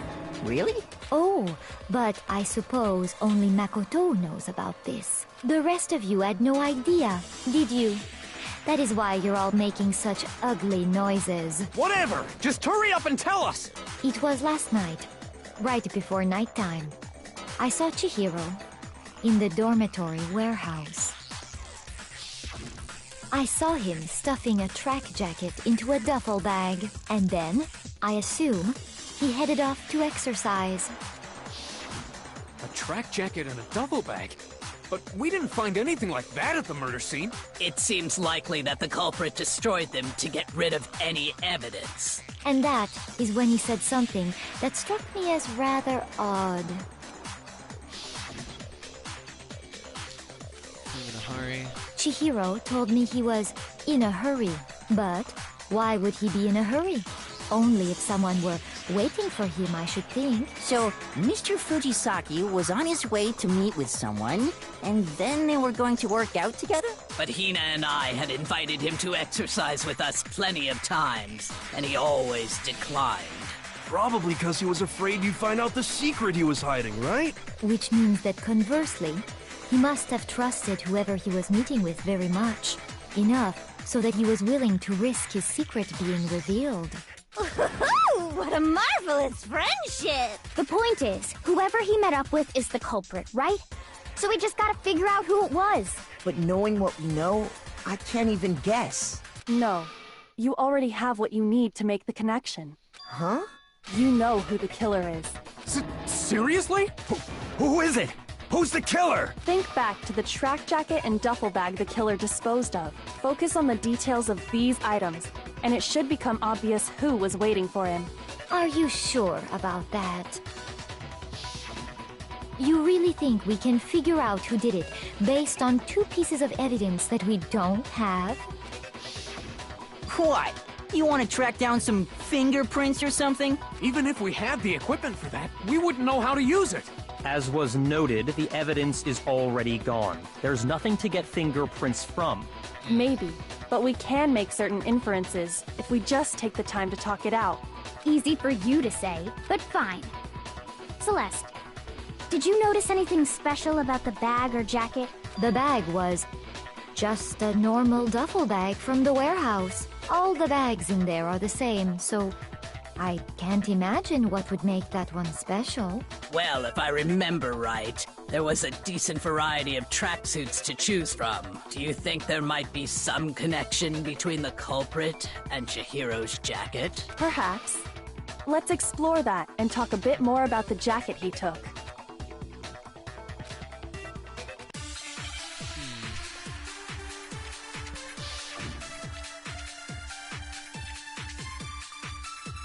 First of all, we know where Chihiro was headed. He was on his way to go exercise. So next we have to ask, why did he choose the specific tracksuit that he did? What do you mean, the specific tracksuit? I got it! He picked that tracksuit because it matched the one the culprit was wearing! So, what you're saying is, the killer was wearing the same blue tracksuit as him? My tracksuit is black. Wait. I don't even have a track. Cause exercise. I have a white track. I got it from the... Did any of that really help us? No way. Not a chance. You heard him, right? Yeah, it's Mondo. First of all, he was on his way, so next week... Why did he choose the specific... What do you mean, the specific... I got it! He picked that it matched the one the culprit was wearing! So, what you're saying is, the killer was wearing the same blue tracksuit? No, that's wrong. We got him. Hold on a second, Mondo. What did you just say? Huh? What'd I say? When Celeste testified a few minutes ago, she said... I saw him stuffing a track jacket into a duffel bag. Head off to exercise, yeah. She never said anything about the jacket's color. So why did you say Chihiro's blue tracksuit? What are you... You just... Hey, Celeste. What color was Chihiro's tracksuit? As a matter of fact, it was blue. And before we began the trial, did you tell anyone that? The only one I told about any of this was you. Then, Mondo, how did you know what color Chihiro's tracksuit was? Because I'm sure he saw the clothes at some point in the investigation. No, that can't be it. The bag and clothes were surely disposed of by the time we began our investigation. Then the only reason he could have known what color the tracksuit was is if he saw Cherry with it before he died! That's the only possibility! Cherry? Are you talking about Chihiro? So, how about it? Did you see the tracksuit or didn't you? Just by chance. I just happened to see it last night. He walked past me, and he was carrying the tracksuit in his hands. No, that can't be it either. According to Celeste's testimony... She stuffed the jacket into a bag in a hurry. Let's just go. When Celeste noticed it, Chihiro made a point of making sure the jacket was completely in the bag. If you just ran into him briefly, you couldn't possibly have seen what color the tracksuit was. Yeah. It would appear you dug your own grave. Perhaps. But you handed him the shovel, didn't you? That's why you said what you did. Focus on the tracksuit and it'll be obvious who he met with? What a bunch of nonsense. Ah, now I understand. It was all one big bluff, wasn't it? Your true intention was to draw a slip of the tongue from the culprit. That's why you said you knew who did it. To put them on edge. That's right. However, Mondo was my target all along.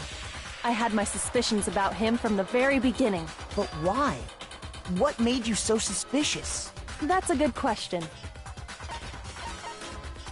Because I hated the way he was acting. There was a certain... Maybe you only... And after he... Once I... Are you... No, not nearly as frightful as someone capable of murdering a friend. So I was Mondo, right now, yeah. Was it really you? Did you really... kill Chihiro? I didn't kill anyone! You've been all over me, judging everything I say, putting words in my mouth. What gives you the right to treat me like a goddamn criminal? Yeah! He would never do something like that! This is a false accusation! It's true. My reasoning on that is pretty shaky. That was fast. Well, this does present us with a problem. It seems we are all out of leads. Not Mondo? No, but he... My time has nearly come. That's what my little ghost friend is telling me. Huh? Oh yeah, that reminds me. Hifumi, weren't you telling me you'd found some evidence? Really? What kind of evidence?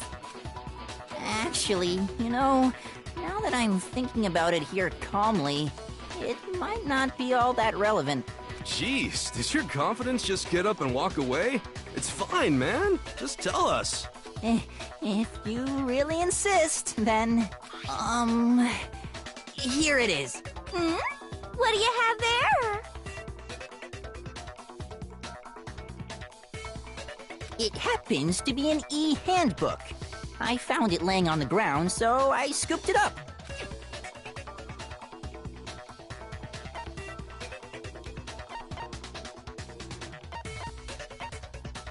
Chihiro's? I got it! Yeah. We know Chihiro's handbook was missing from the scene of the crime, right? For a fact. For a fact indeed. I was totally sure I'd found it. Then it must hold some clue about the culprit, right? Well, that's what I was hoping. But it's busted. It won't even turn on. I imagine the culprit broke it to get rid of any evidence after the murder. That's odd. I didn't think the handbooks were quite so fragile. You're right. They're not. They're totally waterproof and shock resistant. It would take an awful lot to break one. And yet, this one does appear to be broken, as is Leon's, sitting useless in the main hall. For all your confidence, that is a remarkably high failure rate. Do you think there might be some kind of mystery in there somewhere?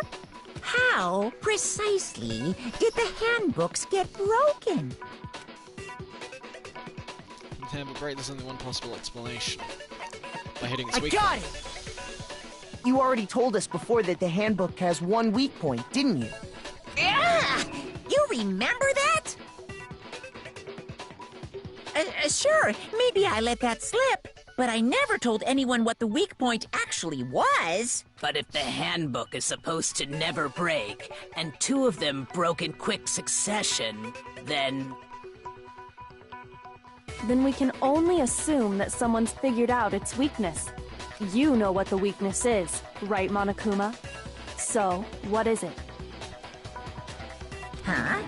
You're asking me? I think it's a necessary piece of information if you want this to be a fair trial. But if I tell you, and someone else decides to copy it, that would be very not good. Just tell us already. Why would we want to break our own handbooks? Oh well, I have a weakness for pushy demands. But you're sure you won't follow their example? Then allow me to make a special announcement. The weak point of my cutting-edge e-handbook is... when it's exposed to high temperatures for too long, it will suffer a meltdown and totally break! I flippin' knew it! You knew it? Yeah, 'cause I found the handbook laying on the floor of the sauna. The temperature in the sauna can reach over 200 degrees. Strange how you don't get burnt, huh?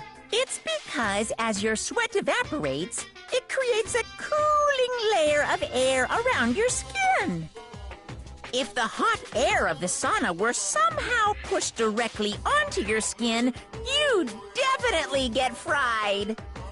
That layer of air would get blown away. That's why you may feel a burning when you move around. So when you're in a sauna, make sure to keep nice and still. Wow, interesting. I learned one new fact today. That is a mere trifling speck of knowledge. Anyway, if you found the victim's handbook in the sauna, then the killer must have been purposely trying to raise its temperature in order to break it. meaning the culprit somehow knew its weakness. But how'd they find out? Monokuma said he didn't tell anyone, right? Indeed. Quite the mystery. What if they found out by accident? What do you mean by accident? What if the killer took their own handbook into the sauna, not knowing its weakness, and it broke? Which would mean it was either Mondo or Ishimura, right? They'd realize it was broken, of course, and it wouldn't be hard to figure out why. And once they had Chihiro's handbook, they knew they had an easy way to dispose of it. I won't say it's not possible, but who would have done something like that? I don't know of anyone who took their handbook into the sauna. I do. I might know someone who did. Whoa! Seriously? I think the one who may have taken their handbook into the sauna was...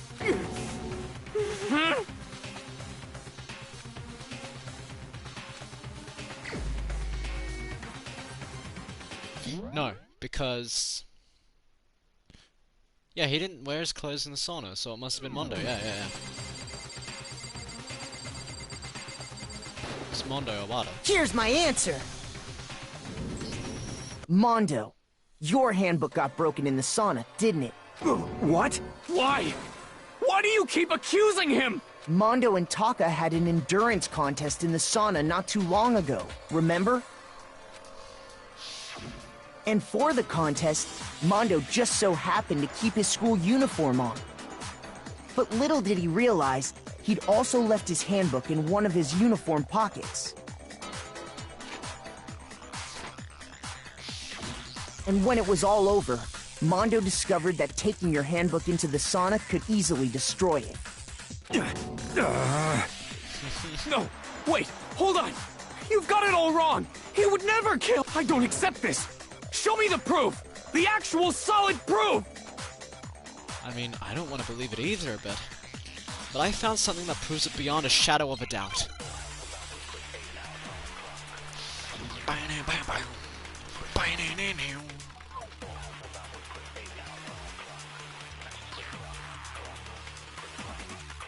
Let's test Makoto's assertion.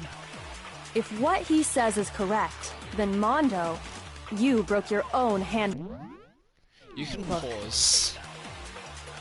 In other words, if Mondo's handbook is actually broken, then that proves that what Makoto said is right.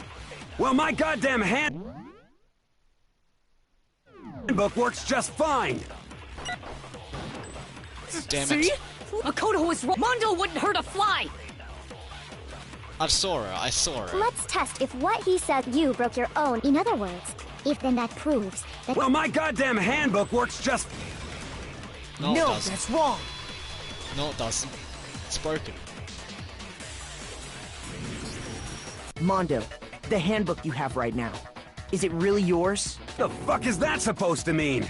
The broken handbook that was in the main hall, isn't that one actually yours? What the heck are you talking about? What I mean is, I think Mondo swapped his handbook out for one that actually works. I think he took Leon's handbook and replaced it with his own. After all, Monokuma said himself that Leon's handbook never should have broken. That's right! The punishment it suffered wasn't nearly enough to destroy it. So then, the broken handbook in the main hall is actually Mondo's. Which would mean that the handbook Mondo has right now is actually Leon's, yes? But doesn't that violate the school regulation that says loaning out your handbook is prohibited? Nope. Well, here's how I look at it.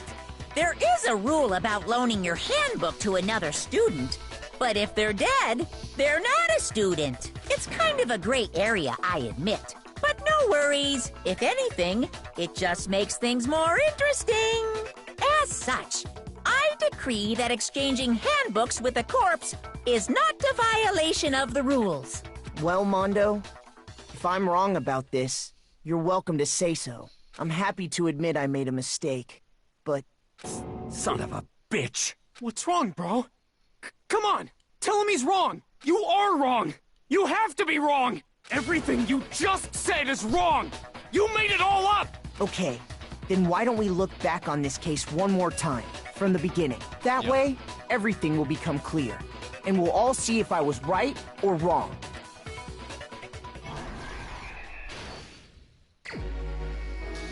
Alright, so she was in the library, then she went there, blah blah. She saw the duffel bag. She put it back in the duffel bag. She went here.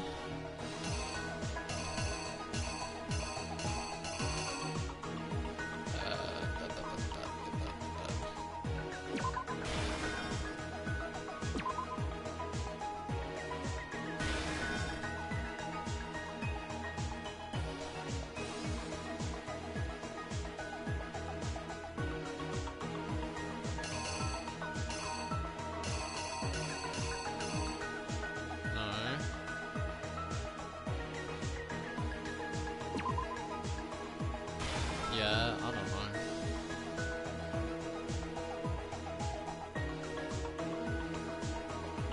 Okay, well let's...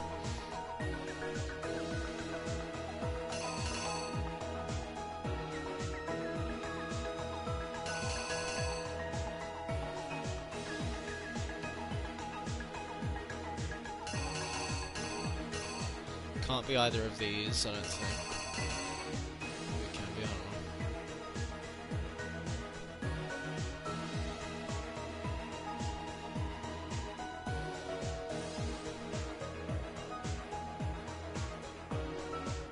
know. Oh my god, this one's so much longer. Jesus. Wow, oh my god. This one's hard, this one's difficult. Okay. Let's get some hints, because I don't fully know. I don't even know if I'm right about these two. Okay, so, oh my god. Something everyone has to get into locker rooms. Yeah, that's a card, yeah? That one. Okay, which locker room did Chihiro go into?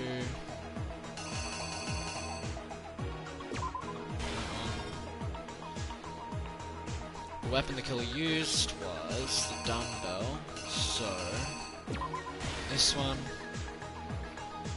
Being bada boom, is meant to place a blood splat on something. Would have been.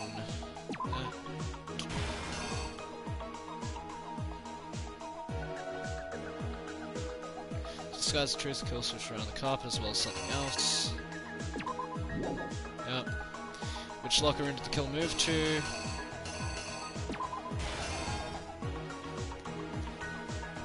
Kill to something from the other locker room, switch to the super crime.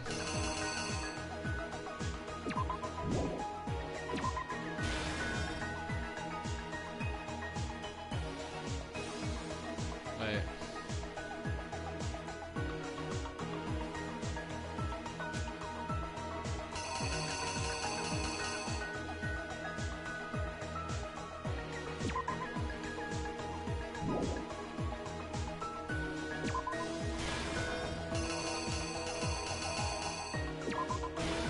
That. Was it back up to the murder scene?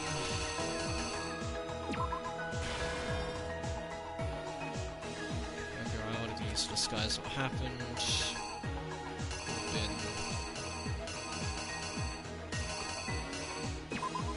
No.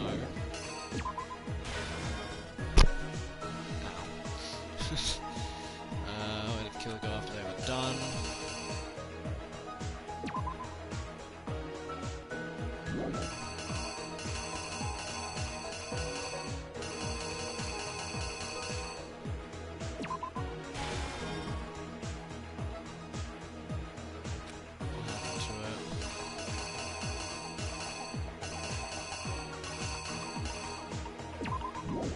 Correct.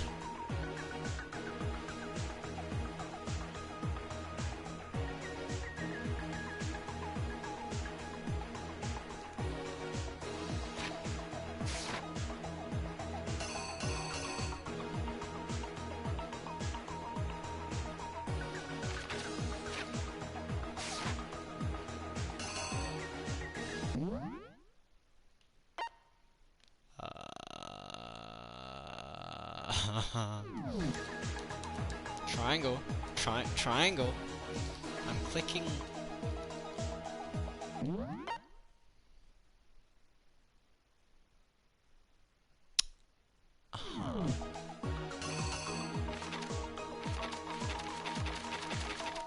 Oh my god. Here's exactly what happened. First, let's take a look back to before the incident. Last night, Celeste saw Chihiro in the warehouse, correct? At the time, she was apparently stuffing something into a duffel bag. That something was a blue tracksuit. You can confirm this, right, Celeste?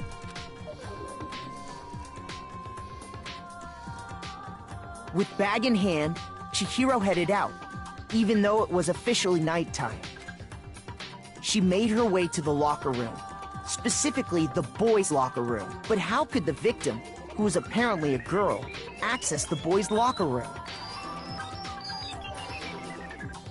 Simple, because she was really a he, which is why he was able to use his own e-handbook to gain entrance to the boys' locker room. Once inside, he met with someone there. And the person he met was the one who killed him.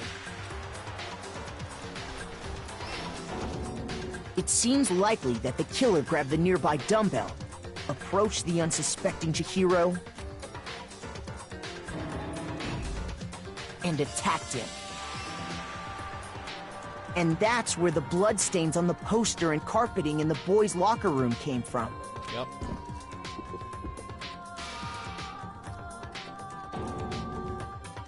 It was likely in the heat of the moment. The body was arranged, but the murder itself felt unplanned. Which is why the killer hurried to try and hide the act. First, pulling up the bloodstained carpet, then removing the bloody poster, and finally carrying the corpse into the girls' locker room. A girl's handbook was necessary to get into the locker room, of course, but this alone doesn't prove that the killer was necessarily a girl. After all, Sayaka and Junko's handbooks had been placed in the main hall. Using one of those, a boy could get into the girls' locker room without much problem. And that's exactly how the killer did it. With the carpet and the poster they brought with them, they got to work. They changed the layout of the boys' and girls' locker room in what you might call a crime scene switch. That could have been the end of things, but no. Byakuya discovered the body and decided to intervene in the situation, making things even more complicated. So, after stumbling on the crime scene, he went and grabbed the extension cord from the library, and then he got to work. He used the cord to string up Chihiro's lifeless body.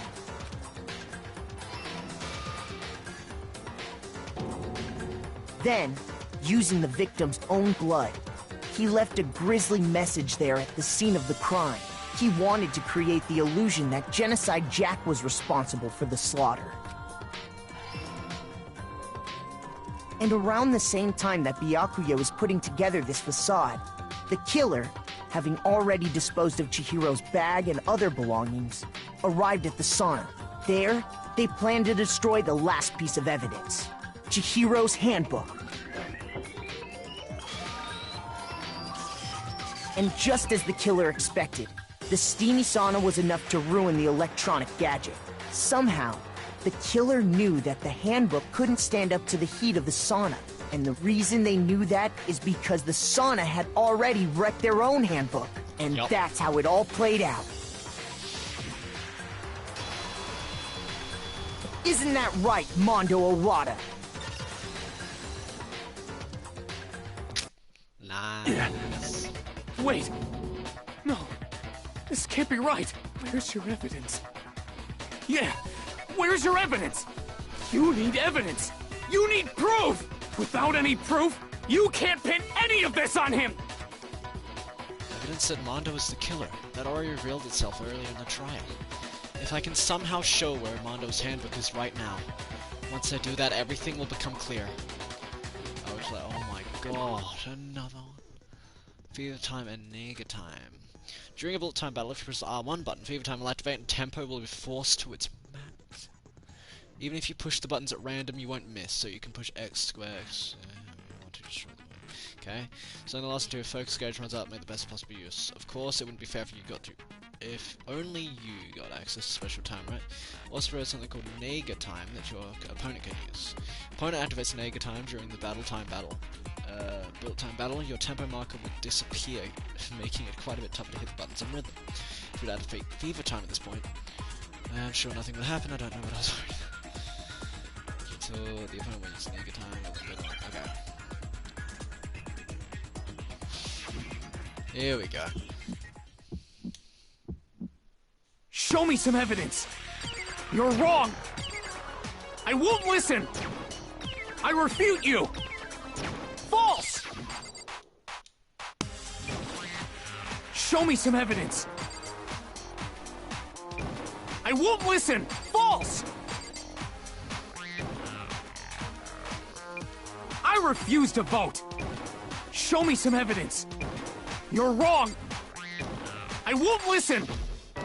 I refute you! False! Show me some evidence! I won't listen! False! Nice. Show me some evidence! This should prove it.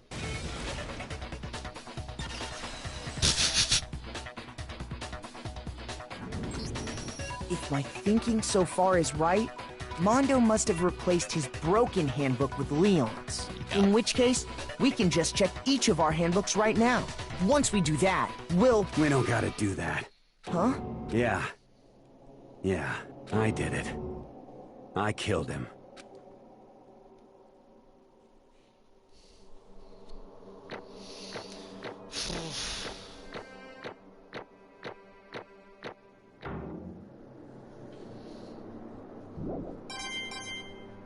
Oh, that was...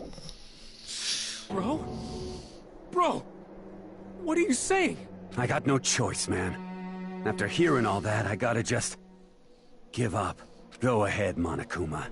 Get it over with. Ask for the goddamn verdict. Roger that! Wait! Hold on! No waiting! No holding on! Time for the moment we've all been waiting for! Grab your lever and give it a yank! Who will you elect as the Blackened this time around? Will you make the right choice or the dreadfully wrong one? What's it gonna be? What's it gonna be? It's Mondo.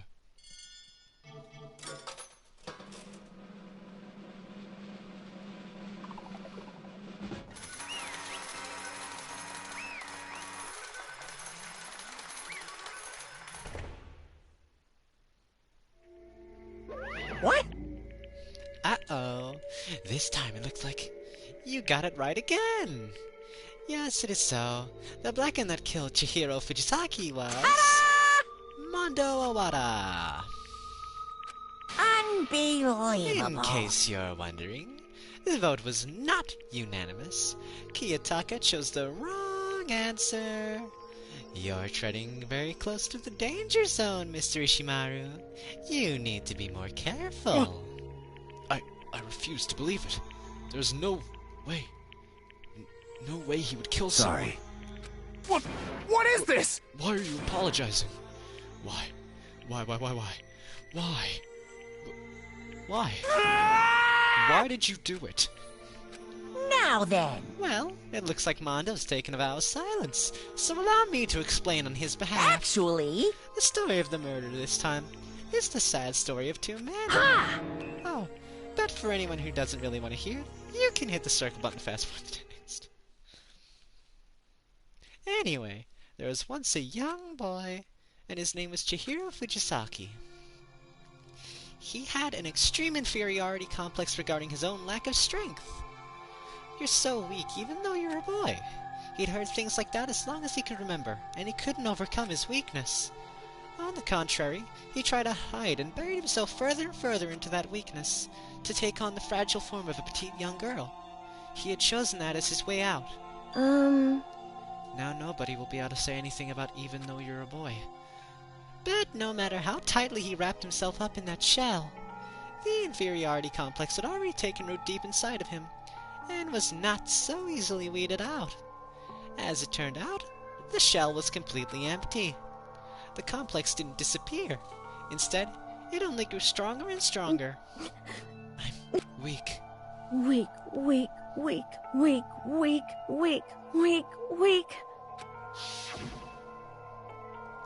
Once the killing game had begun here at the school, he had no choice but to accept this fact. After all, this world is survival of the fittest. If you're not strong, you don't survive. And then, the lovely and hateful Monokuma announced the revealing of the embarrassing secrets. Which, of course, included Chihiro's embarrassing secret, which I was more than willing to divulge. Even though he dresses like a girl, Chihiro's actually a boy. And that was something Chihiro couldn't let anyone find out, no matter the cost. If that was revealed, it would be the end. The hardened shell would crack. The armor would fall away. Without a doubt, those around him would torture him more than ever before. Everyone figured being thrust into such a dilemma must have sent him spiraling into despair. What? And yet... I'm sorry. Sorry. I don't really want to talk about it right now. But I also don't want to leave things the way they are, so maybe I can talk about it later. After I try my best to become strong. Then I can tell everyone. Annoyingly, he used the threat of discovery to motivate himself to become stronger. That's right. Now's my chance. I want to change. I'm going to get stronger and accept who I am. Strong enough so that when someone says, even though you're a boy, I'll be okay. I'll get better. With that thought at the front of his mind, he resolved to take immediate action. And so... that day, he made the commitment to begin exercising. He was prepared to retrain his mind and body. But sadly, that would be the first and only chance he would get at it. Hey, When he decided to start exercising, he thought it would be good to ask for someone's help. But he wanted to tell that person his secret first, and then ask them to help him from there. And the person he went to... Yeah, that's right. It was me. It sure was. The biker gang fella had been painfully clear about how important his manly promises were. So Chihiro probably figured that even if he confided in Mondo, his honor would make him keep the secret. Uh-huh. Plus, Mr. Macho Mondo was the very symbol of a strong man that Chihiro had always inspired to. Maybe talking to Mondo about it will give me some courage. So, he went and asked Mondo to help him become strong. Which is said by Chihiro. That was his aspiration. And he thought that only with Mondo's support would he ever be able to come close to that. Correct. So then, that must be why Mondo did what he did to keep the promise he'd made to Chihiro. Huh? Did what he did? You mean, that's why Mondo carried Chihiro from the boys' locker room into the girls' locker room? Indeed. Yes, that's exactly what I mean. Wasn't that to cover up what he'd done? Certainly. That could have been part of it, but I don't think it was the main reason. The real purpose was to keep the promise between men he'd made to Chihiro. But how does moving the body keep his... Because if everyone knew he'd been killed in the boys' locker room, then everyone would have been arguing about how she got into the boys' locker room, right? Once that started up, at least a few of us would have immediately begun to suspect his identity, so... He tried to protect Chihiro's secret by putting him in the girls' locker room and stealing his handbook, see? Then, Mondo did all that to keep the promise he made to Chihiro, who he also killed. Why would he do that? The more I hear you talk, the more I don't understand. I mean, you guys trusted each other, right? So why? Why did you... Because, no matter what, I didn't want anyone to know. I knew it. So that's what triggered it after all. The possibility of having your embarrassing memories and secrets exposed. What is this? That's impossible. Nothing could have been that bad. Something he didn't want anyone to know, even if it meant killing someone? You're wrong! It's impossible. Don't make me repeat myself. How many times must I repeat myself? To judge others by your own standard is the height of folly. Even if you can't comprehend it, he obviously can. That's all there is to it. Well, while we're on the subject, why don't I tell you? That embarrassing memory. That secret he didn't want anyone to know. You know what Mondo did? He killed his own brother. Mondo, the ultimate biker gang leader, makes all the hoodlums and riffraff across the country tremble. Because the only reason he had the chance to join a gang, in the first place, was because of a certain someone. Mondo's older brother's name was Daya Owada. Mondo had nothing but respect for him. It was because of Daya that Mondo ever got on a motorcycle. Mondo's brother was his only family growing up. He was the only one Mondo could trust or respect. He wanted to measure up to his big brother, so he imitated in everything he did. Mondo was the epitome of the starry-eyed kid brother. Meanwhile, the charismatic older brother had put together a local motorcycle gang. And before anyone knew it, It had grown into the biggest biker gang in the country. Daya, the older brother, #1 in the gang, and his #2, his younger brother, Mondo. In the very beginning, everything was peaches and gravy. But when Mondo started to think about how he would have to take over the gang from his brother someday, his brother's greatness, his reputation, began to gnaw on Mondo's very soul. The kid's gonna take over for Daya, huh? Daya created this gang with his bare hands. Mondo's just along for the ride. Can someone like that really be our leader? All that'd do is make the gang look bad. Almost every day, Mondo heard the gossip and whispers of the other members of the gang, which is why... I just... I gotta get stronger. Stronger than Daya. Once. Just one time. No matter what. I gotta win. Don't fuck with me! I don't care what it takes. I gotta come out on top. And on the night of his amazing brother's retirement ceremony, Mondo challenged him to a street race. But during the race, tragedy struck. The kid brother pushed ahead with reckless abandon, eager for victory, and dashed into oncoming traffic. But suddenly...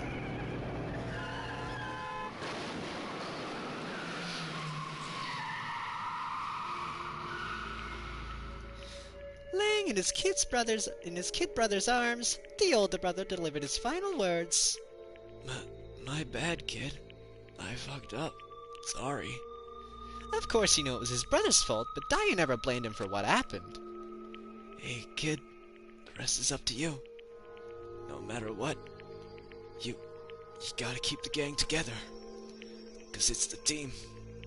You and me put together. It's a promise between men.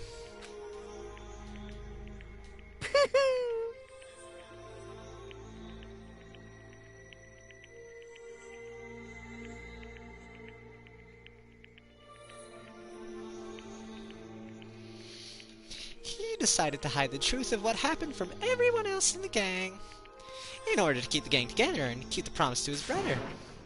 He could never admit that to anyone that it was his own weakness that had caused the accident, and as a result,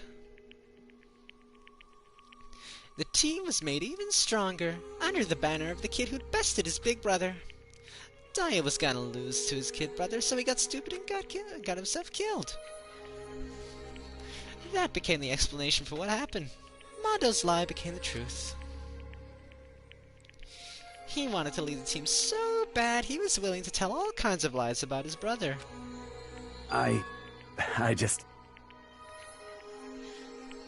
I'm strong. Yeah. Strong, strong, strong, strong. And yet... as soon as our killing game began, he realized, no matter how tough he pretended to be, he was just another weakling that could die in an instant. And then the lovely, hateful Monokuma announced the revealing of the embarrassing secrets. At that point, it was clear I would have no problem shedding light on his secret. Mondo killed his own older brother. No matter what, I couldn't let the other gang members find out. If that happened, everything would have been ruined. Everything me and my brother had worked to create would have been destroyed. His death, all the guilt I'd been carrying around, it all would have been for nothing. So that's why... Mondo...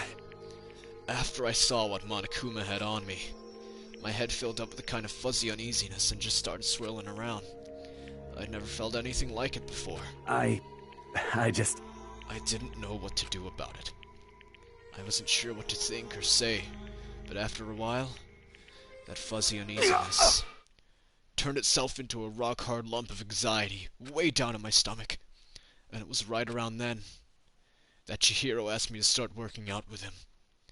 And right there, he told me a secret. Seriously? Jesus. I'm sorry. I'm sorry I lied to you. But why?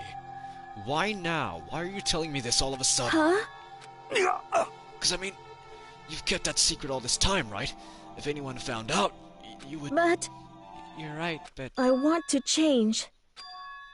I wrapped myself in lies. I'm weak. I want to destroy that version of me forever. His words were like a knife in my gut. I felt like he was exposing the lie I'd been living myself. I have to change. I don't want to be weak anymore. You're so strong. It can't hurt you, right? Whatever secret Monokuma might tell us. You piece of... So what? You're saying I should just say it? What? You're saying What? if I really am, I should just be able to tell everyone my secret? I was jealous. I was jealous of Chihiro's strength. He had the strength to face his own weakness, to try and overcome it. It was the kind of strength I've never had. So, I was jealous of him. And that jealousy broke me. What? Are you making fun of me? I'm strong? Are you fucking with me right now? No! I'm not making fun of you. You really are strong, Mondo. I felt like I could hear something strange. Something starting to creak. Something inside my head. What did he want me to do? What was I supposed to do? Was I supposed to just sit back, let my secret get revealed and ruin everything? What's wrong? Damn you! Why did you have to tell me all that? Are you trying to rub my failure in my face? I just wanted to... No, I just really admire you. I admire your strength. Yeah, that's right. That's right. I am strong. Strong. I'm strong. Strong. Stronger You than son of a bitch! And stronger than Daya. I don't remember anything after that. When I woke up again, he was laying at my feet, covered in blood. I had the dumbbell in my hand, and I was just staring at him, down on the ground. But hey... I killed him. I killed Chihiro. Even after all this time, I'm still just as weak as I've always been. And thanks to that, I did something I can never take back. Mondo... He was normally so aggressive, so angry. He hid that weak side away from everyone. That was his secret. A weakness like that lived in a heart like his, and it turned him cold-blooded. God damn it! Look at him. You see, you're all just like him. For a secret from the past, for a memory, for that, he killed another living human in cold blood. He couldn't cut free of his regrets from the outside world. He doesn't know what true strength is. Do you see hope anywhere in there? 'Cause I sure don't. You bastard. Just shut up, you son of a bitch. Go ahead, say that again, I dare you. Yep. Okay, I'll say it as many times as I want. Is what I want to say, but... Unfortunately, I can't do that right now. Because the time for punishing is fast approaching. Punishing? It can't be. You mean execution? Well now. That's what I promised you, right? The blacking that disturbs the peace will be punished. Ridiculous! Hold on. Now then, I prepared a very special punishment! For Mondo Iwata, the ultimate biker gang. No, wait. Let's give it everything we've got! It's punishment time! I said, wait! Sorry, man. I couldn't keep the promise we made. From one man to another.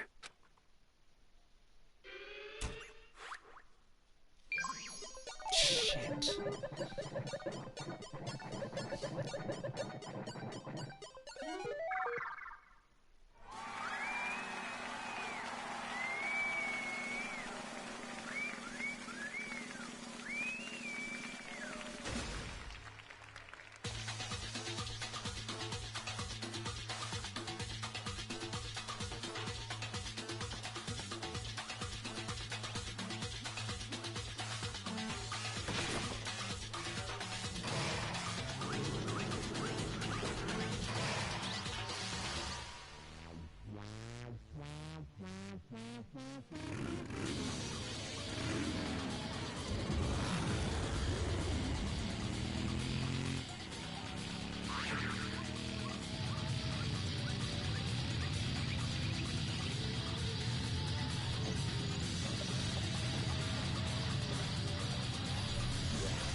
God damn it. Laugh at death and your soul will forever be at peace. It can't be. My brother. Another murder and another execution. I want to feel again. Everyone's lives are taken so lightly here. I feel like I might be going mad. Maybe I'll just let it happen.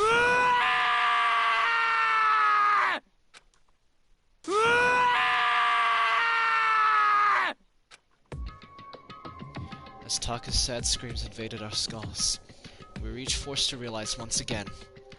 But he, of course, he had to. What a disappointment. This is the end of the game. But Byakuya? What is this? You're completely insane, you know that? A game? One of our friends is dead. Do you realize that? Naturally. Of course I do. Because this game is life or death. Hey. I don't have anything to say to you.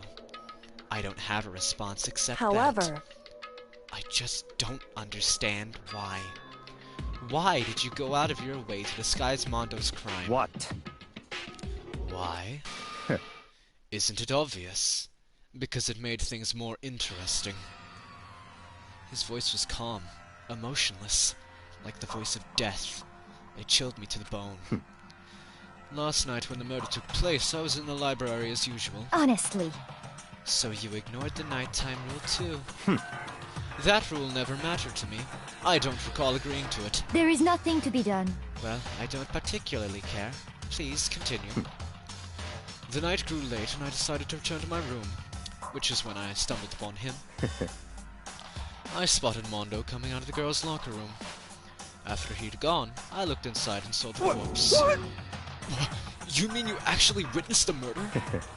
He was such a fool. He didn't have the slightest idea that I'd seen him. Well... So, you're saying you knew who the culprit was from the very beginning? That's right. Indeed. But if that had been the end of it, how boring would that have been? I mean, what a waste of time to have the answer revealed right at the beginning. Which is why I decided to lend a little helping hand. I thought it would liven things up. You did all that to liven things up? I see. So after hearing about Genocide Jack from Toko, you decided to use that to create the fake murder scene? But damn, man. If we hadn't figured out who'd really done it, you would have been dead too, right? Well, obviously I would have revealed the truth before it reached that point. Of course. Byakuya turned and looked me in the eye. I could feel his sharp eyes piercing into me. Thanks to a certain remarkable someone, it never did. And I was able to perform an interesting experiment. Interesting. Once I do decide to become blackened, I now know who I'll have to watch out for. What? Correct. So that was your reason. Are you satisfied? Indeed. Yes. We're done listening to your story. Moving Hey. on. There's something I'd like to ask Monokuma. What's this? Oh, I'm up next. You like to perform these elaborate executions each time, correct? My question is, why? Do you like them? But you know, this punishment, this despair, it's not just for you. All this punishment, all this despair is my gift to mankind itself. What? You're over-exaggerating. I am not over-exaggerating. These punishments are meant to transform all hope to despair. Damn. What do you mean? Mean? Mean? What the heck? Mean. Damn it! Good grief. I don't understand why you have to pick apart every little stupid thing. Whatever. It doesn't matter. In the end, I'm going to stand alone as the victor, and then everything will be revealed to me. Ooh, how exciting! The noble son of a noble family. Truly, you understand me. I think this is the start of a terrifying friendship. That's enough. Shut up. I would never stoop to the level of a childish criminal like you. Let me just say this. After I have achieved complete victory, you're up next. I'm going to find you and kill you. Understand? In the name of my family. In the name of the Tagami family, for which victory is a foregone conclusion. You're getting all riled up! Ooh, so cool. It's like you're the main character of a video game or something. No trashing off for you. I swear, whatever it takes, I will kill you. Temper, temper. Sounds like someone needs a nap.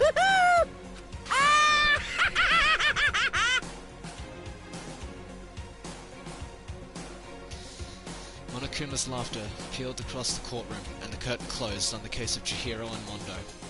But I knew that wasn't the end. The killing game would still continue, because the mastermind wouldn't let it end. For those of us who were still alive, our worst fear and despair kept on multiplying. It was the kind of despair that felt like a blind puppy in hell had more of a future than us. All of our courage, our effort, our friendship, it felt like it amounted to nothing at all. It was the worst kind of despair. Well, anyway, like I was saying, this is a pretty good spot. Yeah, a really good spot. Anyway, isn't it amazing how that girl went and killed someone before things even had a chance to get boring? Once things really get moving, it'll be like a roller coaster. There won't be any stopping it. Fear and despair charge forward at a speed nothing can hope to match. But I must admit, I'm disappointed. I went to all the pain and effort of making you part of the group, and you couldn't play your part. You do remember you were supposed to make the first move, right? Well, no biggie. Nothing we can do about it now. So just do your best to make things more exciting from now on, okay? Huh. After all, that's what everyone wants to see.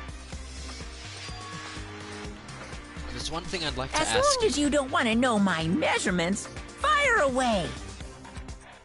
Who is it? The 16th... What? The 16th high school student? Ooh, my. You really took me by surprise there. There's a 16th? I know I said you could ask anything, but super denied, ultra denied, demonic denied. Because you see, that's my ace in the hole. And nobody'd be dumb enough to reveal that, right? No matter how close they were to their friends.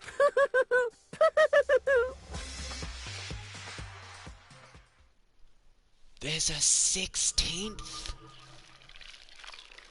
What? What? 10. And now a 10. Oh my god. Wow. The Crazy Diamond. It was a JoJo reference, I thought so. Crazy Diamond. Congrats, Danganronpa. Oh, there are probably so many references in this game that I'm not getting because I don't watch that much anime, but I did get the JoJo one. So, hey, that's something at least. Alright, yeah, let's save.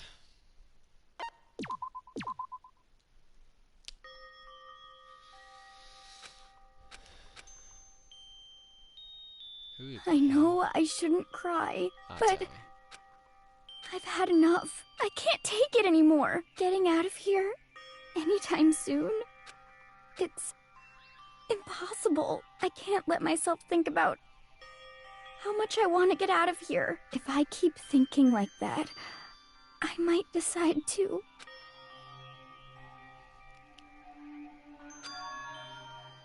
Donuts. I need to eat some donuts. That'll cheer me up. Glazed donuts, twisty donuts, jelly donuts, cream-filled donut holes, malsadas. Okay. Oh god of donuts, I'm praying for a wonderful encounter. I'm sorry. Please forgive me for breaking the nighttime rule. But right now, for me, donuts are absolutely necessary. Huh? Huh? What's that sound? It sounds like it's coming from the bathhouse. But... I'm super scared, but... Is Is someone there? What?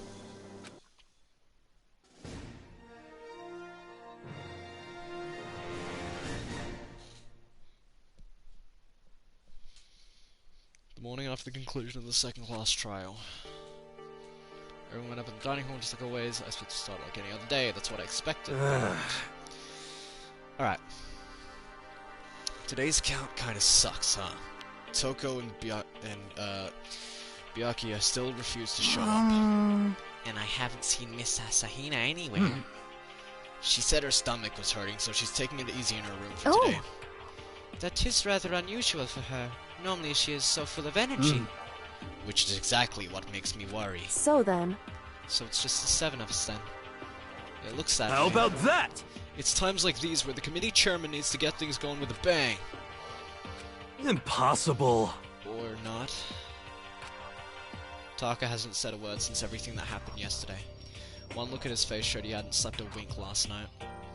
Must be because of Mondo. The two of them became so close, and then he finds out Mondo killed Chihiro. And then having to watch Mondo get punished, and nothing he could do about it. Can't even imagine what it must have done to him. Well... So I mean, what's gonna happen now? We haven't found any way out, and we have no idea if help's ever gonna come. It's like... Now I'm all depressed just thinking about it. We simply have to make the best of things, do our best to get along, and live here together in peace. Forget about the outside world and accept this new life. That is the only hope we have now. What, to live here forever? Well... Here we have every convenience. We have food, clothes, and every need is seen too. Why are you dissatisfied? In fact, let me ask you this. What is it about the outside world that you long for? Is that okay? Competition, discrimination, victimization, and violence. As society grows, so does its perversion. In which case, is our current situation not...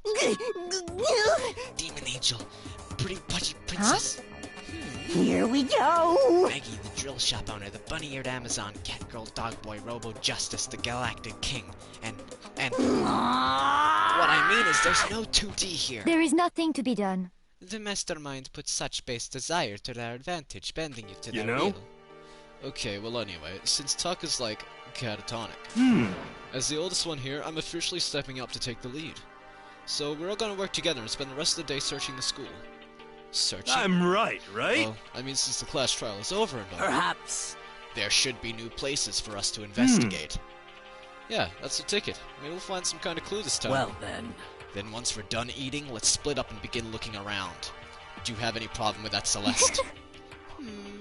There may well be a discovery waiting for us, which may further enrich our life here. No, the point is to look for clues. And just as we were starting to come together, she barged in and ruined the You called conversation. for me and so I appeared! What? Ah, nobody called for you.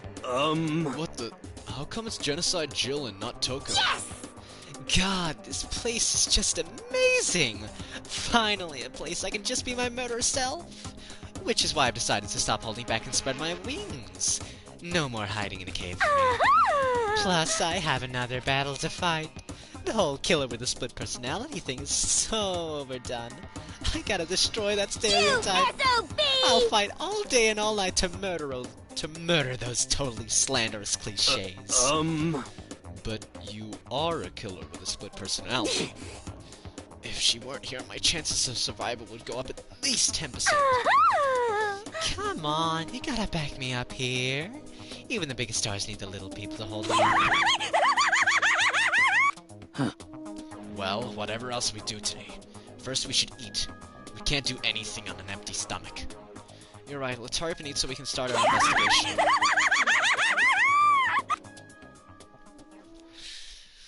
So we were forced to eat breakfast with the murderer, and after a much-needed but very annoying meal, we set to work looking around the school.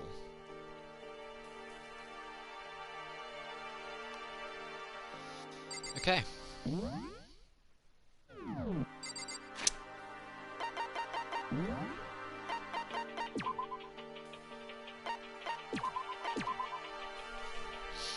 Alright, that's gonna be it for this stream. That was good. We got through all of chapter 2. Mondo's dead. Chihiro's dead. Technically Toko's dead. Because we've got Genocide Jill instead. But yeah.